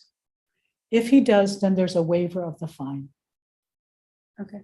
And he has to cut off all utilities. Right. So the entire infrastructure of the house, all the sandbags, all your house, all of the utilities, underground utilities are removed.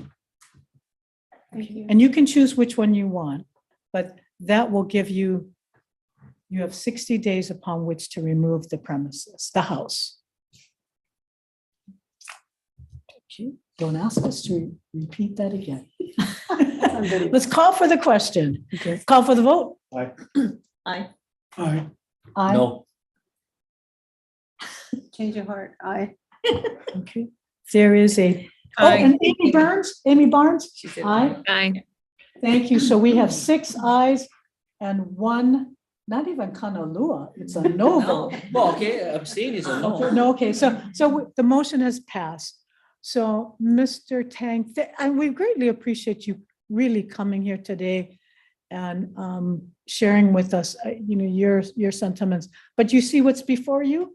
So you can decide which one you want. But if you take the 188,000 and fine and keep your house, you have to pay us within 30 days. May I read what I wrote down just to make sure? Sure. our- At least somebody wrote it down. So I'm assuming this will be bullet point 10 because I can't fit it in. And it's going to be So- recorded at the Bureau of Conveyances, the board That's- action. Yeah. There will be a waiver of all fines if Mr. Tang can physically remove the house and associated utilities within 6 months. Mr. Tang shall present a plan for removal to OCCL within 30 days. If any extensions are needed, Mr. Tang will seek the approval or concurrence of the board. Right. He'll come back and I request an capture it? extension. So there is a built-in, we asked for a right of entry for 6 months in Trevor's recommendations. He just approved that, if you guys weren't reading all of it. So I assume after 6 months, we would need a new right of entry anyway, Yeah. and we can explain what that means. And we can handle the extension at the time if Mr. Tang needs more time.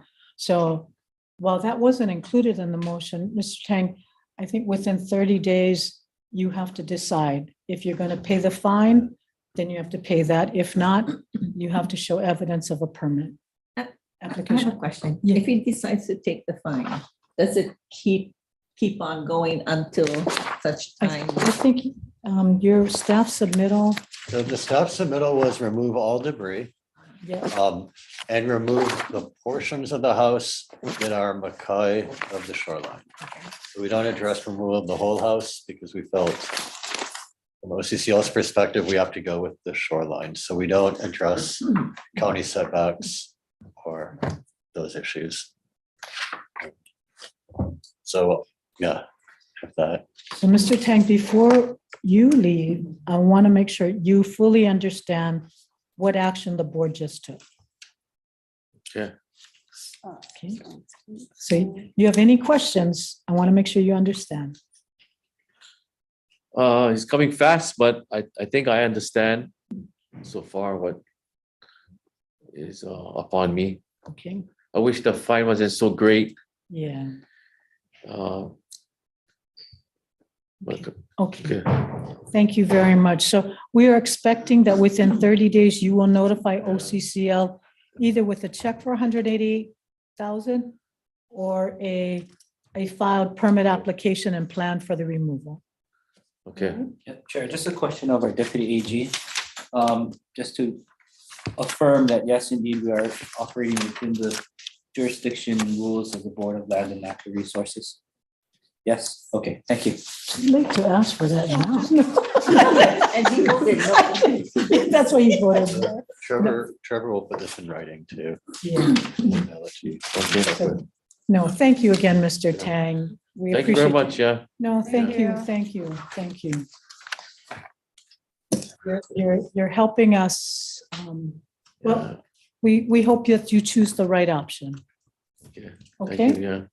Thank you. I don't think you want to sit at that table much longer. We may change our mind. Yeah, There's several other matters that we have pending, all right? Yeah, okay. Thank you again, Mr. Tang. Thank you very much, yeah. Thank you, thank you. Thank you for coming in. Yes, we Okay. appreciate you being here. Thank you. Okay, so let's move on to agenda item. Okay, this is not K1. Was it K1? C1. The birds, or you want to go? No, let's go with, no, Ka'anapali, K1. I'm sorry. All right. All right, Michael, K1. Okay, no birds yet. No, so K1, authorize the chairperson to negotiate and execute a memorandum of understanding with the Ka'anapali Operations Association, Inc. for the funding of the Ka'anapali Beach restoration and berm easement. Okay, thank you. Good afternoon, Chair, board members. Michael Kane. K1 is the memorandum of understanding between the state and the Ka'anapali Operations Association. And I do need to apologize because I call them operations and then I think it's operators and I change it and their executive director will correct me. So you'll see both used. It is Ka'anapali Operations Association. This is for a joint public-private funding of a beach restoration project in Ka'anapali, Maui. Environmental studies have been done for a proposed beach nourishment.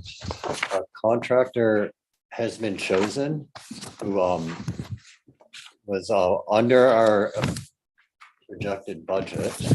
An application, a conservation district application, use application has not been published yet.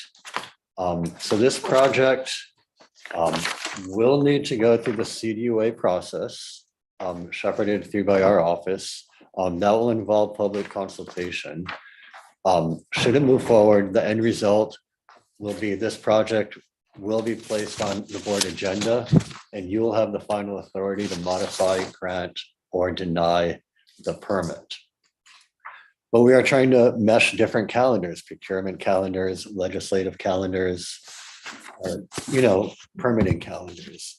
So what you have before you now is purely an agreement,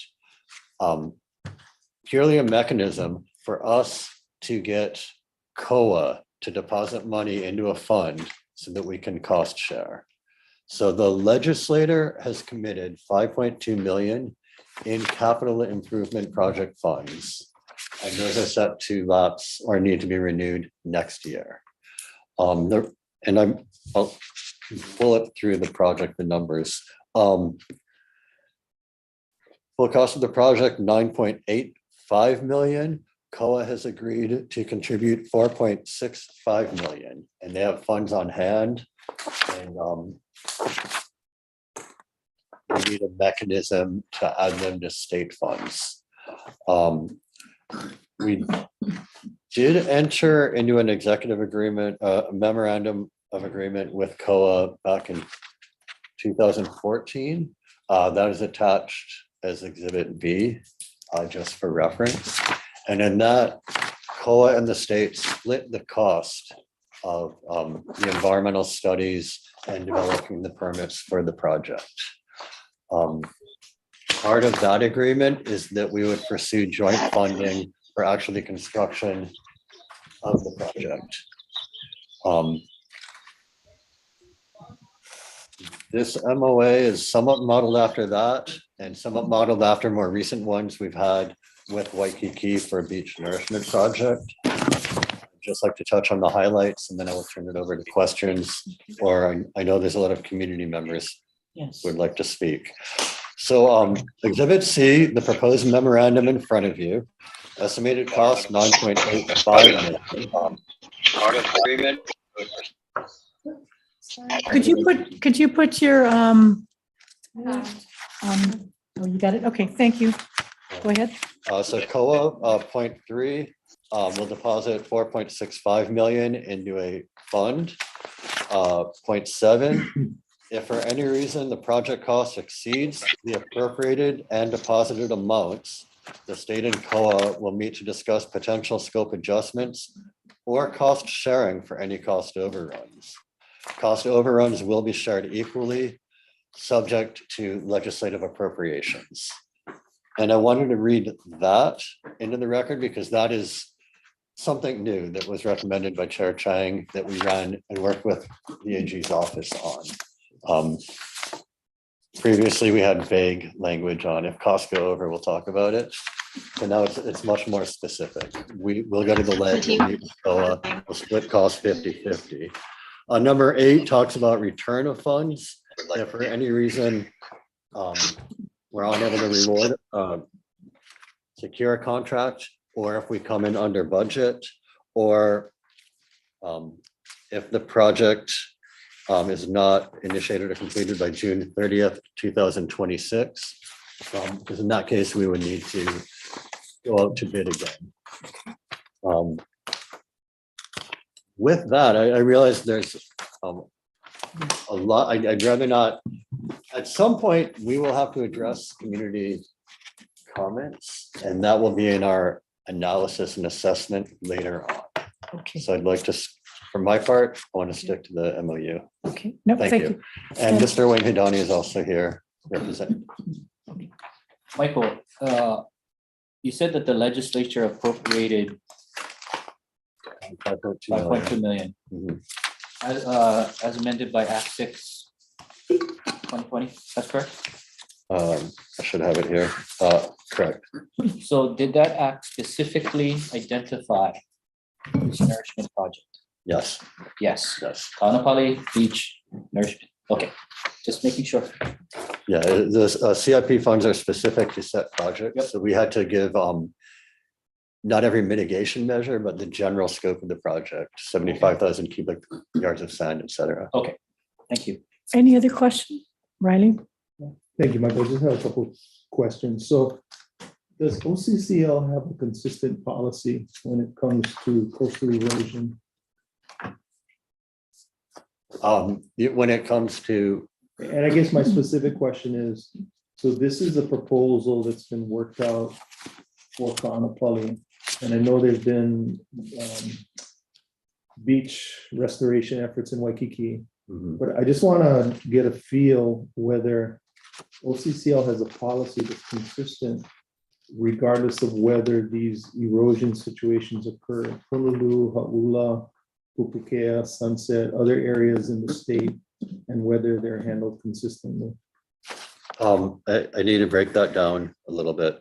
For violations, I would argue we do handle them consistently, whether it's a large resort or whether it's an individual homeowner. In terms of where we invest funds, that has changed over the years. So the genesis of this project was a private study that COA and I believe Sea Engineering did in 2006 that identified potential sources of sand or potential projects. Waikiki also had done a number of private projects or private studies before they reached out to the state to look for joint funding. We do manage the beach fund, which is to be used to invest in shoreline restoration and beach restoration. At one point, it looked like a lot of money from HTA would be coming in, directly deposited into the beach fund. So when the Waikiki and Kaanapali projects were initiated, we thought, we'd be getting millions a year into the beach fund. And you'll see that in the old MOUs. At this point, we don't have that kind of money in the fund. We're looking at more community-based projects and trying to develop a system for assessing and analyzing those. But in the meantime, we have already, a decade ago, committed to pursuing CIP funds for these large projects in the major resort areas of Waikiki and Kaanapali. That was a lot of information. Thank you. Yeah. Any other questions? Because I know we have a lot of public comment. I also Chair, I have, have a couple questions. okay, go ahead. Michael, I guess I'm just a little bit puzzled by this submission, particularly coming after the conversation that we just had, because I feel like we just had a conversation with a private landowner where we talked about the fact that we live in a state that is very clearly facing coastal erosion as a major, irreversible, ongoing problem. And, I know that this MOU was originally entered into in 2014. I just did a back of the envelope calculation. Since that MOU was signed, globally, we've emitted about 300 billion additional tons of carbon dioxide equivalent into the atmosphere. And the Economist's cover this past December, so the cover story was making the point that crossing the 1.5 degree threshold of global climate change is at this point baked in. It's inevitable. That's going to happen. And 1.5 degrees of warming is a level at which about 50 islands globally will be under seas by 2100. Billions, trillions of dollars of impact to the global economy, lives lost. I don't need to, tell all of those horror stories, but I guess I'm just confused about how we are contemplating spending more money on this project, which does not seem like it will even last very long and is a expensive and very temporary I'm not even going to call it a solution, but a measure that will have what seems to me fairly significant environmental impacts. Anyways, I'm rambling, but at this point, but I'm just really confused. So I was wondering if you could help me think about how to think about this. You put on a good point that we still don't have a good statewide policy. And I'm not talking about DLNR, I'm talking about we as a state for how to address rising seas or coastal erosion. And I don't know that many states have a clear and consistent policy. From my perspective, I only have a very few tools at my disposal to address this. I don't know where to look for Amy. I'll look at the chair. I know, I'm watching you and I realize I'm probably like back to the camera. So we have very few tools.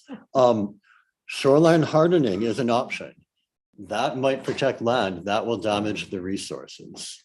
We know in limited situations, we can build groins to lock the beach into place.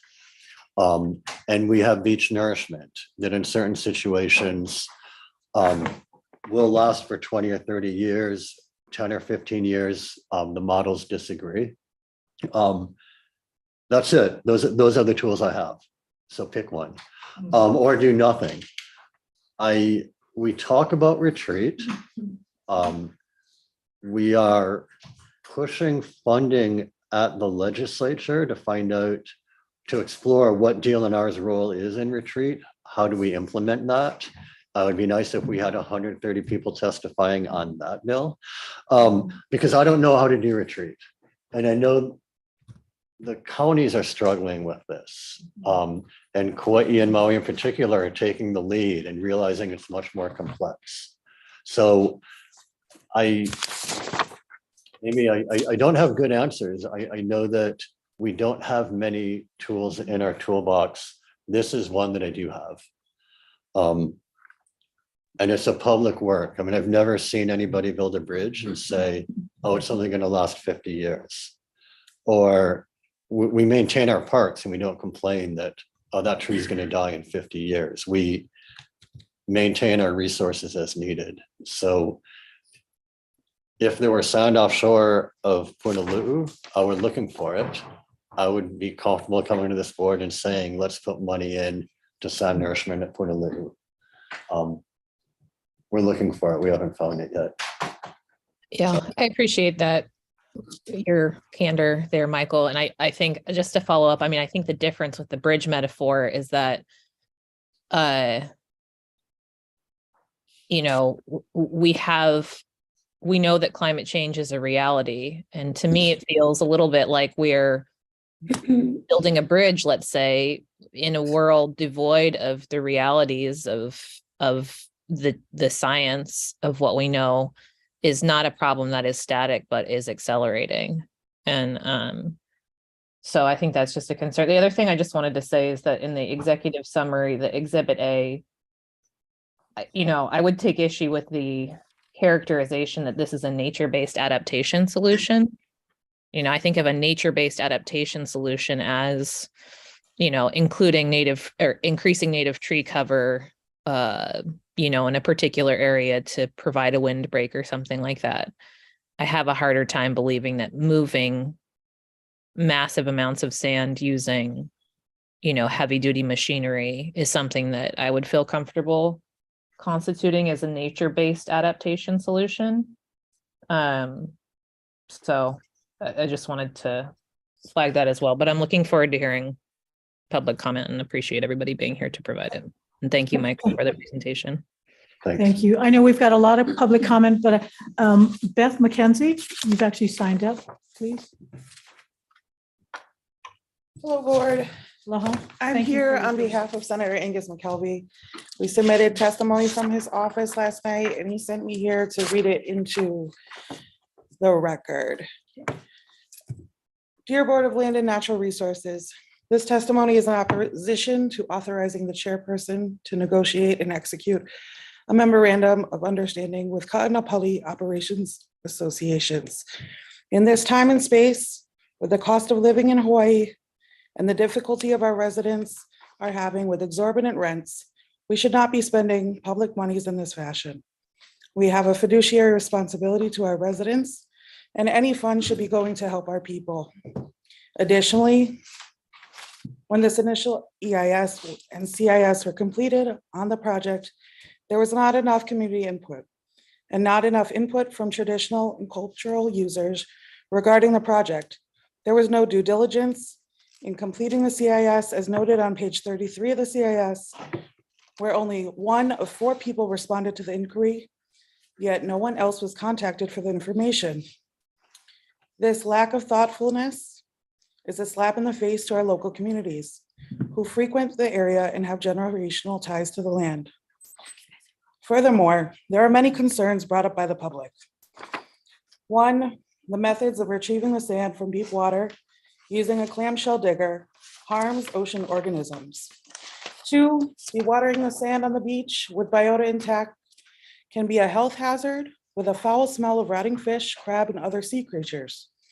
3, the displacement of residents from the beach over an extended period of time with public parking areas overrun with equipment is unfair. The admittance, number 4, I'm sorry, the admittance of any type of ability to retain the restored sand makes this project futile endeavor. Because of the many concerns in these trying times, I believe the allocation of public monies should be restricted. And as such, we'll be asking the Department of Budget and Finance and Governor Green to re-examine the state's use of funding on this project. At this time, I ask that the board defer decision-making on this agenda item until the incoming administration can review these concerns and re-examine these issues. This is a statement from Senator Angus McKelvey of West Maui. Thank you very much. Thank you. Sorry, what was your name again? Beth McKenzie. Miss Beth, can I call you Beth? Yes, please. Earlier, Michael said that, legislature authorized funding for this effort. So this letter, what you just read, Senator McKelvey is actively communicating that even though the legislature approved, he has these concerns still. Yes. Okay, thank you. Thank you. Thank you. I have got a list of public testifiers, as well as I have Keone Downing, who's in the audience here. So I'm going to take first Mr. Downing, and then I'm going to call the next 3 people, and I'll call you in that order. Oh, I'm not sure. no, they're here for the birds. Okay. Thank you. Don't worry. They're the birds. Good to see you. Thank you for your patience. And after Keone will be Kai Nishiki and then Tiare Lawrence.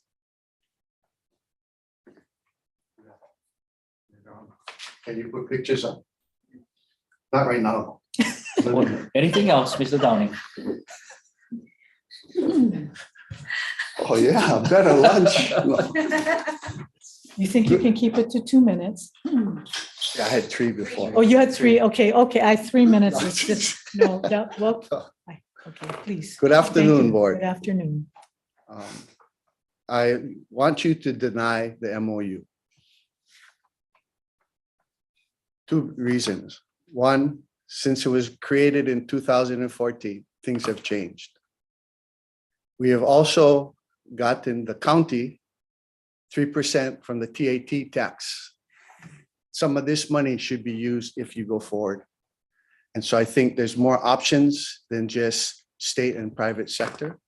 I'm glad Michael alluded to the 50-50 split on if there's cost overruns, because that wasn't in the original submittal. I believe if this needs to move forward, then they should be working on the CDUA, because I have many questions on the CDUA, because they're going to use tugboats and barges and bridges and trucks and excavators. And I think that in itself is going to stop it. Now, they always make reference to Waikiki 2012. Well, these pictures I'll show you is what the reef looked like in 2012. Now, besides that, Waikiki took 24,000 cubic yards of sand. This project is over 74,000. And for me, they've never showed in the EIS if taking this sand out of this hole, creating this hole, is going to pull any more sand from the north that is going to wreck the north more than it's been wrecked already. You know, I'm sure you have other people testimony on other things, but I think those are the of the two pieces that I see. And the third one is that they're going to be filling two separate littoral cells. When they do this, they're taking sand away from one to give to the other.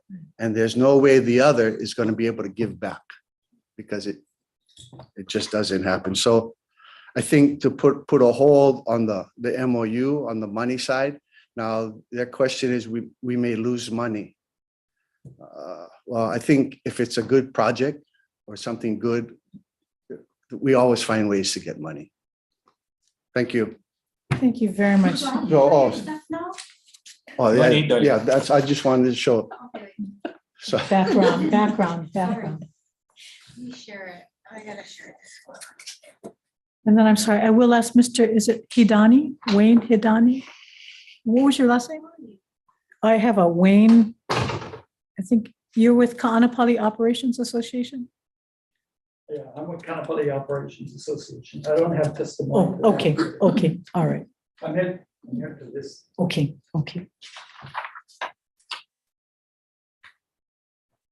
Oh.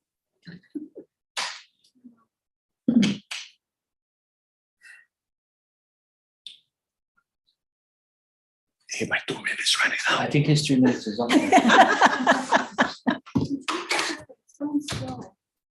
Okay, so when she does get it, what it's showing is in Waikiki, they use a suction dredge to pull the sand to the shore in a hose.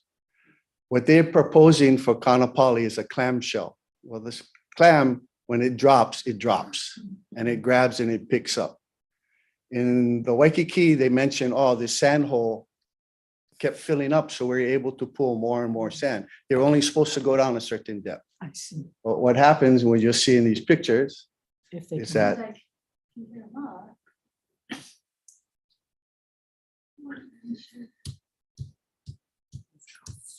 it's arbitrary at best how they crush and crack coral. And they go to depths deeper than they say they're going to go to because they really don't have the capabilities. And this clamshell is even worse. Maybe, I can't get it out. okay. Would you mind, Keone, if we just went on to the next? No, that's fine. Okay. Well, what I can do is just leave it so you can download it and you can share with the board Okay, at I'd another time. appreciate that. Thank you so, and we appreciate your patience. Brother, you've been sitting through this whole meeting and added good comments. You know, okay, I'm going to stay with them. Oh, here already. Why not learn something more? There you go. Thank you. Thank you very much. So the next person I have is Kai Nishiki, and then after Kai, Tiare Lawrence. Kai, are you on? Is Kai calling or she's? Oh, there. I'm there here. you are, Kai. Okay, aloha. If you can identify Aloha. yourself. Aloha, I'm Kai Nishiki. I am testifying against the MOU. This is not an appropriate investment for our shoreline. Instead, there should be greater focus on dune restoration, vegetation management, and retiring hardened structures on the shoreline as an adaptive strategy for erosion mitigation. To this end, I have participated in several meetings and site visits with DLNR OCCL staff, Kaanapali Operators Association, UHC grant, state and county officials, along with our community. These efforts should be supported with financing for planning, design, and implementation. In addition, infrastructure that supports the public use of the shoreline should be implemented, as well as addressing the many health and safety issues plaguing this area. Although Ka'anapali Beach is regularly voted one of the best beaches in the world, beautiful images of palm trees and sandy beaches splashed across the media. Her praises sung far and wide by the tourism industry, attracting millions of tourists to visit her. There is a dark and deadly side, much like the sirens from Greek mythology, luring sailors to their death with their hypnotic songs. The beaches of Ka'anapali have been used and abused like a beautiful and imprisoned prostitute, bringing in billions of dollars for her pimps, the offshore tourism interests. Most of the time, her beach profile is full and curvaceous with a wide beach. Sometimes she is starved for sand. She longs to have access to her bank account, the sand dunes, and instead her captors have held her sand stores hostage, covering them with dirt, chemical-laden lawns, and beach and reef-destroying vegetation and cement. Away. Now her captors want her to undergo invasive and dangerous cosmetic surgery to alter her natural beauty and kill and maim her ocean friends, when all she longs for is our love, our respect, and to be free to ebb and flow naturally. Away. Kaanapali is an ocean recreation managed area, ORMA, that is under the jurisdiction of the state DLNR and DOBOR. The state DOBOR has not managed our public trust in a responsible way for many years at Kaanapali. The state does not maintain the swim buoys at Pu'ukika'a or Black Rock, or the 5 ingress-egress channel buoys for commercial boating operations at Kaanapali in a timely manner. This places tourists and residents, including our keiki, unknowingly in areas where boats speed onto the sand to pick up tourists. I and many others have witnessed lots of near misses in the water and on shore. A few years back, a speeding boat killed a beloved West Maui coach checking lane markers at Hanakao'o, Canoe Beach. There are no public restrooms or showers at Kaanapali. In fact, during the pandemic, resorts shut off the beach showers for residents. There is very little public beach access parking that isn't dominated by tourists, boat tour companies. Kai, can you summarize soon? Yes. Thank you. So sorry, my phone call interrupted. The state and county have failed to regulate the resorts who regularly dump dirt fill, turf builder, and plant beach-killing vegetation on the shoreline. The state has refused to pay for lifeguards, even though Ka'anapali has one of the highest numbers of injury and death in the state. DOBOR has left a shipwreck on Kaanapali Beach for years, and the proposed removal, they have threatened to use force against our West Maui paddling community.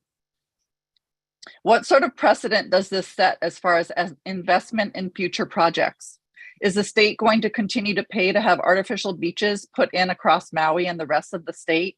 Will all beaches now get funding for nourishment? It would be wise in environmental decision-making to embrace the precautionary principle, which has 4 central components: taking preventative action in the face of uncertainty, shifting the burden of proof to the proponents of an activity, exploring a wide range of alternatives to possibly harmful actions, and increasing public participation in decision-making. Beach nourishment further entrenches delusional shoreline property owners' denial of the inevitable and props up a false sense of security. We cannot condone compounding the mistakes of the past and fostering the same delusional behavior. The DLNR is mandated to protect the public trust.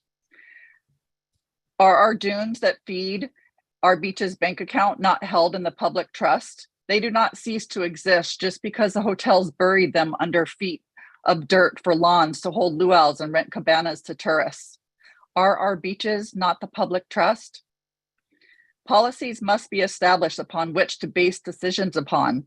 Actions should be taken after the community and government have come together and participated in planning exercises such as adaptation pathways and put together a comprehensive plan. Kai, excuse me, I've got maybe about 20 other people who would like to testify. So could we move on? Oh, yes. So sorry, that phone call interrupted, and so it made it glitch for me. Sorry. My last sentence is, it seems that the state and county governments are constantly bombarded and are just left playing defense while responding to proposals made by tourism interests instead of being proactive and utilizing a comprehensive plan that takes into consideration all factors, especially what is good stewardship of the environment for future generations to have access to our public trust resources. Mahalo. Okay, And Thank you. I'll submit my testimony in writing. Okay, the next person I have is Tiari Lawrence. And then after that, Katie Austin. So Tiari, are you on the phone? I mean, on the Zoom?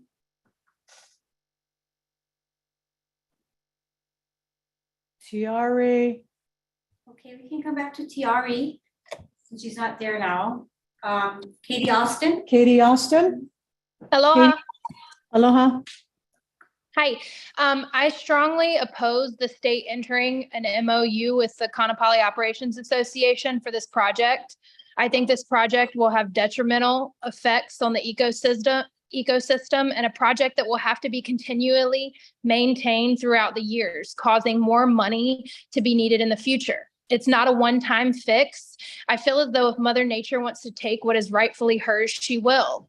One of you spoke earlier in the Matthew Tang case that sea level rises are going to continue and even quicker than we think. Shouldn't we follow what was being discussed earlier for managed retreat instead of ignore it and try and put a Band-Aid on this area that will possibly have negative impacts on the environment? And as you all know, the community felt that the EIS fell short on its due diligence towards the actual repercussions on the environment and also on its community outreach for this project. More so, I strongly feel the state and our DLNR has no business paying for a project that is for direct protection of private property. The community, the people who pay these taxes into our state do not want this project to happen. And spending our tax money to try and protect hotel properties, to me, is mismanagement of funds. It is not our responsibility that those hotels built too close and on top of sand. It is not the state's responsibility to protect their private property, nor is it the Department of Land and Natural Resources. Riley Smith, you spoke earlier in the day on the responsibility as an owner of oceanfront property in Hawaii, knowing what you're getting yourself into.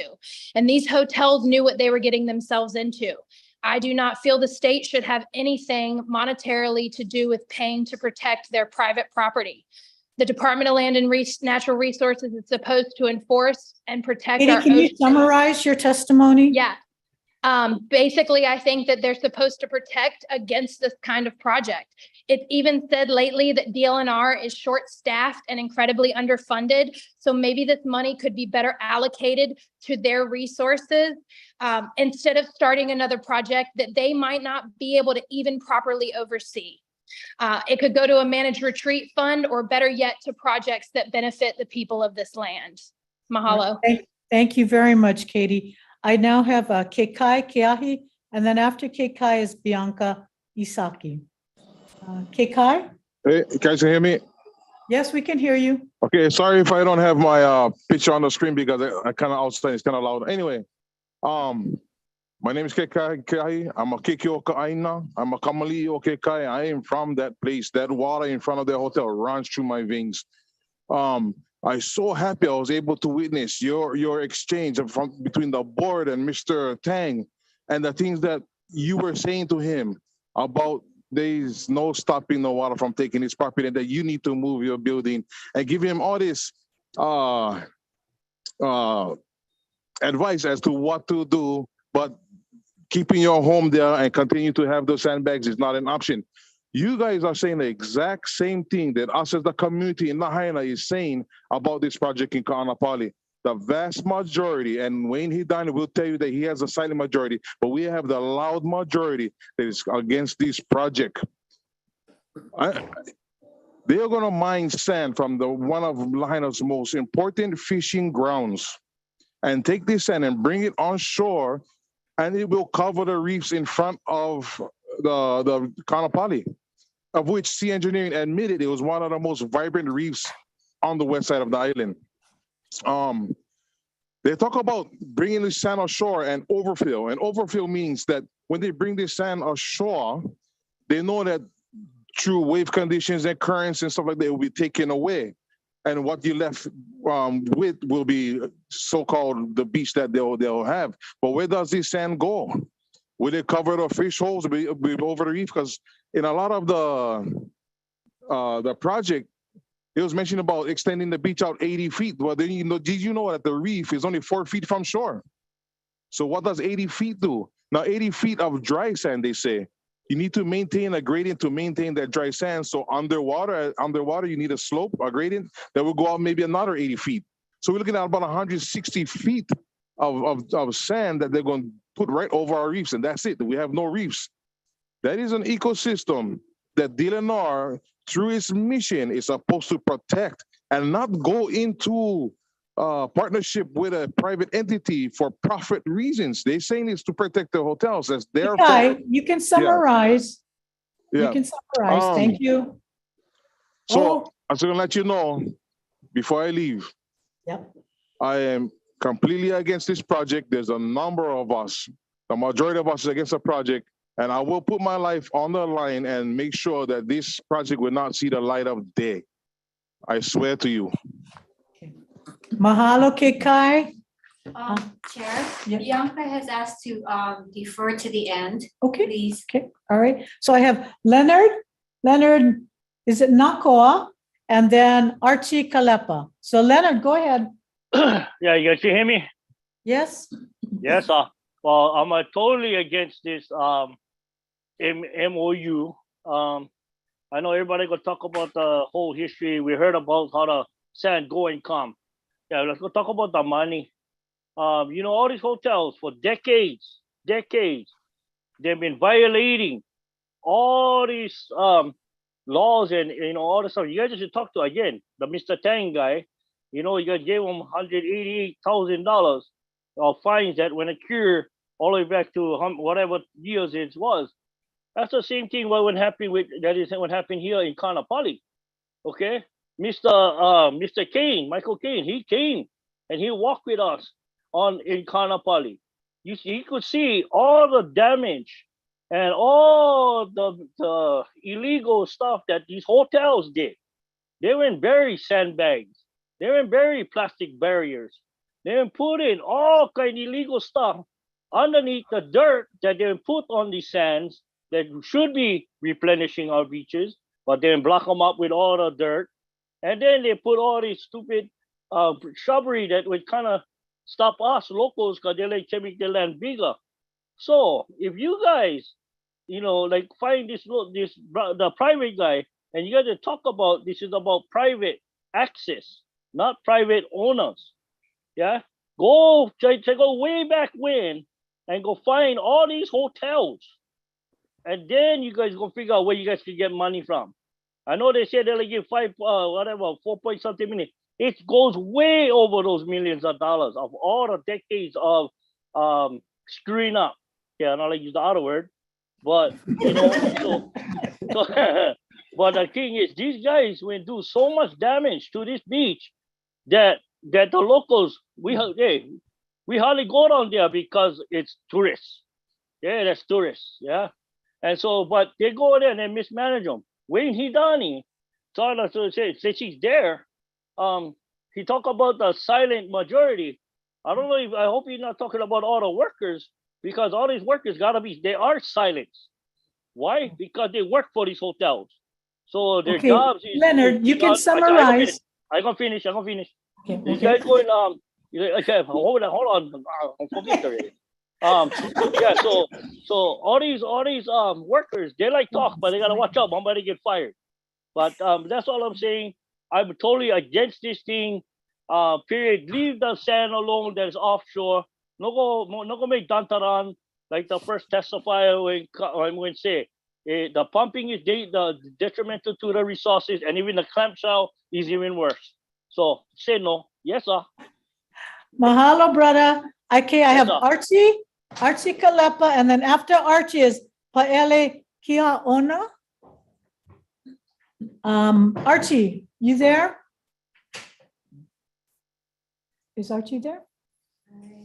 Don't see him at the moment. Okay, it's Paele? Am I saying it correctly?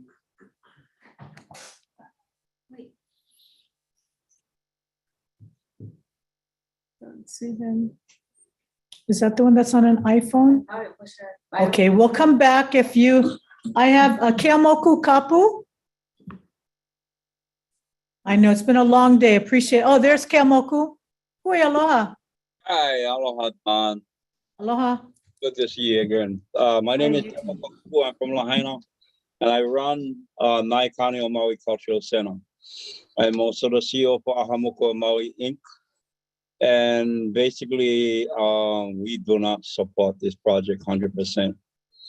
Our kuleana in Lahaina basically try to assist in all different types of projects under Ahamuko Maui to try to get down on the ground, basically on the front with a lot of the practitioners, the fishermen, a lot of the shoreline users, and 100%, I can tell you this, nobody supports this project because it may be detrimental to be losing a lot of our resources within those areas. So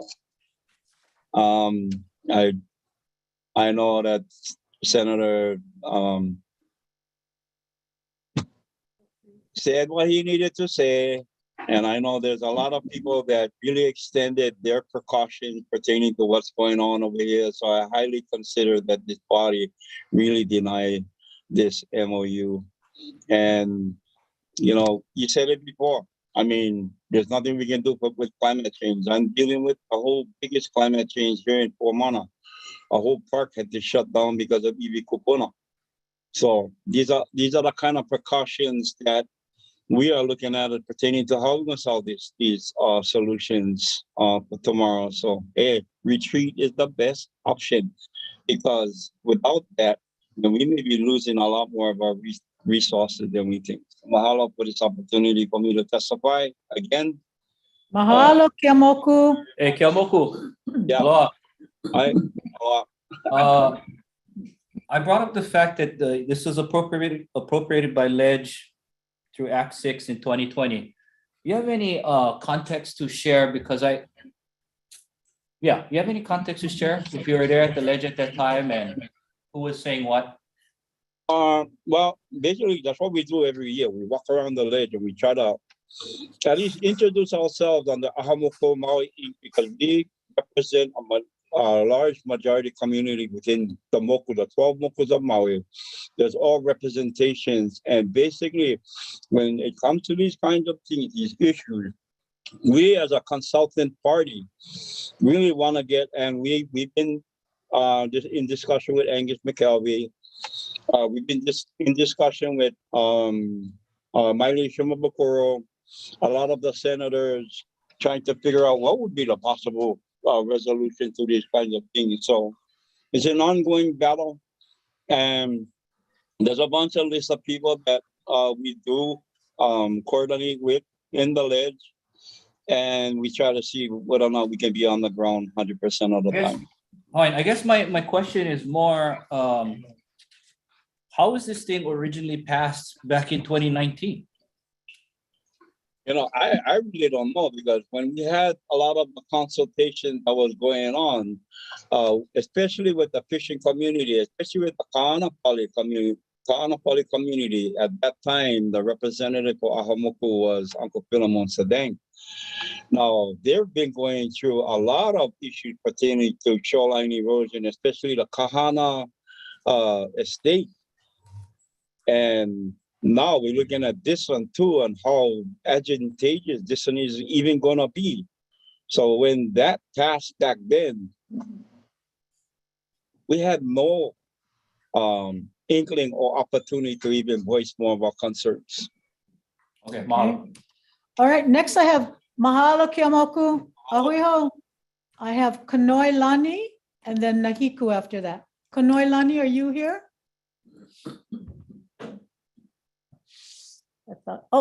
I see a big K. Kanoi Lani.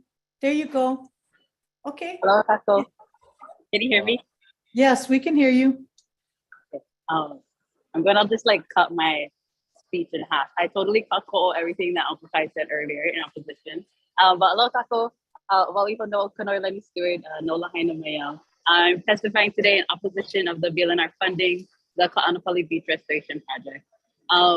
Real briefly, since I know that all of our testimonies are being cut short, I just wanted to reiterate our livelihood and cultural practices are intimately tied to our resources.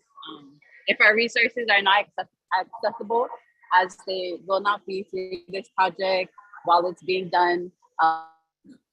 Or if they don't even bounce back within a year, as the EIS says, we lose our practice tied to that resource. The impacts of this project will not dissipate within 1 year after completion. The impacts of this project will harm our practices for generations to come. Additionally, as mentioned earlier, the amount of money could be used for many other issues currently affecting our Lahaina community as we speak. Many are familiar with the large yacht that was stuck on the reef in Honolulu and recently removed, but there's 3 other big boats that are currently sitting and damaging the reefs at Maala and Kalviki. State monies could be used for cleanup as well as prevention, since this is something that we see after every big storm in Lahaina. I mentioned this in a previous testimony, but I'm going to mention it again while I still have some time. Written in the High Language newspaper, Kunupepa Ku'oko'a, on August 14, 1869. One major mana'o that they shared was, E olaloana ke kahi po e lawai a ua hiki kanuia na ia I he ia la makahi o a kolumano.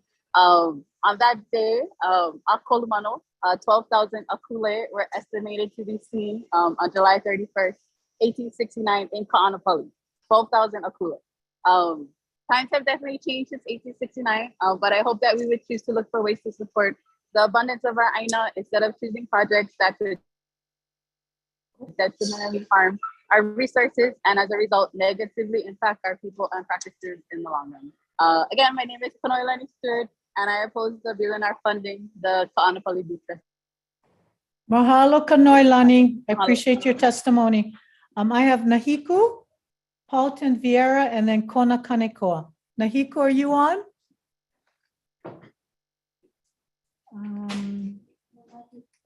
No Nahiku.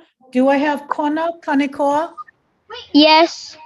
Okay, Kona, go ahead. Aloha kako aloha. Kona Kanekoa ko uinoa. No maui mai au umi kumakahi o umakahiki. No vo mahono ko hau. Ku e vo I keia pahana no ka mea ina hana la ko I keia make ana na ko'a na ia a pela aku. He pilikia keia no ka mea e oi aku ana na malihini a e oi aku ana ka opala. Pilikia ana na holoholona o kai no ka mea e pe'e ia ana ka ai no na holoholona. E make ana na ia a me na ko'a mai ka hele uma e pa'a nei I na ko'a a ke wehe ia ka hele uma e huki ia ana na ko'a. Aloha, my name is Ezekiel Kanekoa. I'm 11 years old and I'm from Maui and I live in Honokohau Valley. I do not support this because this will affect coral, fish, and many other sea creatures. This is a problem because it will bring more malihini and the beaches will have a higher rate of trash at the beach. Another reason why this is a problem is because a lot of coral will die and there will be less food for fish and other animals. There is also a problem with this boat in Lahaina because if it ends up like the yacht at Honolulu Bay, and that will be a big problem. This is another problem because they are using all the tax money that we paid them when they can be using that money to help the community with housing, food, gas, and so many other things. Again, my name is Kona Kanekoa and I do not support the BLNR giving money for this project. Mahalo. Mahalo Kanekoa. Kona, that was wonderful. That's the best testimony I heard all day today. Mahalo. Okay, Kaliko Taruya, and then Ma'a. Kaliko, Kaliko. Aloha. Aloha. Velina mai kako o Kaliko Kalani Teria ko inoa, he umikumalua o umakahiki a aya au makapapai hiku make kulakai puni o Lahaina. Noho au make a vavo honokohau maka anapali Maui, a ku e au make ia pahana a me ka ha'awiane ke kala a o ke ia ko o maukumu. E pilikia ana na meola e noho ana ma ia kai mamuli o ka aihue ia ana o ko lako home. He poho kala oiai e lilo ana ke one I ke kai a mamua o ke la e pono ana e lava ke one he maumanawa a he pilikia no ke la. A he wahi kapu no na poe Hawaii. Mamua o ka haawi kala ana I ke ia pahana ua hiki ke ho'ohana ia kala mana hana I momona ho ko kako aina mai uka ai kai. A o ke la ko o mau ku e au I ke ia pahana. Aloha mai kako, my name is Kaliko Kalani Teria. I am 12 years old in the 7th grade in the Kulakai Puniola Haina at Lahaina Intermediate School. I live in Honokohau Valley, Ka'anapali, Maui, and I do not support this project, and these are the reasons why. Marine species who live in that area will be affected because their homes will be stolen. It's a waste of money because the sand will just wash away, meaning this project would have to happen multiple times, causing more environmental problems. This place is also kapu or sacred to Hawaiians. Instead of putting money towards this project, it could be going to other projects that are helping restore life into the land from mountain to sea. From an Opio of Hawaii that will grow up in the consequences of these choices, I do not support. Mahalo. Hey, Kaliko. Mahalo, Kaliko. Kaliko. Oh. Elia, e hele mai. E aloha Kaliko. Aloha. Mahalo no ko manao. O oi pili me koa kanikoa. Ole. Ole, okay. Okay. Aloha. Mahalo. You did a wonderful job. Really good testimonies. Mahalo. Next I have Ma'a and then Javier. Ma'a, are you on? And you're going to have to compete with Kanikona and Kaliko. So better be good. Don't know each other, right? Yes. That they don't know each other. So Ma'a, are you on the line? Ma'a? Darlene? He's with the same group. Okay.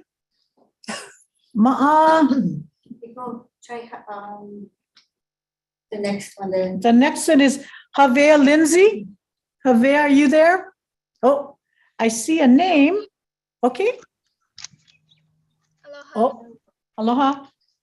Belina mai e ka bielenar. O Javier Lindsay ko ui no he papa e hiku au ma ke kulakai puni o Lahaina. He umikumalua o umakahiki. Noho au ma ka moku o kula mamaui nei. Ku e vau ma ke ia pahana. A o ke ia ko umaukumu o ko u ku e ana.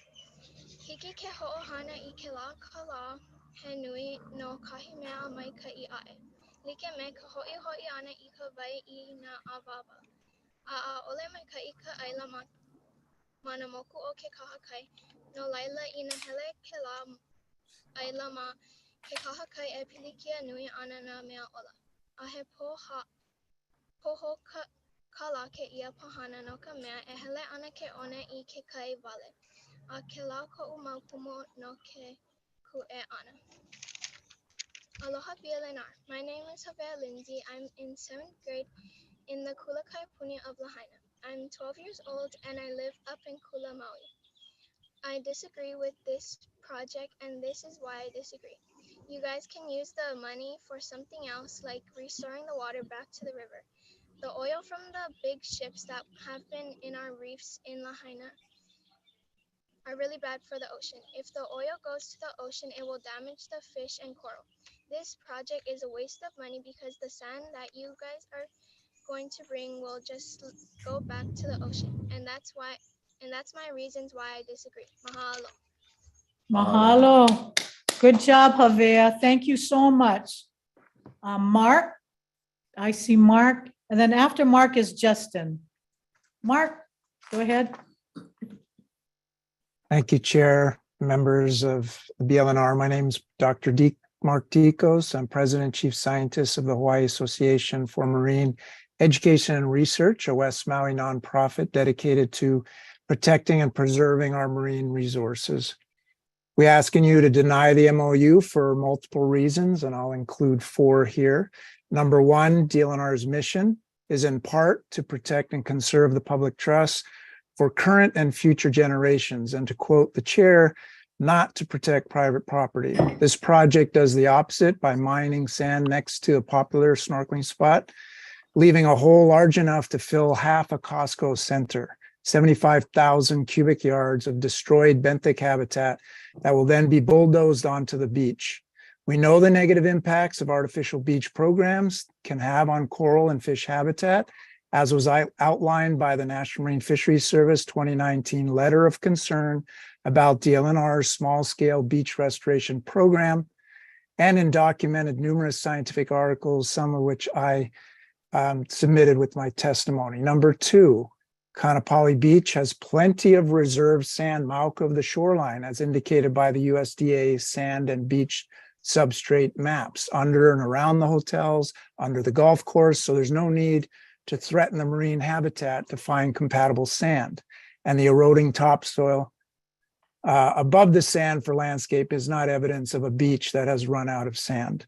Number three, I think it's also worth mentioning that the executive summary for this project, the first sentence states chronic beach erosion in this area for the past 4 decades, but the last sentence, referring to actual long-term solutions such as relocation, is, and I quote, a long-term action to be developed and implemented in the future.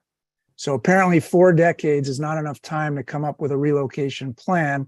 And this, by the way, is the typical narrative for most coastal properties now compromised by sea level rise, as you just witnessed in your K2 item. And in large part because DLNR and county never require such a long-term plan, and the can keeps getting kicked down the road. And largely the reason why we've lost 25% of our beaches in the state and over 4 miles on Maui. Now, it's likely due to the understaffing and lack of resources in the defense of DLNR.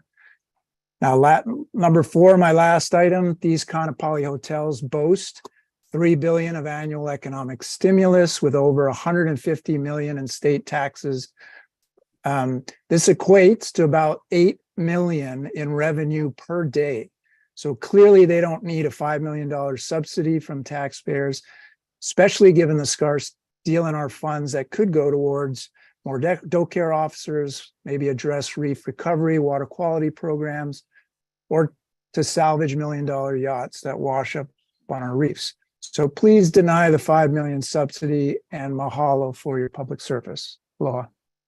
Mark, I'm going to ask you the same question as Keamoku Kapu. Were you part of the 2019 legislative session? Did you testify any of this during that time?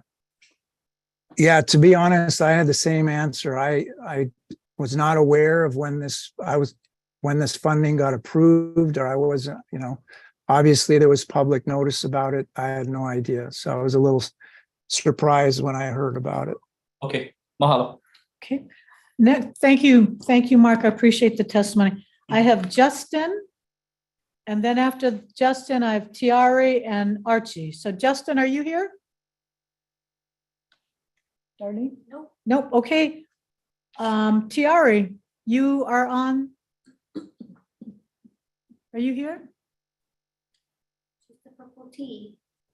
Oh, Tiari Lawrence, going once, going twice. She's there. I think she just. Unmute yourself. There you go. There you go. All right, can you hold on real quick? Sure, Chair, sure. Chair, I need to come back on in a few minutes. Okay. Thank you All for right, your you come testimony, back. You come back. Okay, we'll put Archie, are you here, Archie? There's Archie. Archie, you're in the car. You better not be driving and talking. No, I'm gonna park right now. I wasn't Okay. been waiting all day. So. I know. Thank you for your patience. Park your car and then you provide us your testimony. Okay, aloha, my name is Archie Kalepa, and I'm against this project in Kaanapali for a few reasons. The most important reason is what's going to happen to our fishing grounds there. The uprooting of the sand and filling the sand is 2 places that's we're gonna lose fishing offshore and inshore. The other thing is, this is happening across the state. And at some point in time, we're gonna have to put our foot down and look at retreatment, where people need to retreat, whether it be hotels, homes. That's pretty evident across the board. That's happening. The other thing is, I think this $5 million can be better spent. It could be used for lifeguard services in Kaanapali. At one time, Kaanapali was the second highest ocean injury accident place in the state of Hawaii. And then it was the highest drowning place in the state of Hawaii. So I think this $5 million could be better spent providing life-saving services for everyone across the board, whether it be locals or tourists. But I cannot see us spending $5 million on a sand renourishment project. It just doesn't make any sense. Look at what happened to Kaanapali. Look what happened to Waikiki. We don't want that to happen to us. And the sand that they brought in Waikiki was not good sand. It actually ruined the beach in Waikiki. And we don't want that to happen in Kaanapali. We just have to adjust to the times, and things are changing. Weather's getting, we're seeing worse and worse weather patterns. So I'm against this project. And I know a lot of people in the Lahaina community that are multi-generational, who understands the coastline, who understands Lahaina. They are all totally against this. So I just wanted to say that, and thank you for your time. I did give a written testimony as well. Thank you, Archie. Greatly appreciate your patience and pulling on the side of the road. Thank you. Mahalo. So Tiari, if you are still here, if not, iPhone. There's somebody on iPhone. Yep. I don't know the person's name. I asked her to unmute. Are you Okay. here, Vicky? Yeah, Hi, there you my go. name is Milani. Hi, aloha. Aloha.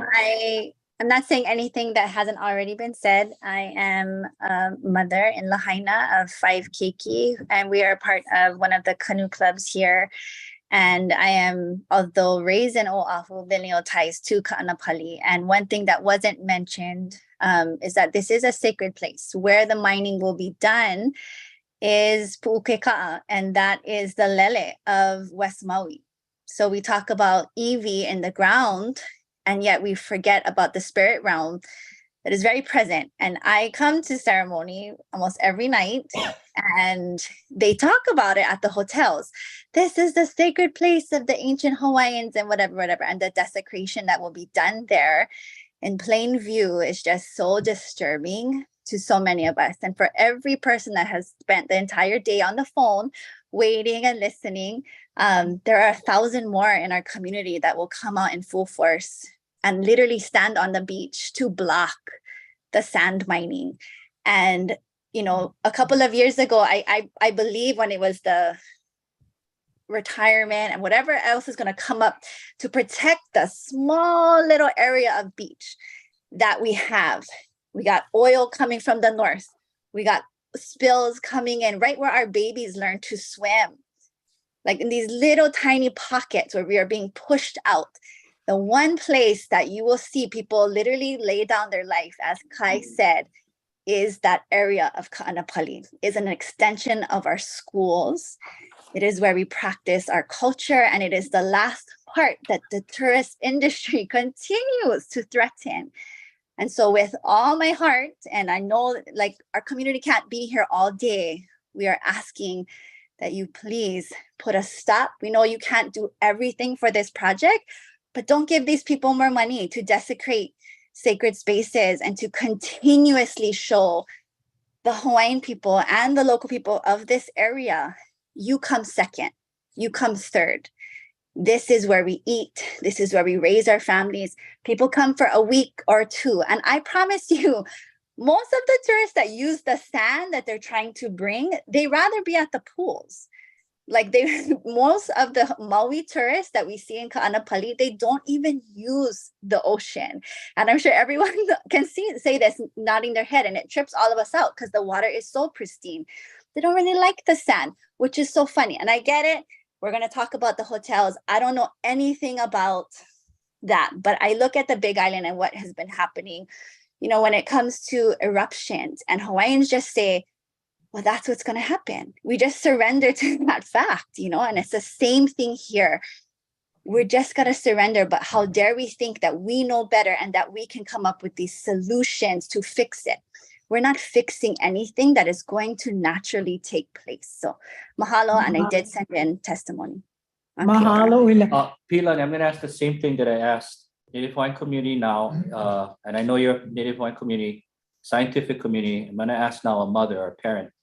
Were you aware of what was going on in the legislature in 2019? Absolutely not. And the thing is that most of us are on this call. We were a part of Save Ka'anapali. We created an organization where we had literally thousands of people, including members of the KOA, the KOA, to come out to stand with us against a whole nother development that was supposed to be coming up across from Hanaka'o'o. And we got literally thousands of people to come out, people to come who are visitors who want to protect this area, and nobody was notified. And then obviously the pandemic happened, and then we don't see people. Oh, what's happening? Wait, what? The dredging? And it's like all of this coconut wireless. Wait, what's happening? What's happening? I don't know how these things get missed, but I tell you, with everything within me as a makua, and all of those babies, and Ma'a was my son who never make it because he's at practice, they get it. You know, they get it. Okay, mahalo. Okay. Thank you. Mahalo. Bianca, you're the last one on the list. Go ahead. Thank you, Chair. Good afternoon. I'm Bianca Isaki. I'm an attorney representing West Maui Preservation Association, Na'ekane o Maui, and Ke'omoku Kapu, along with Christina Lizzie, who has another hearing, so she cannot be here today. Our clients are urging this board to deny the recommendation to enter the MOU. And I just wanted to clarify, I understand, I think that the 2019 session, the Act 6 that came out of that for the funding, I believe that the everything was basically closed down during the pandemic, and it's not really clear that anyone could have testified on that, because we have been watching this for a while, and it's something that's been on my plate too. Anyway, going on with this, our clients, some of which we have heard from here, they have constitutional rights to a clean and healthful environment. They exercise Kanaka Maoli traditional customary rights in areas impacted by the project that the MOU would help fund. So those rights merit a contested case. We would like to wait to ask after there's a motion to deny the permit, and because maybe if you voted to deny, there'd be no need for a contested case. But then if you don't vote to deny, then take up for a contested case request. Of course, we have other clients of ours have been asked to wait until the end, but then what happened then was that their request was taken up at the end by deferring it indefinitely, and there was an approval, and that approval just goes on, and the requesters just end up in contested case land indefinitely with no promise that anything's going to happen. So we don't want that to happen to our clients. So we are asking for a contested case now, and if there's any questions, please let us know. Okay. So wasn't that so sorry. I know. So Bianca, because are you asking for a contested case hearing now? Because if you're asking for it now, then the board can't take any action. Yes, we understand that. I guess we're also trying to think creatively about how procedurally could we allow you to go forward with a vote, but then, like I said before, we don't want to end up waiting till after if there's a motion to deny, I think that if that's what it was, and then that failed, then if you took up our contested case request after that, then that could possibly happen. But I'm sorry, Bianca, we lost everybody. So could you please go repeat what you just said? Because the screen just went blank. Oh, I'm sorry. We are asking for one now, but if there are procedural mechanisms where you could take up just a motion to deny first, because if you voted to deny, then we wouldn't need a contested case. Right. But then if there's a second motion to approve, you would have to first take up our contested case request. But you have more brilliant legal minds here. So if you have other ideas about how to do this, Yeah. but we don't want to leave here with our rights gone. Yeah, and I think, Bianca, under our, so I'm trying to look at where we read things, the contested case hearing. So it says here, in some of the matters before the board, a person may wish to request a contested case hearing. If such a request is made before the board decision, then the board will consider the request before considering the merits of the item. A person who wants a contested case may also wait until the board decides the issue, then request a contested case after the decision. It is up to you. So any request must be made in writing. Now. Can I If you just request now- clarify? But just to clarify that your understanding of what the so if you request a contested case now, you're cutting off any further testimony by anybody else who's here today who might wish to testify. And I believe there are still people who have not yet testified. So those people would not be allowed to testify. Yeah, I apologize. I tried to go at the end. Yeah. So Bianca, there's two, you have two routes. One, you can request a contested case hearing, and then at that point in time, we stop all proceedings. Or you can permit the board to proceed, and then if you are dissatisfied with the board's action, you can then request a contested case hearing. Respectfully, we've tried the second route before, and what happened was that our contested case got deferred indefinitely, and meanwhile, the approval went forward. So it's almost like not having a contested case. So, and this, that's why, I mean, I don't know if you guys can all promise you're going to vote to approve or deny before we leave here today, but otherwise, yes, we have to ask now and shut everything down. So you know what we're going to do, Bianca? We're going to take a 5-minute break because I need to use the restroom. And then why don't you confer with your client? And then we'll come back. We'll come back at 4 o'clock. All right? And we'll, Okay, thank you. Thank you.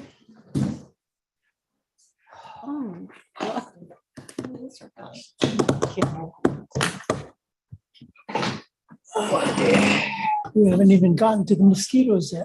We didn't get to the birds yet. This one is gross. This one I love. Yeah, you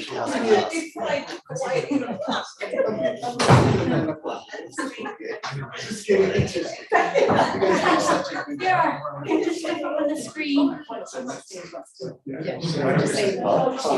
Darlene, this is Keone, the time.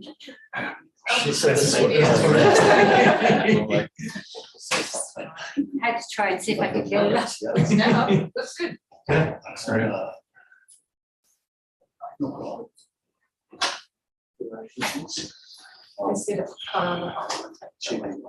She thought the same thing I texted you. Say something. Call them back,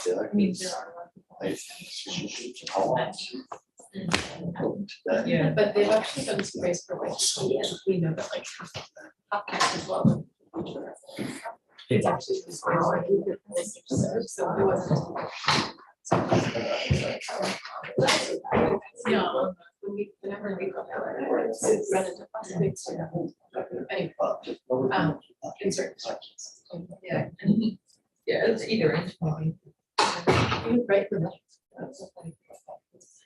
Yeah, people are letting this way. Anyway, but yeah.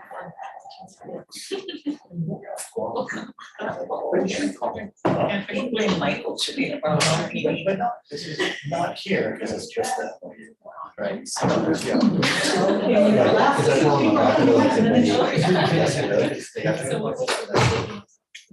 We will cover yours. Okay. We will. Yeah, no, we are gonna cover your story.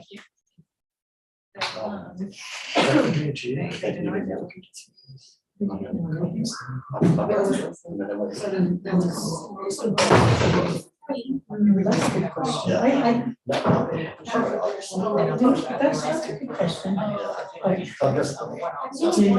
now, you email me whatever it is that you need. Okay, thanks, bye. Oh, yeah, I was like. I was like. Cockroach. I guess still really.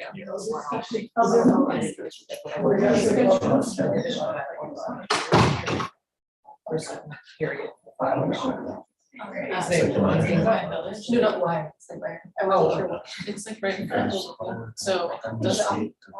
No, it's on the sand. Yeah. Right. Yeah. It's just how we spend. It's no, yeah, it's like right. Well, she just is. Hello? And then tons of people, of course, are Yeah. watching from the sound, but they just kind of.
Okay, we're back in session. Thank you for the break. Mahalo for everybody's patience. Oh, Bianca, you're on mute. Or maybe she didn't want us to hear her. Well, Bianca, do we have anybody else who'd like to testify on this matter? I think we gotta wait. No, no, she's back. Oh, she's back, okay. Tiari Lawrence. I think we gotta wait, huh? Chris, Oh, yeah, we have to wait now. I think Mrs. Saki has to clarify. Shoot. Okay, wait, I have to let, member Oh, Barnes? Lawrence Yeah. back in. She left by accident. Well, we have quorum. But she wants to be back in. Okay, no, we'll wait.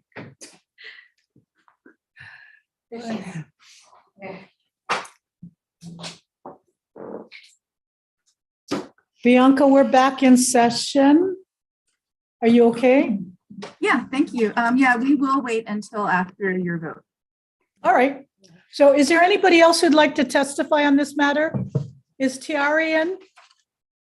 I don't see her. She's right there. Oh, I'm sorry. She's right there. Wait. Am I missing her?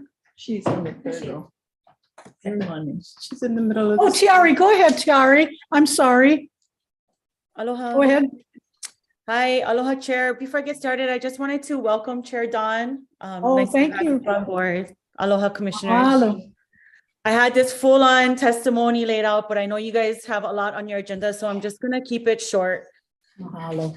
For me personally, I grew up at Hanako'o and Ka'anapali. It was a special place in my heart. Grew up paddling, surfing, swimming, diving, getting pounded in the shore break, bottom fishing offshore for Nabeta outside Pu'ukeka'a, going junior lifeguard practice. So this beach is very, very important to our ohana.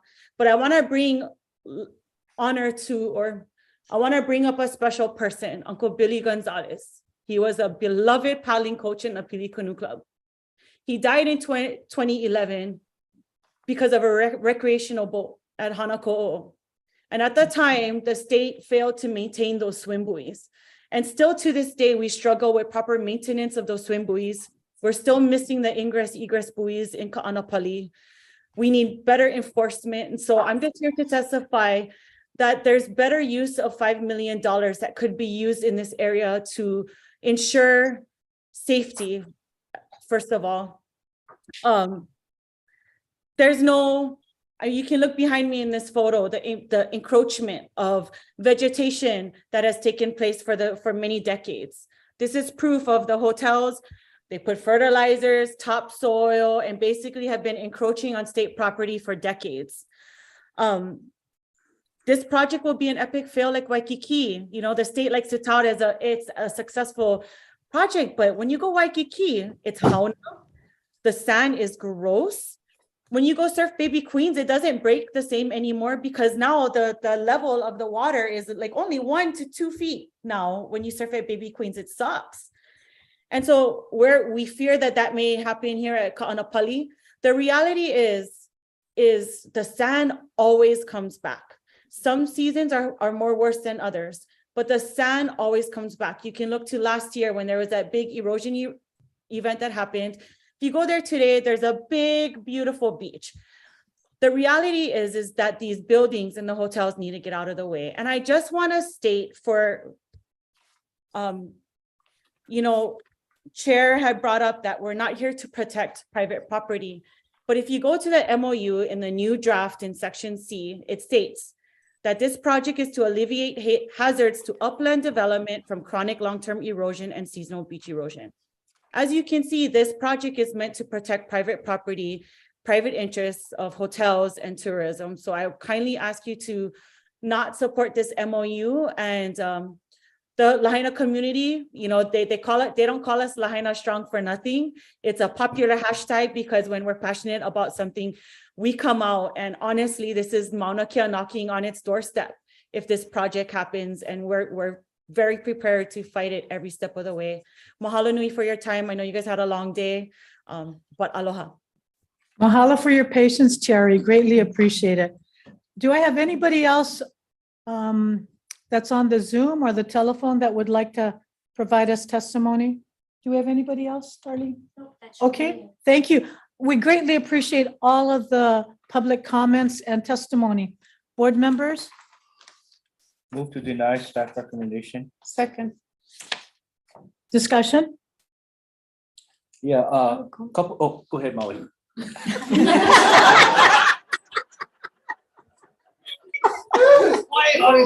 So quiet. So, I want to first thank all the people that have testified. You folks are Lahaina Strong, and I'm so proud of you. In short, everyone in this room and the viewing public is very aware of sea level rise. It's inevitable. Not a day goes by that we don't see portions of our beaches slowly disappear. But the reality is we can't stop it.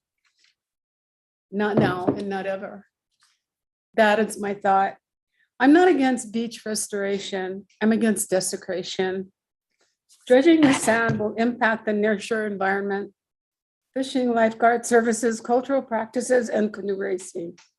We need to ask ourselves, how can we be better stewards of our ocean for the amount of time that we have left with her? This is a reality. And I just want to thank everybody. Wayne, I have the utmost respect for you, but it's coming from my heart for our community. Thank you. Mahalo for that. Okay. Mahalo. Now I follow something. No, I know. like How that. can? Jeez. I should You're say. on form. Sing a song, bro. Just a couple observations. There seems to be many ideas what the community can do with $5 million. Everything from, whatever it is, right? We heard it all. And the second observation is it seems, and I asked the same questions of what I was thinking is 3 different individuals or representations of the community, Hawaiian, Makua, and Scientific. And it's interesting that none of them were aware of this project during the 2019 session. And I get it, COVID might have contributed to that, but $5 million for this kind of effort is a lot of money, and it's public resource money for arguably a private endeavor. So, which is why I made the motion quickly. Sorry, Mo, if you want to make the motion, I'll second. I'm fine. And I agree with Chair, we can do better in protecting public spaces as opposed to private spaces. Mahalo. I just want to make a comment that I'm disappointed that KOA has not presented any testimony. It seems that we have a lot of community that is against the proposal, and I don't hear anybody from the Kaanapali organization or the hotels present with any testimony today. Okay, thank you. Go ahead. Riley? Okay. I want to just make a comment. I have greatly appreciated the community coming out. So too often, coming on as the board chair, it is really important for me and for the department to hear the community.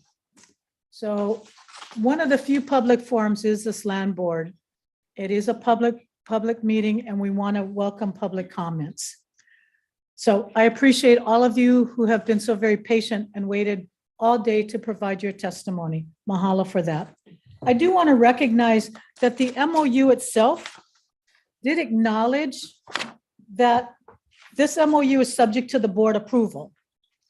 So a denial by the board is, so I don't want anybody to say that we're surprised or we relied upon it. This MOU is subject to approval by the Board of Land and Natural Resources. So with that, I am inclined to vote in favor of the motion. Are we ready to call for the vote? Yes, we are. Let's take a roll call. Member Smith? So I means I support the Denial of the MOU. But still, I mean, they said everything. They did a power.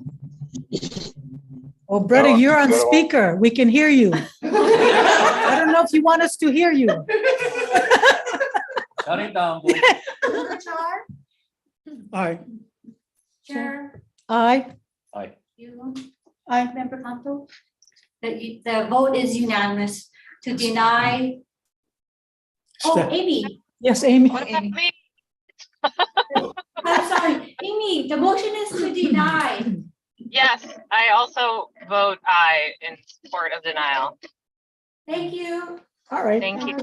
So we have a unanimous vote against to deny the board's approval of the MOU. Thank you very much, everyone. All right, we're now going to move on to Pardon? Oh, yeah. Oh, yeah. Hey, Bianca. Bianca, are you still there, Bianca? Yes, we So have what? reason to ask for anything. Thank you. Wise decision to wait. No, we're moving on to the next agenda item.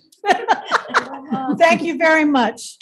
All right, we've got two final agenda items. Thank you, everybody who has been patient on the screen. So the next agenda item, it is C1. David Smith? David? Oh, David. You better go fast, they're waiting. I know, I can feel them ribbing me here. Yeah, I can go real fast. Okay, go fast.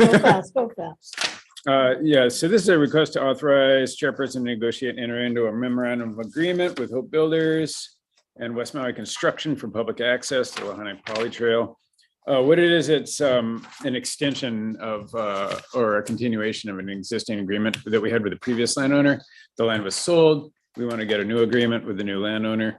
And what it does is it lets people drive across, the public drive from the highway across private land onto state land where we have a parking area where you can access the trail. And it gets people off the highway, and it's a nice way to access that area. And we've been doing that with the previous landowner, and this is a request to enter into an MOU so we can do it with the new landowner. Mahalo. Are there any questions for David? Riley? Yeah, so David, I wasn't clear. Is there a easement value or is the fee for this access across private property? No, it's just a MOA to let us go in.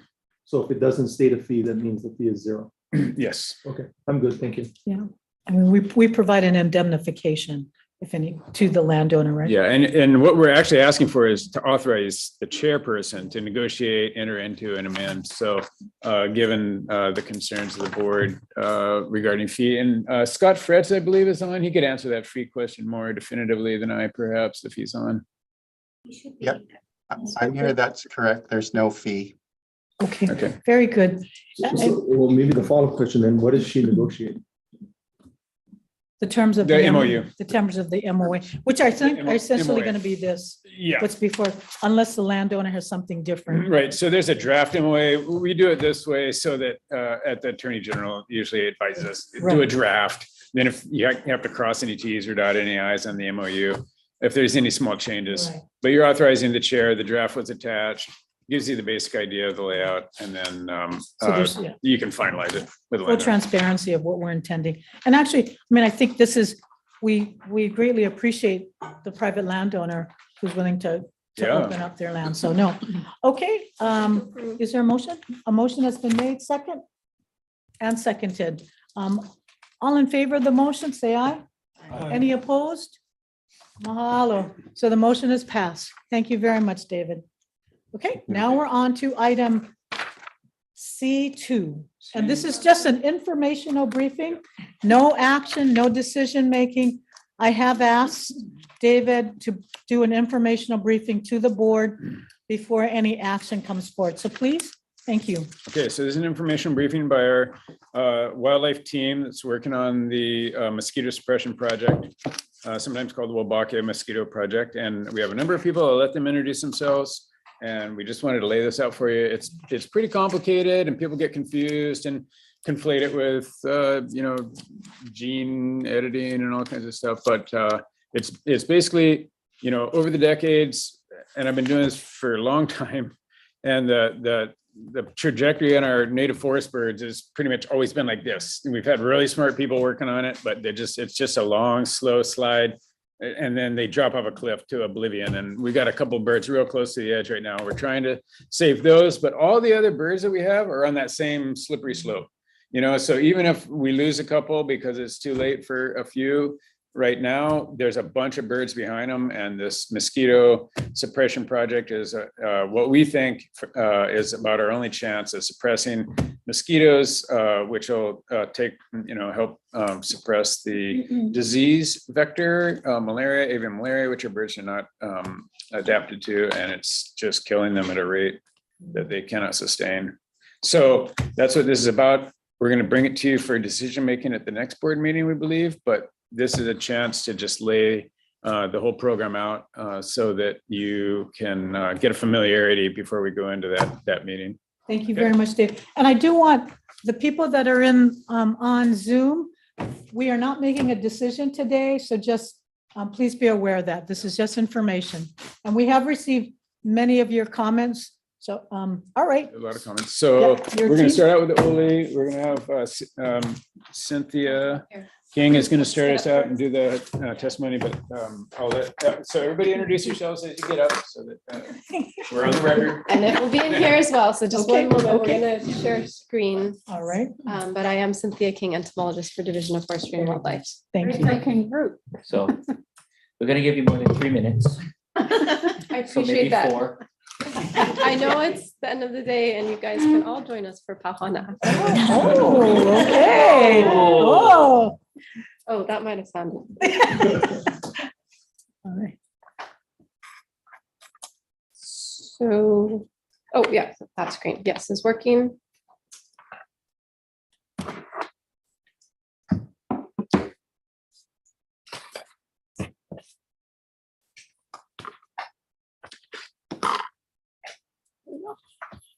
Okay, sorry about that.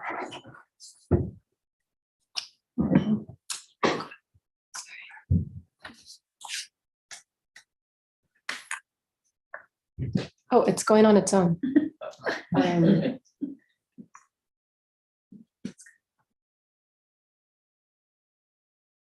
Okay, I apologize for that. I think we're ready. That's okay.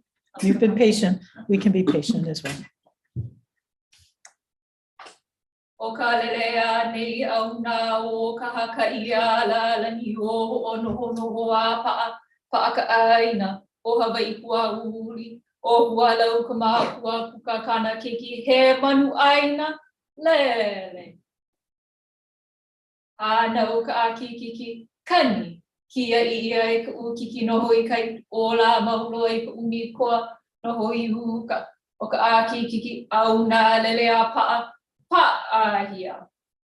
Hano ka a ke e kani. Kia ia e ka ukiki no o ka o ki uhi unoho I kai o la mauno e ke kana wau noho I uka. O ke kiwi ki au nā lele a pa'ahia.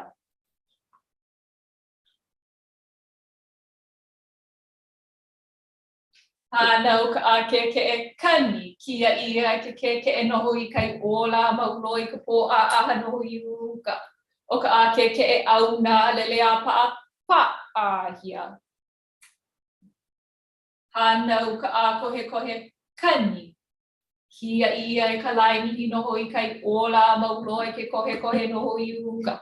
O ka a kohe au nā lele a pa'ahia.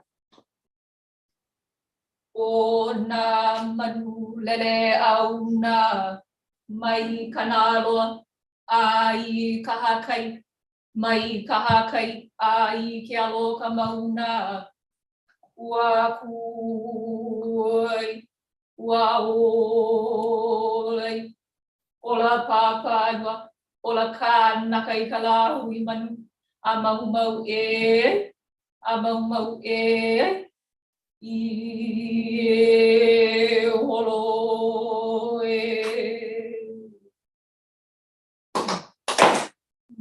Mahalo, mahalo, mahalo. Very nice. So the akikiki, is that the bird from Kauai to Maui that passed?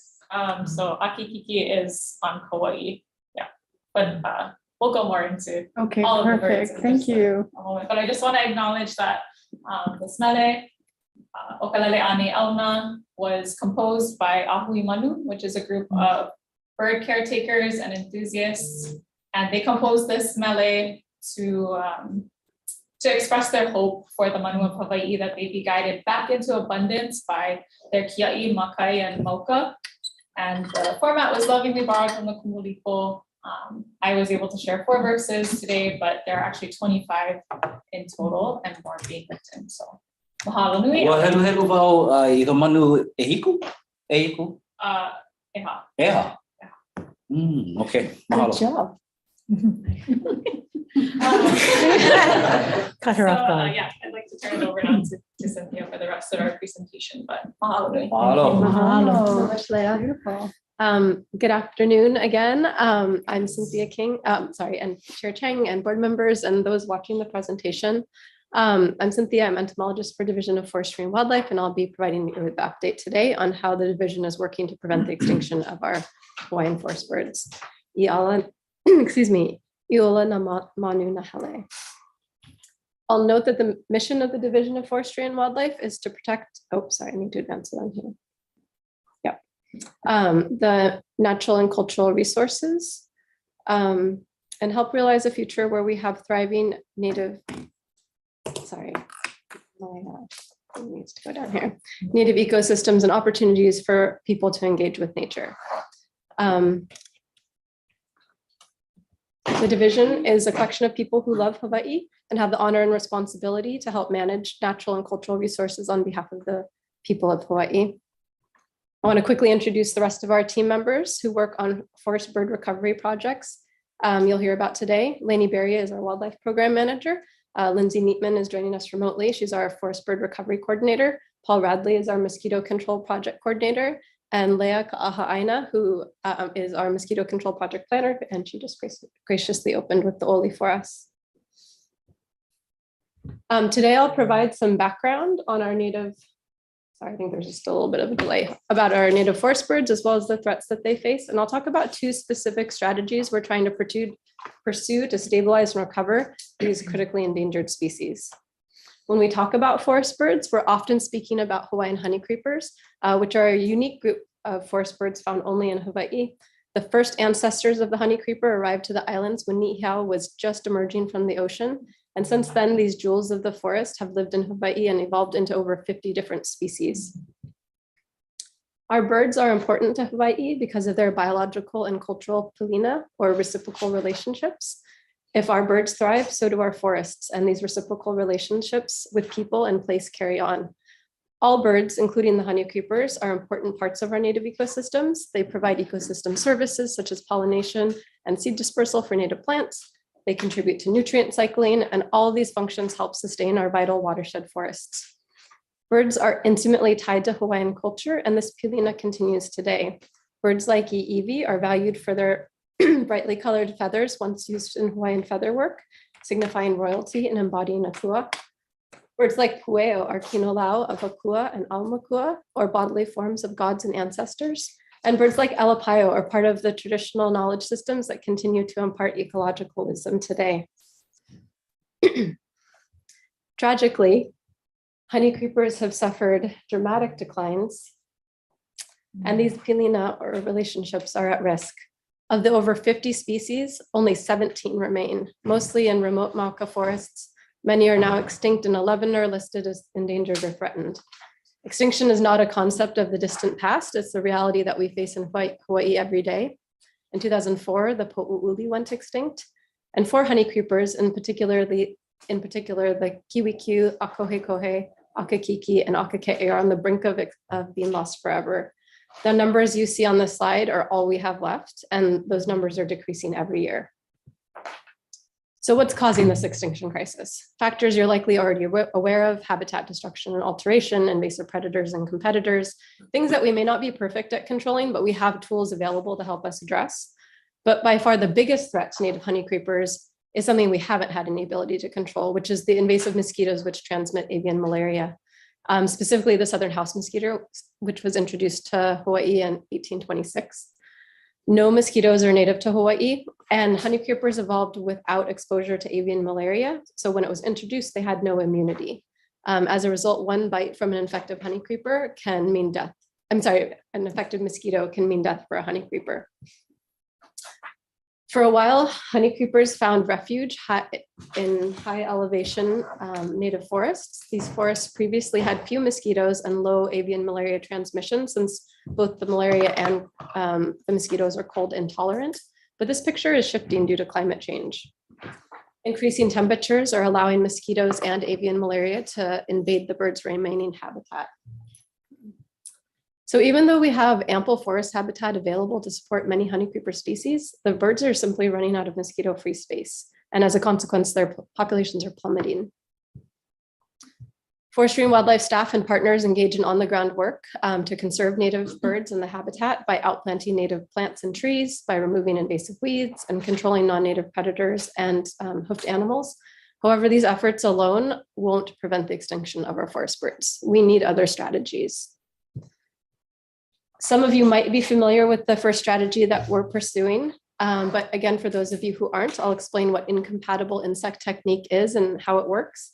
Just like some of us might, as background, like most organisms, insects carry different bacteria inside of their bodies, and it can influence their biology. And just like some of us might eat Activia yogurt or take probiotics to get good bacteria to help with digestion, we can use bacteria as a tool to reduce mosquito populations. And that sounds strange, but it's actually because in insects, including in mosquitoes, there are bacteria that affect their reproduction. So a mosquito can have a certain strain of bacteria that makes reproduction with other mosquitoes impossible. The bacteria that IIT uses is pictured here. It's called Wolbachia. This is a naturally occurring bacteria, which is present in over half of all insect species worldwide. This is a picture of an insect cell, and the little blue dots within it are the Wolbachia inside the cell. So it's already present here in Hawaii, including in the southern house mosquitoes that have been here since 1826, as well as the fruit flies and the honeybees in your garden, as well as the Veki bugs all the way up on Mauna Kea. The approach of using a mosquito with an incompatible strain of bacteria to control other mosquitoes is called incompatible insect technique because the mosquitoes still mate and lay eggs, but those eggs won't hatch. So in the image on the top of the screen, you see that schematic. You see two mosquitoes with the same strain of bacteria. They mate, they lay eggs. Those eggs eventually hatch and produce new mosquitoes. In the image on the bottom, the male mosquito has a different strain of bacteria, an incompatible strain of bacteria. So when they mate, the female lays eggs, but those eggs don't hatch. So that's the mechanism, but how does it actually work? So for the approach to work, you need to release male mosquitoes in mass such that those male mosquitoes mate with the female mosquitoes already present in the forest. And it's important to note here that male mosquitoes do not bite. They cannot transmit diseases. They only drink nectar. It's the females that bite. So what you see in this slide is a hypothetical example of mosquitoes all carrying the same Wolbachia strain. The female has white around her and the other two are males. So to control mosquitoes, we need to release male mosquitoes, which again don't bite, that have an incompatible strain of Wolbachia, as shown here in blue, so that when the female heads out to look for a mate, she'll find an incompatible mate, or at least we're increasing the probability that she'll find an incompatible mate. Because what we want is that when boy mosquito meets girl mosquito, that they don't make any baby mosquitoes. And we can repeat these releases over time and dramatically crash mosquito populations in the environment because no new mosquitoes are being produced. And to be clear, we did not develop this approach. We are using an approach that has been researched and developed and first used over 50 years ago to control mosquitoes of public health concern. Since then, IIT has continued to be studied and patented and applied specifically for the benefit of improving public health outcomes for humans, for mosquito-borne diseases that threaten humans. So this map shows 15 different countries which have used this approach around the world in order to control mosquitoes with no reported negative health or environmental impacts. The use of this tool in Hawaii, though, would be its first application for a conservation purpose. So we did not pioneer this approach, but we're also not working on this alone. We are working with an incredible partnership of state and federal agencies and NGOs collectively called Birds Not Mosquitoes. This partnership began in 2016 and now includes 3 federal agencies, 3 state agencies, 7 NGOs, and 2 private sector enterprises. So we ground our work around the slogan, Iola na Manu na Hale, so that the forest birds thrive. Over the last 5 years, Birds Not Mosquitoes has worked tirelessly to inform, engage, inspire, and connect people with the forest birds, this conservation crisis, and the tools being pursued to protect these irreplaceable biocultural resources. Partners in Birds Not Mosquitoes have conducted 66 talk story sessions with elected officials, community leaders, cultural practitioners, and internal stakeholders. They've given 101 larger presentations at conferences and classrooms, workshops, and in conservation gatherings. They've created and distributed materials, print and video, and all of these are meant to capture the story of the forest birds and how Wolbachia IIT will help us protect them from avian malaria. Birds Not Mosquitoes actively maintains social media accounts and a website to share all the information and updates about the project with the public. We're also working to ensure that the voices of the Kanaka Maoli help guide this work. The partnership is working to highlight the cultural importance of the honey creepers by working with Halau to celebrate these endangered species. And we hope that one day that the birds will be so plentiful that once again, their feathers will be able to be integrated into Lehulu and that their songs can be heard across the islands. We understand that despite the extensive outreach, we still have challenges in communicating the importance of this project and the details of how the strategy works. As Dave Smith mentioned, it's a really complicated topic. You Google it and you can just go down all sorts of rabbit holes. So I'd like to take some time here to go over some of the most common questions and concern statements that we get relating to the project and provide some answers for you. First, what if I get bitten by a mosquito carrying Wolbachia? The answer is you already have been. Because the southern house mosquito and the Asian tiger mosquito, which is arguably the most common mosquito in Hawaii, already carry Wolbachia inside of them. And they have since they were first introduced, 200 and 125 years ago. Wolbachia cannot transfer from a mosquito into humans via a bite, and it can only survive in the cells of insects. Also, if you do get bitten by a mosquito, it won't be one of ours because we're only releasing male mosquitoes and male mosquitoes don't bite. So what if the Apeopea, the hoary bat, were to eat an incompatible mosquito? Answer, they're also already eating insects with Wolbachia, including mosquitoes. They don't rely on mosquitoes for their diet as they're primarily eating larger bodied insects like moths and beetles. That's what they rely on. However, they eat mosquitoes opportunistically and they'll continue to digest them as they have also done for about 200 years. Will Wolbachia enhance diseases? No.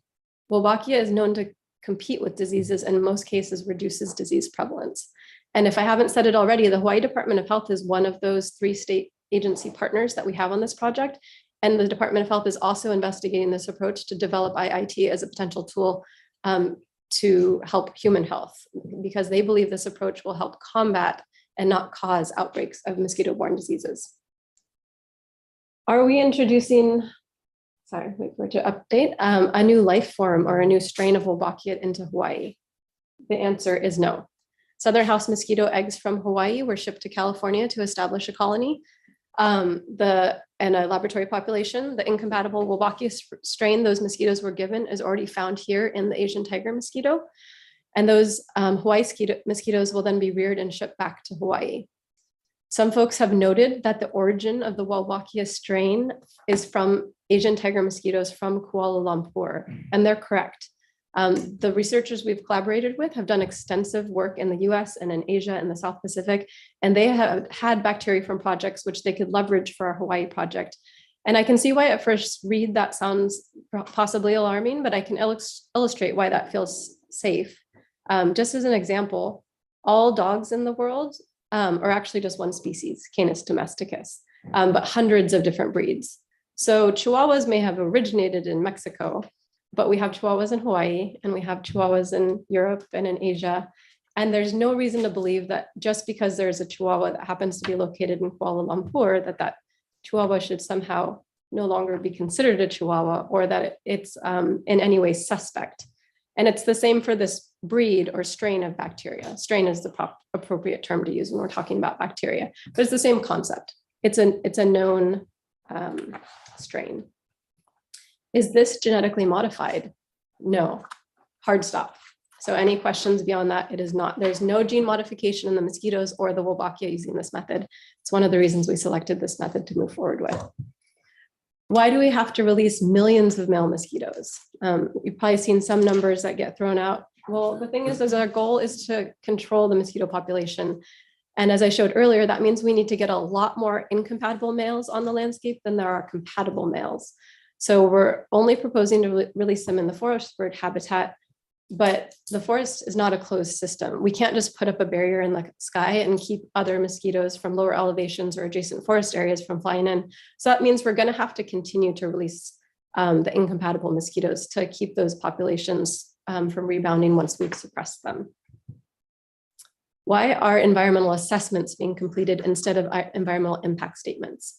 The environmental assessment and the environmental impact statement process involve rigorous analysis of potential environmental and cultural impacts of proposed agency actions as required under federal NEPA and state HEPA regulations. The NEPA and HEPA regulations state that an agency shall prepare an environmental assessment for a proposed action that is not likely to have significant impacts or when the significance of the impacts is unknown.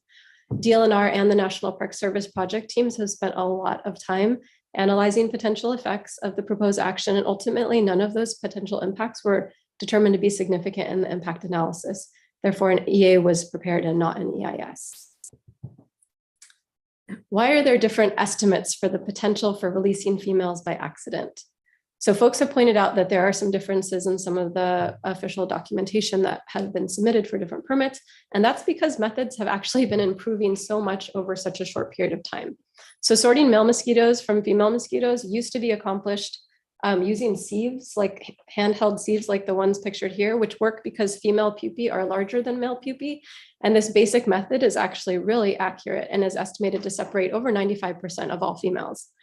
But most recent estimates from IIT projects that occurred from 2020 onward show that only 1 out of 900 million released mosquitoes would be female. And that's because there's now a highly technical automated process for separation of pupae, not to mention subsequent imaging and sorting of emerged adults via artificial intelligence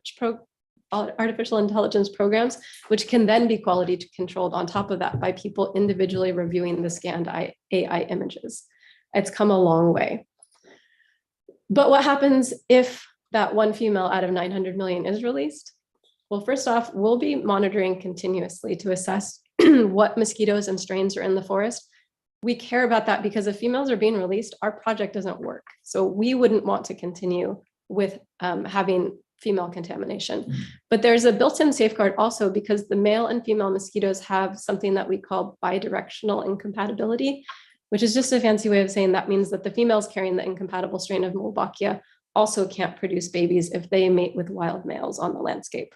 So if we were to detect the release of a reared female, we could simply pause the releases and allow time for the system to naturally select against her because she's incompatible, as her offspring will be. What if something goes wrong? Sorry. Can we reverse this process? Absolutely. We can stop it anytime. The existing population of wild mosquitoes will rebound, and they will rebound fast, or migrate in from adjacent forest areas, and everything will return to the pre-release status, where the southern house mosquitoes can once again breed freely and transmit diseases. What about the transmission of Wolbachia? As I mentioned earlier, this is not a bacteria that can spread through physical contact or an insect bite or just being eaten. This is an endosymbiotic bacteria, which means that it can only survive in the cells of the insects it's found in. It's almost exclusively transmitted from mother to offspring, and there are only rare instances that it's been transmitted between insect species. However, again, it's important to emphasize that Wolbachia is already here in Hawaii. It's all around us. It's already in the mosquitoes here. And there's no evidence that transmission of Wolbachia has occurred or is going to occur based on the history we have so far. So moving on from the FAQs, I want to note that this project has been ongoing since 2016 when researchers, public health experts, and conservationists convened following the IUCN meeting here in Honolulu.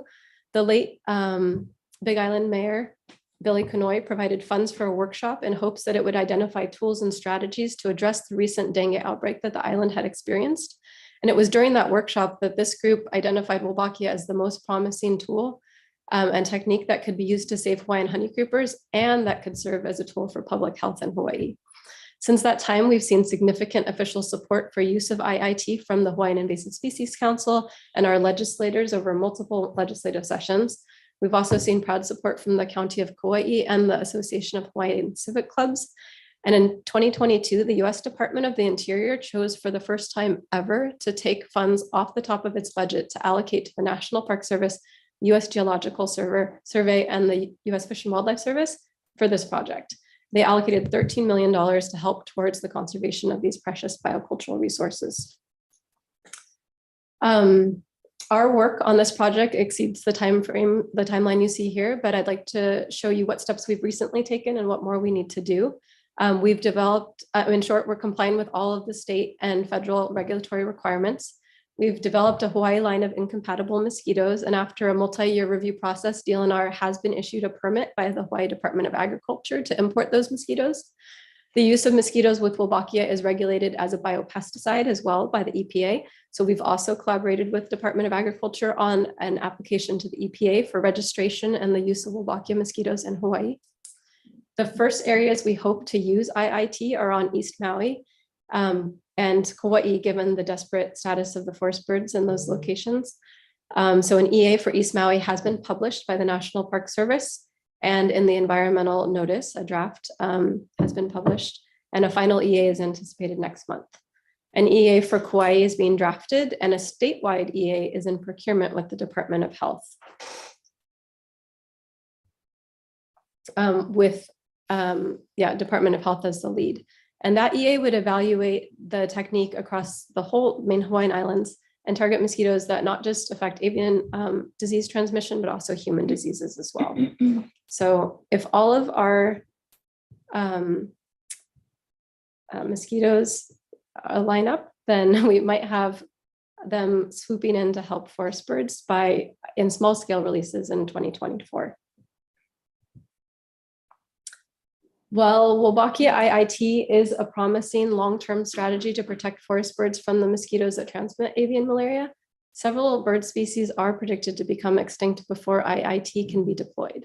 So the second strategy I'll mention focuses on captive propagation of the forest birds most at risk of extinction. Starting in 2021, the U.S. Fish and Wildlife Service consulted with forest bird experts across the state to develop a strategy for preventing the extinction of Hawaiian forest birds.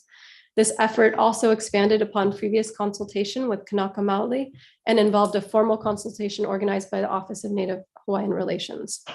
The outcome of these consultations was the decision to bring Akakiki and Kiwikiu into captivity because these species are likely to become extinct before IIT can be implemented. Akakiki could go extinct this year, and Kiwikiu may become extinct as early as 2024, whereas IIT will not be available for landscape scale use until at least 2025. So in 2024, we're talking about much smaller scale releases that might be possible. The strategy of holding Akakiki and Kiwikiu in captivity is to keep them safe from avian malaria until they can be released back into the wild once mosquitoes are suppressed. Approximately 40 individual Akakiki and Kiwikiu will be collected from the wild to ensure the genetic viability of the species for future releases and return to the wild. The birds will be housed at existing facilities on Maui and Hawaii Islands, which have a proven track record of caring for these species in captivity. I know that was long. I really appreciate your attention to this presentation, and myself and Leah and Lainey and Paul are here today to answer any questions that you may have. Mahalo for that thorough presentation. That's good. Questions? You know, I'm a father of 3 girls, and I can tell you those females bite. There's your dad, I kind of bite back. You know, is funding for this initiative secure through 2025? No.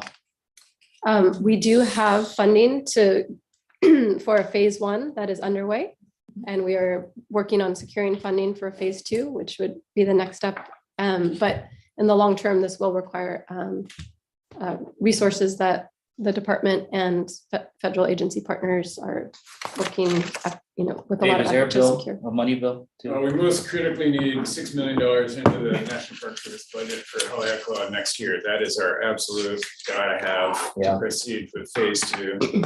And we're working on that at a number of levels. We don't have a bill with the legislature, but we are working on legislature with for a large scale DOFA natural resource management package that would be over 2 years, and this is one of our absolute top priorities right here. Are you pretty confident you're gonna get $6 million from NPS? Take it from the restoration. There's a high level of stress involved with that right now. We're not confident, but well, we're confident. We're always confident. If for non-confidential, just might as well give up. We're using positive But visualization. it's by Mana. no means secure. But we are confident that it is important enough and people understand that and that the money will find the money. Yeah, okay. Thank you. Riley? Yeah, thank you very much for your presentation. You know, I probably understood about 25% of it. But that's all right. Happy So- to answer any questions. I just had a couple questions. So when you had a couple of the graphics where, you know, the males are released and they mate with the females,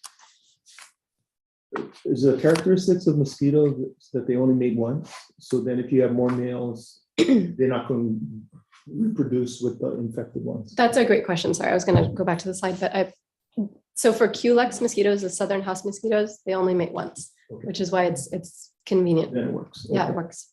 And then, I mean, it seems like just from a math, you know, reproductive kind of thing, that it's going to be successful.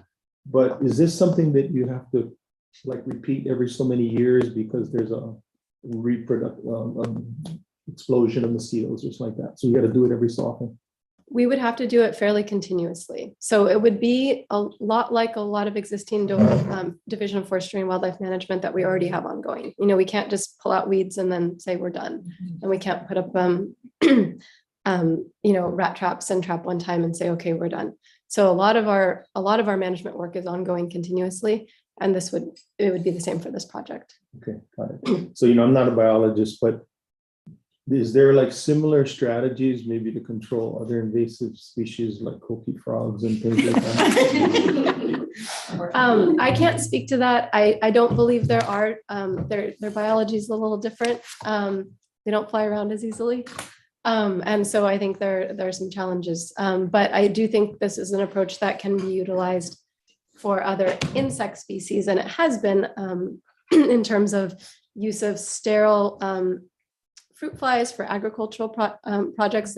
We've done whole sterile fruit fly campaigns. Hawaii is actually famous for it, and really successful at it for oriental fruit fly and other species that you can release a lot of sterile males and crash populations to below where there's economic injury for crops. All right, thank you very much. Appreciate it. Okay. I will say I greatly appreciated the thoroughness of your report.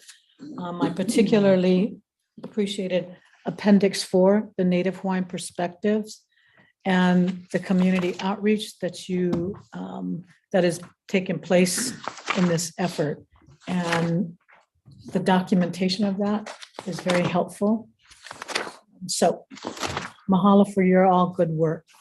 Now, I know we have people that are on, that have been very patiently waiting to provide comments. We have received a lot of comments that you've emailed. So if you'd like to provide a comment to us, please go ahead. Now, I want to say we are not taking any action. This is really just for information.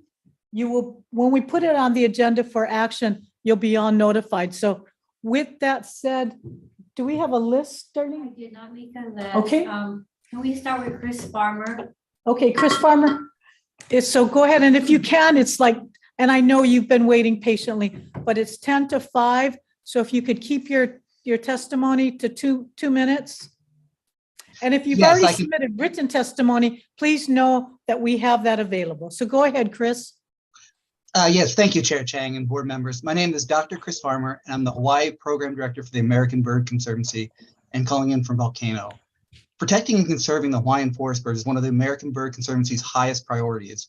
And the birds that Cynthia just detailed are at the most significant bird extinction threat in the Americas. It's the biggest threat to these birds comes from non-native mosquitoes and diseases.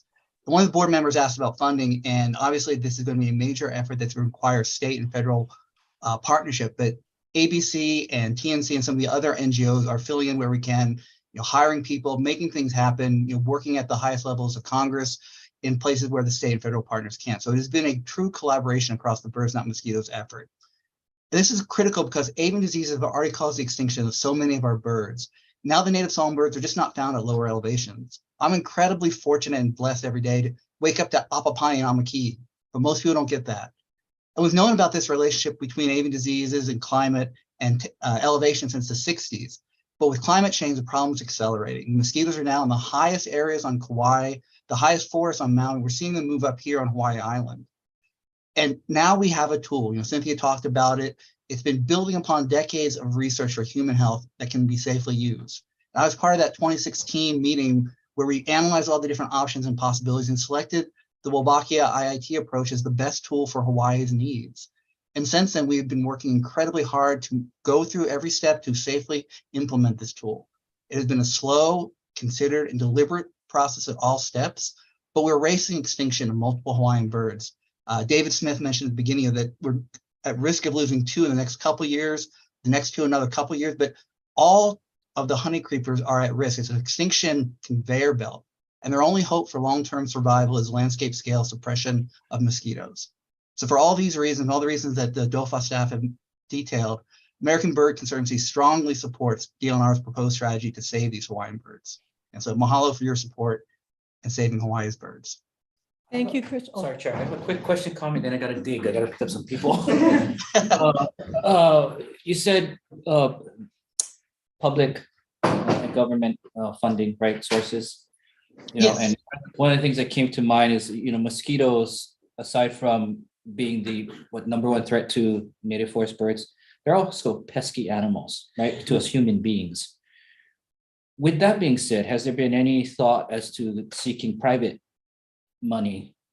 Because they may not understand, right? They may not be bird people. I'm not a bird guy, but there might be a more palatable way of presenting this to those in the private sector that view mosquitoes simply as to what they understand, which are pesky insects, right? So I don't know, thoughts? No, Well, anybody. Anybody. I can talk to that. I'm not sure what the rules are, if I'm allowed to answer. Yeah, actually, I can talk about our fundraising efforts with private sources if the board would like. I think the short answer is we're exploring all options. Yeah, I would prefer, just because, Yeah. Okay. to have the staff address any questions. We're working with private NGOs and working on the private sector funding piece. Okay. Thank you. Thanks for shutting me No, down. not shutting you down, trying to have some manageable framework. No, Thank thank you you, guys thank very you. So Darlene, who's next? Kalehiana Puhaku Storm Crow. Kalei? Aloha mai kako, o Kalehe ana ko uinoa, no ko olau poko mai au, noho au ma kapu euhi ma moku o ke ave. Hi, I'm Kaleheana. I'm from Ko'olaupoko. I grew up in Kailua, Kaneohe, Kahalu'u, and I now live in what we call Mountain View on Hawaii Island now. I am a master's student in the Hawaii Wildlife Ecology Lab studying pueo, and I'm also one of the researchers that's in Ahui Manu that composed that oli that we opened with. I thank you all so much for all of your work on this. I think it's incredible that it's been such like a huge collaboration between different organizations and groups to get this done. I am in strong support of us using this technique to try to get rid of mosquitoes, and I would support like an island-wide just elimination of the mosquito population overall. Growing up on Oahu, I never saw native forest birds. I think the first time I saw an amakihi, I was like 35, and I'm really lucky that I get to see apapane like almost every day at my house, but I'm at low enough elevation that we have a ton of mosquitoes. So apapane come down in the winter, they're probably dying because they're getting bit by mosquitoes when they come down here. And it's just really sad, we like everybody said, we've had so many extinctions already, and a few of them have been in my lifetime. And like, I truly don't think my heart can handle another forest bird extinction. Like these are our ancestors. There are bird people, like when you go into intact native forest at high elevations, it sounds so different than how it sounds at lower elevations where there's no native birds present. And I really hope that one day our forests can sound the way that they're supposed to sound again. So mahalo everyone for all your work. I'm in strong support of this. I'm going to keep it short. Yeah, mahalo. Mahalo for your comments. Darlene, next. Teresa Harden. Teresa? Oh, can you unmute yourself? Hi, can you hear me? Yes. Hi, my name is Teresa Harden. I live on Oahu, and I'm very much concerned about this without an environment impact study. There's two problems that I see. The mongoose, number one, that was supposed to eradicate the rats, and what ended up happening was more devastation to the bird population. So I just, that's number one, nothing should happen without an impact study. I think that that is one of the most important keys, and fast tracking anything without doing the proper protocol only puts everything more at risk. And I say everything because this is not just about the birds. You know, the honest truth is that our government is lying to us. We have, it is a fact that there is a patent for the coronavirus, but yet it is an actual bioweapon, but yet no one is, the media and the government will not say these facts out loud. There is a nefarious agenda going on. And I have, I know in my research that I have found many people of the depopulation group had planned to use mosquitoes as part of their agenda for nefarious activities. So without going into a lot of detail, I find it quite a little unsettling that the whole description of how this modified male mosquito will stop the egg from hatching. It's kind of like the situation that we have now with our shots that are causing injuries and deaths, and also causing problems in humans. So there we are under attack. Our soil, our water, our air, everything is under attack. And I do think that anything being fast-tracked right now needs to be stopped and backtracked to understand exactly what other motives are happening here, because there's just a lot wrong. So that's all that I'm going to say. Thank you, Teresa. Can I ask you, Teresa, have you read the EA? I have not. I am not. This is well beyond my expertise. All that I do know is that the attempts in the past with in interfering with Hawaii's ecosystem has not led to benefiting the purpose that they set out to do. The mongoose is the mongoose is the proof. So did they do anything to fix the mongoose eating the birds? Good question. Thank you so much, Teresa. And I am for eradicating mosquitoes. I just am not for the whole injecting them with changing them so that they are depopulating. That's the same agenda that's happening to the humans right now.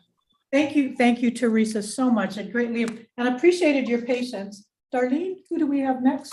We'll go in line. Michelle. Michelle, go ahead, Michelle. I'm done. Did you say Michelle Melendez? Who are you Yes. looking? No, you're the right, Michelle Melendez. Great. So I'm concerned about this. It absolutely needs an environmental impact statement. Dr. Lauren Ping was asked by the Hawaii Health Department. He was brought in when Libby Char was the head of that. And he said, he literally told this idea because of horizontal transfer, horizontal germ transfer, not gene transfer, because this is not a GMO mosquito, I get that, is injected with the Wolbachia bacteria. I understand that very clearly. I did read the Maui assessment, and in the assessment, it literally states it is likely that a female will get out. There's estimating on one.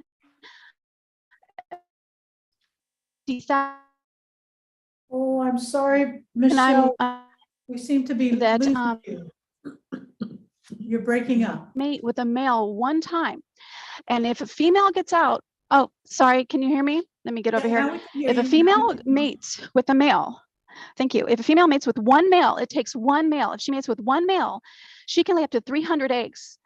And numerous more mosquitoes. If a female mosquito gets out, a female with this Wolbachia injected bacterium, she mates with a male with this injected Wolbachia bacterium, they're going to create a whole new mosquito.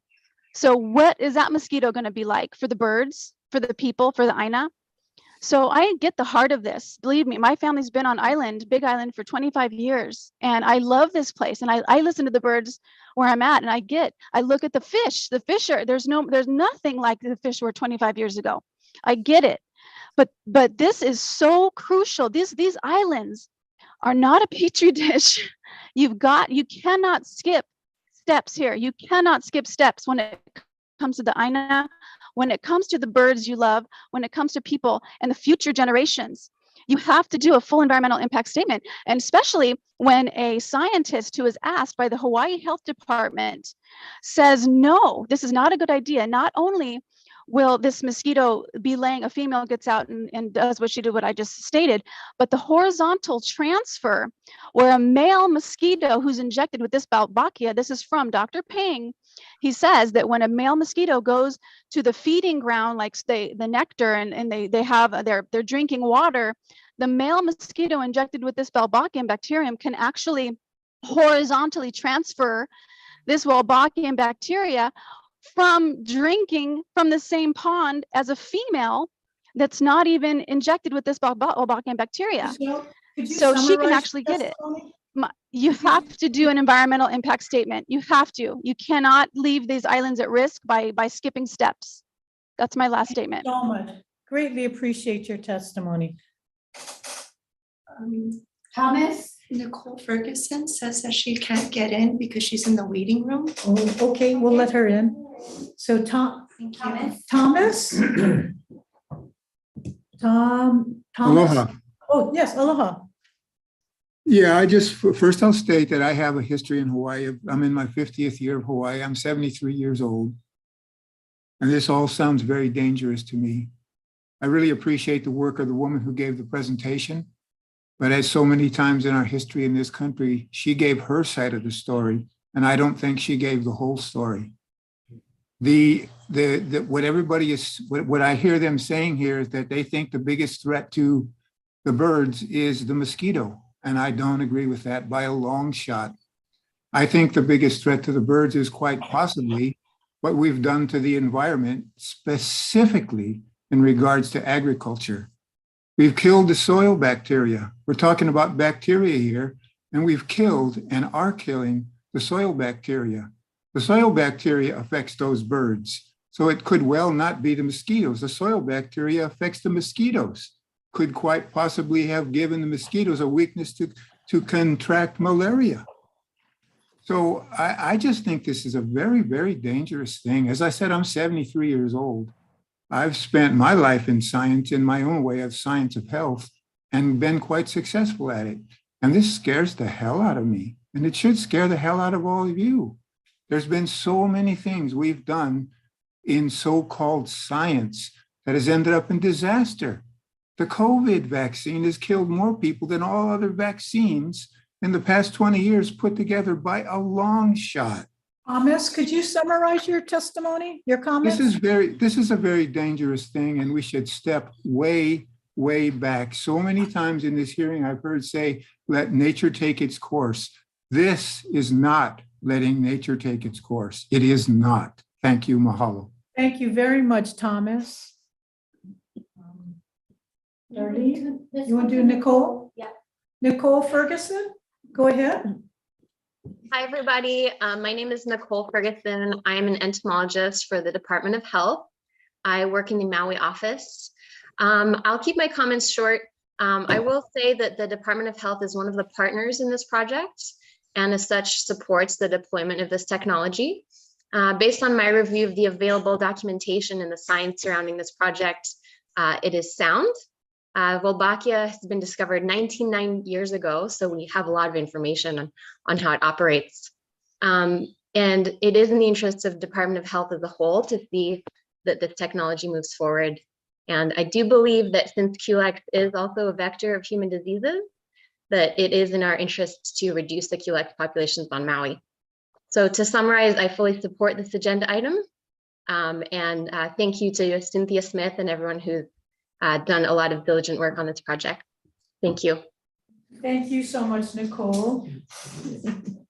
Janelle? Janelle?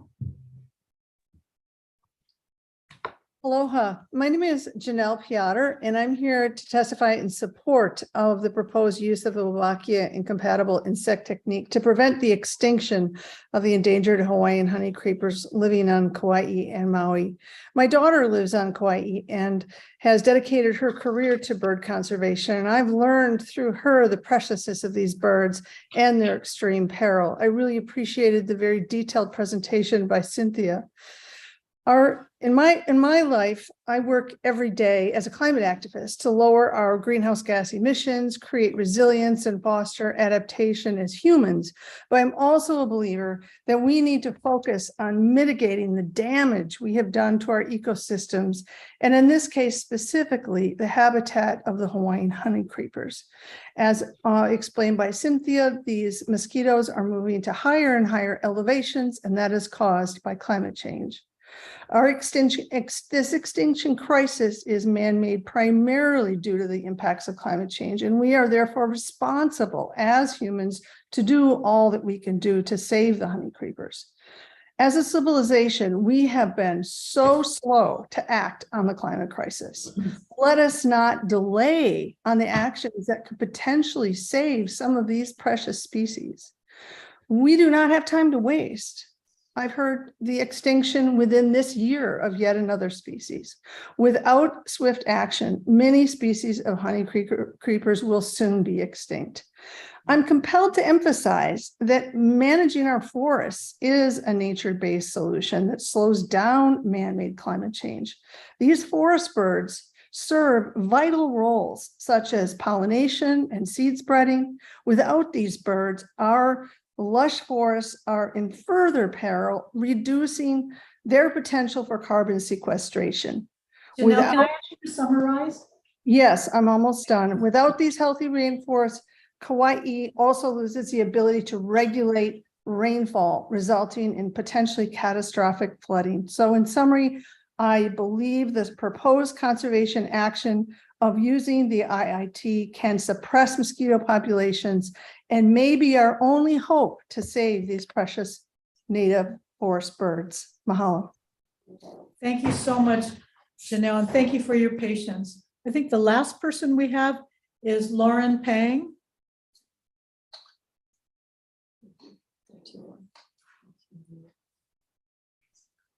Lauren, are you there?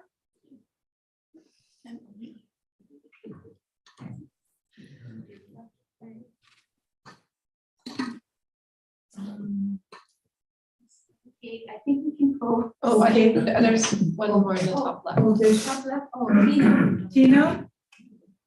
Tina Leah. Can you unmute yourself? Yes, can you hear me? Yes.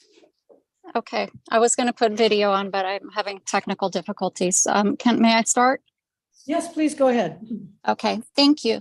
My name is Tina Leah, and I'm the founder and president of the environmental nonprofit Hawaii Unites. Our mission is honoring and protecting our sacred connection to the natural world. We are opposed to the planned release of up to 775,992,000 biopesticide mosquitoes per week on Maui.